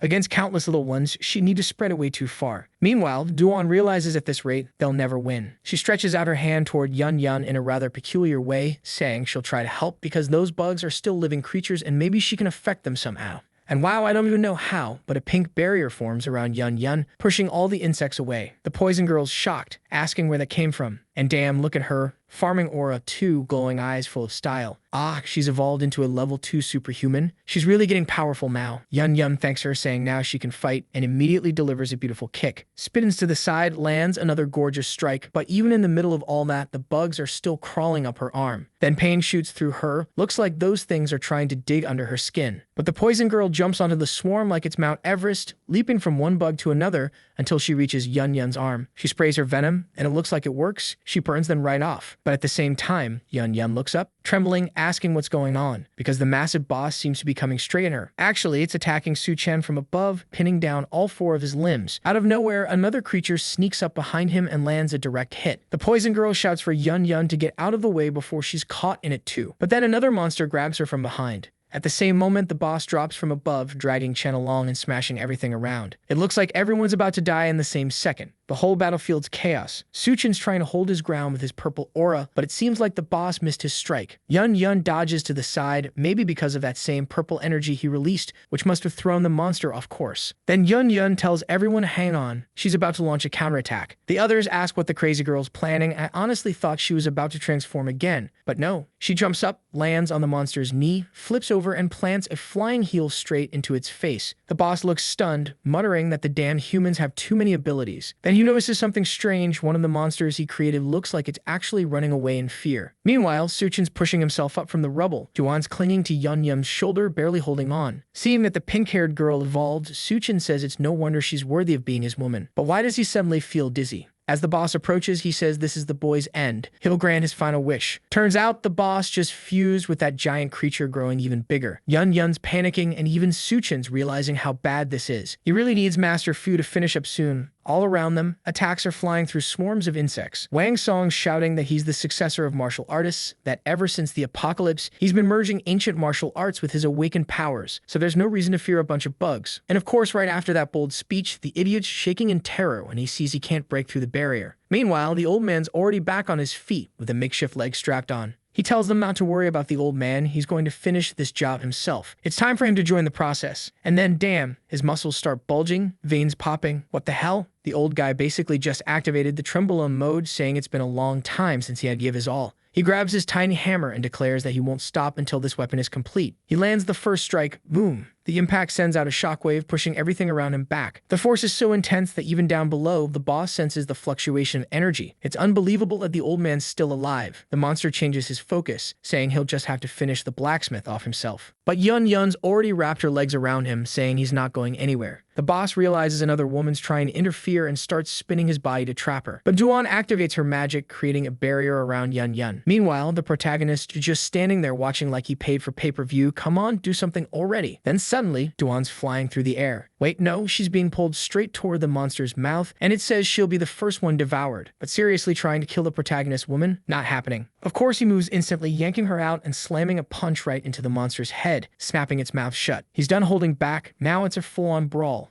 No more aura charging, just a brutal combo of punches. Yun collapses, exhausted, while Duan, who is falling from above, lands safely in his arms. He asks if she's okay, and she blushes, saying yes. But right then, the boss strikes again from behind, this time with his tail, and that bite, it's deadly. The boss laughs, saying it's hilarious, They never imagined he had two mouths. The whole building's crumbling apart. He turns toward Yun Yun and says now that the annoying ones are taken care of, it's her turn. But suddenly, something leaps through the debris. It's Goldie, fully transformed, blade clenched in his teeth. The monster scoffs, saying the stupid cat's just stalling for time. But Goldie's not messing around. He jumps onto the boss's head and flips onto its back, slashing down while something bursts out of the monster's body. Of course, it's Su Chen carrying Duan in his arms. The boss is confused, not understanding what the crazy cat's trying to do, but Su Chen's already holding a blade, the very weapon Fu forged. There's something special about it. He can feel it instantly. He says it's time to end this giant insect once and for all. The boss suddenly looks terrified, realizing the material of that blade is stronger than his armor. But Su Chen drags the sword along the ground, sparks flying and slices straight through the creature's body. From bottom to top,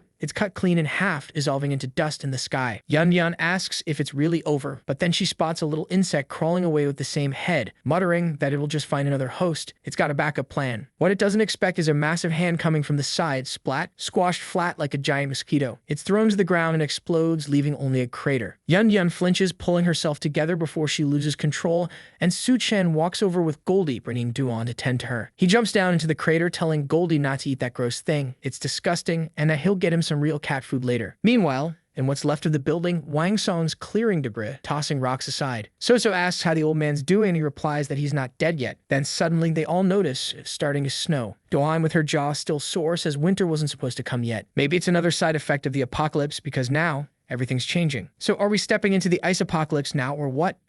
The protagonist seems to notice something. Wang Song tells everyone to look up. Those clouds aren't normal. They're so thick you can't even see the sun. But Su Chen says those aren't clouds. They're volcanic ash blown in from other regions. Everyone knows most volcanoes erupted when the apocalypse began, and with all that ash rising, it was only a matter of time before the sky got blocked out completely. One of the ashes falls into Duan's hand, and she says it's true. It's not snow. So maybe it'll stop snowing once the ash clears. But Plata shakes his head and says no. What's coming now is the winter apocalypse. A freezing wave is about to sweep across the entire planet, turning Earth into ice. Right then, Su Chen senses something beside him, and the monster rises again, laughing that the child was foolish to think it was dead. It says it can resurrect infinitely with just a handful of insects. Everyone panics, warning Su Chen to be careful, realizing the thing's still alive. Wang Song tells him they'll take it down together, but Su Chen shakes his head and says it's not necessary. He covers his face with one hand and says he's got this. Suddenly, the creature starts glitching, his body breaking apart like static, writhing in agony, completely confused. Then it vanishes. Turns out it had weakened enough for Su Chen to store it in his dimensional space. He didn't want to. Honestly, it's disgusting. But at least that's taken care of. He warns old Fu that the snowstorm's going to get too severe. They'll have to postpone the whole City of Freedom plan. But the old man says it doesn't matter. Everyone's injured, they have no food, no winter clothing, and truth is, they'll all freeze to death in this blizzard. Damn, I thought the old guy was tougher. Guess the stress finally got to him. But of course, Su Chen just pulls out a warm jacket, saying that as long as he's around, nobody's giving up. Everyone's staring, wondering where that coat even came from. And then he tosses food and medicine on the ground, telling them to rest and recover. When he walks over to talk to the other girls, So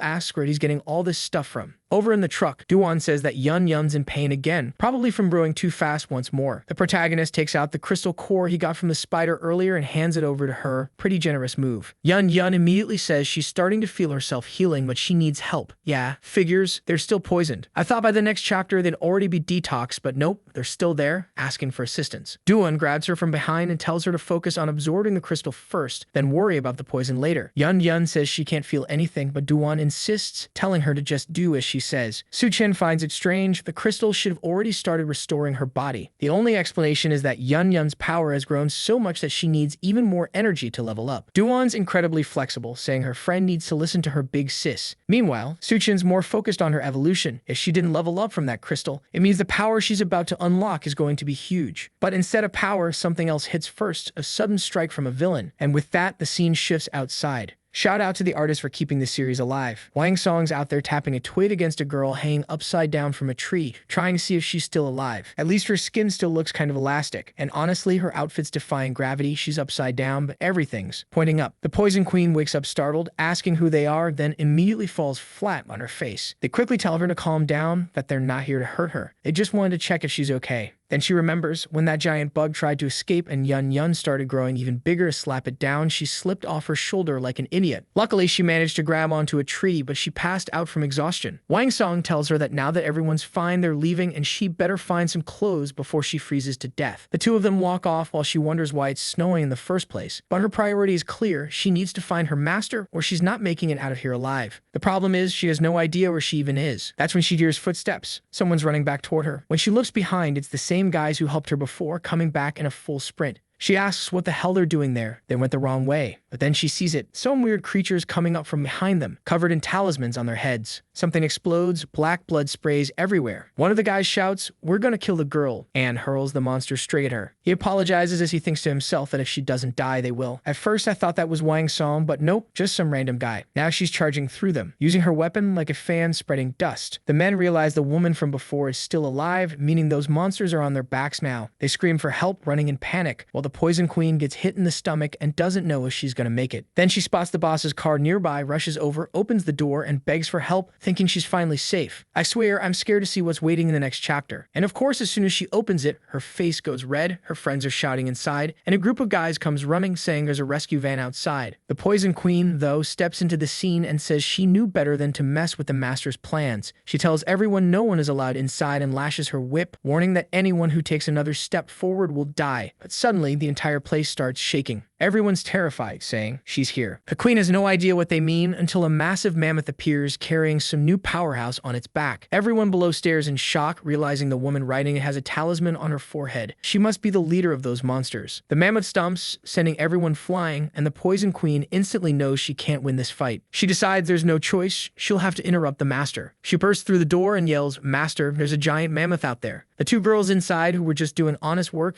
jump in shock, and the man demands to know why she barged in like that. She apologizes, trying to explain that there's an enormous creature outside. He's trying to figure out who exactly she's calling master when the mammoth lifts its foot, and the whole building starts trembling. Yun Yun steps forward, saying she'll handle it, and that they should stay put. Yuan protests, saying she just recovered, but Yun Yun insists all that earlier stuff was just warm up. She feels stronger now. Duan turns to Su Chen, saying it doesn't feel right letting Yun Yun go alone. Outside, Yun Yun sees the beast for herself and freezes. It's really a mammoth, massive and terrifying. How did something like that even appear here? The Empress demands to know who brought it, glaring at the two weird survivors nearby. They try to act clueless, but her weapon shoots out and wraps around their necks. They panic and confess. They say they were survivors hiding in a zoo. Not too long ago, a strange group of women showed up, invading the place. They weren't asking for food or water. What they wanted were animal remains, bones, corpses, anything left behind. And when the blood of one of those women hit the ground, that's when the mammoth rose. The guy says the scene was terrifying. That's when they decided to escape that place. The mammoth is charging in, ready to stomp Yun Yun flat, but she's already figured out how its power works. Still, none of that even matters now, because suddenly it's the mammoth that's standing under a shadow. The woman who summoned it and the two men beside her look stunned, while Yun Yun says she's going to capture it for research. She grabs it by the trunk, starts spinning it around, asking why it's so huge, while the guys, of course, are wondering why she's so huge. Then the protagonist shows up, saying there's no need to study it. Corpses that move usually belong to the Queen of Corpses. One of the guys freezes, then his eyes light up. He recognizes Su Chen. He shouts that he can't believe Su Chen survived the apocalypse. The protagonist, on the other hand, has no idea who this guy is. The man introduces himself as Jiang Ming. They were in the same university class. Huan's immediately like, "Want me to read his memory?" But Su Chen says there's no need. He actually does remember someone by that name. Jiang Ming gets all excited, saying of course they're friends. How could he forget his old buddy Su Chen? He's secretly relieved that Su Chen remembered him because honestly he barely ever went to class back then. Now obviously he wants to join the group, so he starts asking if he can meet the beautiful lady and who that towering girl is. Judging by Yun Yun's strength, he figures she must be the leader. He's already trying to make a good impression, until she gives him a single look that freezes him in place. Then she spins again, and the mammoth's body slips from her grip, falling straight toward them. He thinks they're all about to die. But suddenly, the monster explodes midair from one of Duan's spells. The guys are stunned. This one's insanely strong too. Duan just tells Yun Yun to be more careful next time.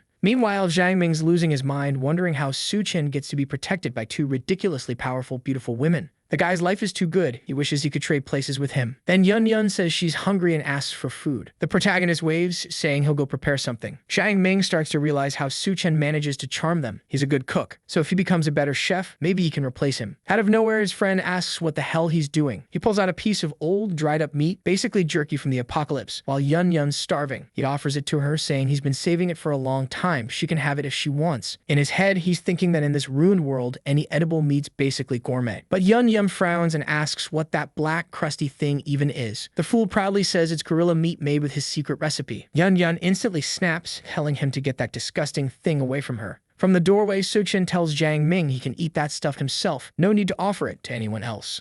Jiang looks offended and asks what Suchin's offering that's supposedly better than meat. Inside, Yun's sitting in front of a full feast, saying this is what real food tastes like. The idiots outside are peeking through the window, whining that Suchin's gone too far. How the hell does he have so much food? One of them medges Jiang, saying, "Hey, isn't that your classmate? Ask him to share some with us." Jiang nods, saying, "Yeah, they were friends. Maybe it's not a big deal." They call out, "Hey, Suchin, my buddy, think you could share just a little?" Suchin smiles and says, "Of course, we're classmates after all." Jiang runs over eagerly, but Suchin blocks the way and says if he wants food, he'll have to agree to one condition. Jiang says fine, name it. Suchin tells him that if he wants to eat, he has to join his group and that he's also an ability user. Suchin seems intrigued and says that if Jiang Ming really has an ability, then that's perfect. Right then, the guys rush inside all excited, saying it's nice and warm in there. But when they look around, Yun's already finished eating everything. They're all staring, trying to figure out how all that food just vanished from the table so fast. Even so, they start fighting over the leftover bones like starving dogs. Duan looks confused and asks if Suchin's really going to let these guys join the group. He nods and says yes. He's a man of his word and keeps his promises. There's definitely something more behind that answer, though. Then Yun pulls out a strange stone she found inside the mammoth's skull and tells Suchin to consume it. But he says no, she found it, so she should take it. They're all surprised that the Queen of Quartz's creatures could produce such valuable materials. Meanwhile, the two new guys sitting off to the side ask what exactly they're supposed to be doing now. Cut to another part of the city.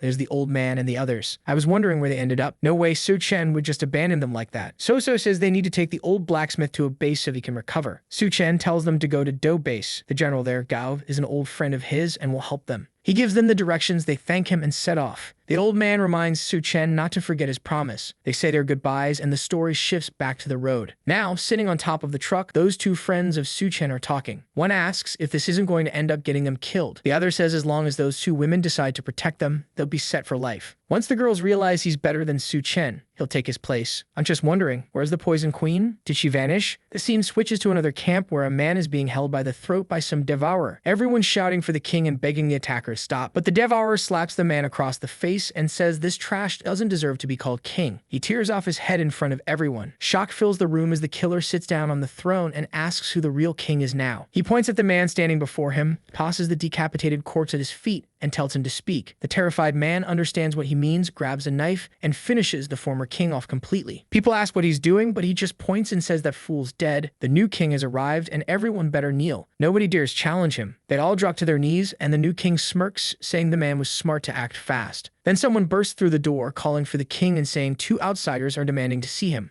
Out at the gate, it's Jiang Ming and his buddy, yelling for the monsters inside to come out or they'll blow the place up. The guy on the right says, "Bro, are you sure this is a good idea? There's no way we're taking over this base alone." But Jiang snaps back, "You idiot, this is a test. We have to prove our worth." His friend's the only one thinking straight, saying that proving their worth by dying doesn't sound worth it. But the fool's too delusional, convinced that once they show off, the girls will fall for him. Then the gate starts to open and Jiang tells him not to be scared. They'll take the king down in one strike. The shot fires, whether on purpose or not, and the missile flies right past the king's head just as the doors open. The entire base erupts in an explosion. The two idiots freeze in shock when they realize the people inside are from the Devourer tribe. The king, who looked dead for a second, stands up unharmed. His face twists with fury as he declares that they'll rip these fools apart limb by limb. Meanwhile, the protagonist using his binoculars, saying the monsters they lured in turned out even better than expected. Yun asks if the plan is to wipe out the Devourer tribe, but Suchin shakes his head and says no, they still have a use for them. He heads to the storage room and pulls out that giant creature's head, the one that's been twitching in agony this whole time. But this time, the monster's begging for mercy, saying that wherever Suchin trapped it, its body keeps twisting and warping. It's like living in hell. Suchin tells it that if it wants to die, he'll have to do something for him first. The creature asks what, and Suchin says he wants to borrow its brain worms. The poor thing just gives up immediately, telling him to take them all. Hell, he can even control them if he wants. It doesn't want anything else. Suchin turns to Duan and asks if she can control them. She says she'll try. Meanwhile, explosions rock the Devourer base. The demon leader's confused. The last time he was injured was because of that woman and that damn cat. Yep, it's that creepy baby from before, now grown into the demon who calls that fight the only defeat he's ever experienced. But now he's the king of the Devourer clan, and he swears he'll unite them all and kill those two pests who humiliated him. So why are there two insects standing before him, daring to attack? He laughs in rage, saying it's ridiculous, and commands his army to rip them apart until nothing's left but ashes. Jiang Ming and his dumb friend are sprinting for their lives, realizing the the plan was to get them killed. They're searching for a way out, but the devourers drop in front of them, taunting that they're insane for thinking they could attack and escape alive. One of them raises his axe, saying they'll be erased from existence. But then suddenly, the weapons freeze midair. The two idiots think it's over for them, but the axes just hang there, motionless. The other devourers shout, demanding to know what's going on. But by then, the brainworms are already crawling into their bodies. Suddenly, the soldiers start attacking each other while a pink storm of worms descends from above, devouring the entire tribe. Someone in the distance stares in horror and asks the chief what's happening. But the pink swarm's already rushing in. The chief grabs a man by the neck and throws him toward it, trying to figure out what the hell this is. That's when he senses it. Something bad's coming from that pink glow. He runs toward it to see for himself. And guess who shows up? The Poison Queen. She's alive. She demands to know how long they plan to play dead. The guy's confused, asking where the Devourer clan went. She tells him to take a look. Everyone's lined up in neat rows, completely under control. Suchin compliments Duan, who explains that without interference from the Insect King, she can control everything easily. He asks about her limit, and she says somewhere between 300 to 500 if she's giving complex orders. Suchin says he only needs simple commands. In that case, she waves her hand, and the entire army moves as one. Hidden atop a building nearby, that demon from before watches, seething. He recognizes them right away and mutters that they can wait. He'll get his revenge. The scene shifts back to the Devourer camp. The atmosphere is grim. Fewer and fewer people are left alive. Some of the soldiers thank their king for leaving them a few women to play with. I won't get into detail. You already know what kind of scene that is. One of them screams.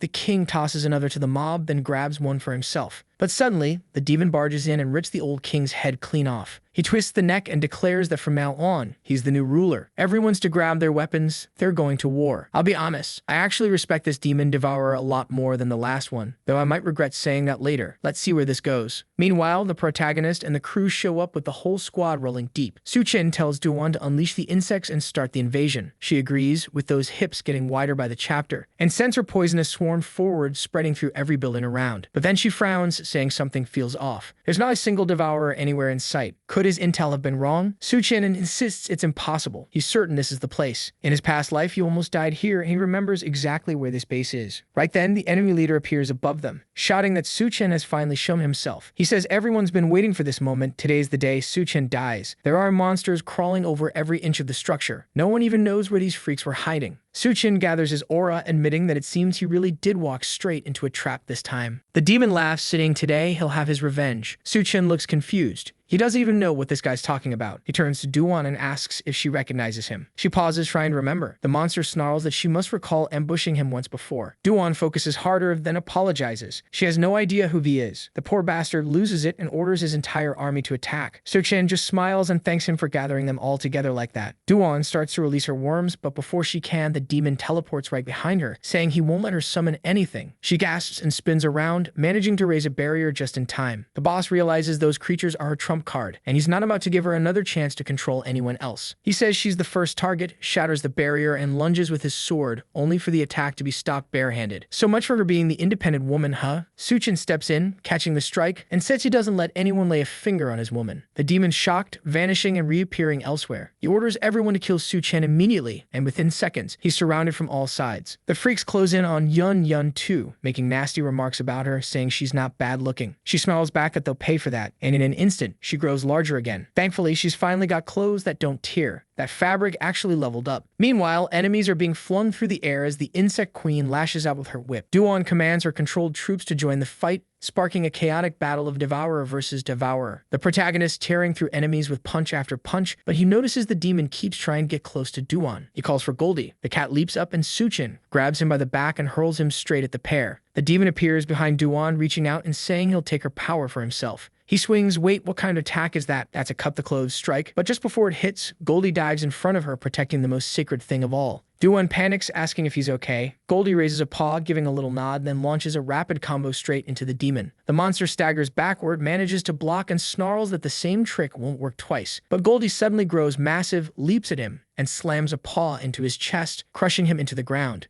Goldie's about to finish him off, but Duan tells him to wait. This guy would make a perfect meat shield. She summons a swarm of insects and sends them crawling into his body. But then something unexpected happens. The demon remembers, back when he evolved, he had to consume everything in this world. Rats, corpses, mutants, anything that lived, he devoured. That's how he gained his Devourer ability. And now he plans to turn that power back on her. The energy starts flowing into his mouth, pulling her strength right in. Suchin senses something's wrong and yells for Duan to get back. Goldie flinches and then an explosion erupts from the corner. Suddenly, the monster emerges, now transformed with huge limbs sprouting from its back. They realize the damn thing somehow evolved, and worse, it's become a level 3 devourer. At the same time, Han appears, saying she can feel the presence of the corpse queen nearby. Suchin asks where, and she tells him it's not far, right behind the nearby buildings. The newly evolved devourer laughs, saying now he can control insects too. He opens his mouth, spewing out swarms of bugs, declaring that everyone will become his puppets. Suchin calls out to Duan, warning her to be careful, while the monster keeps vomiting insects everywhere, asking what they think of his new attack. Suchin, though, is already surrounded by Duan's aura. He surges forward and punches the monster straight in the face, sending it flying across the field. The insects try to crawl into his body, but he just says it won't be enough. Duan notices something's off about him, and then the poison girl rushes in, saying she'll help. Thankfully, Heian says she'll protect his brain. Thank God for that, because I was starting to worry about side effects. But Heian warns them that the Devourer King is heading directly toward the corpse queen. If those two join forces, their odds of survival drop to almost zero. The monster, despite being thrown so far, manages to land on his feet. He realizes this opponent's much stronger than he expected. He'd underestimated him. He's about to jump back into the fight when he feels something behind him. From the middle of the frozen lake, a spike of ice shoots upward. The glacier rises higher, and from it steps a figure, a pale woman, elegant but terrifying. Before anyone can move, she looks right at them, cold, calm,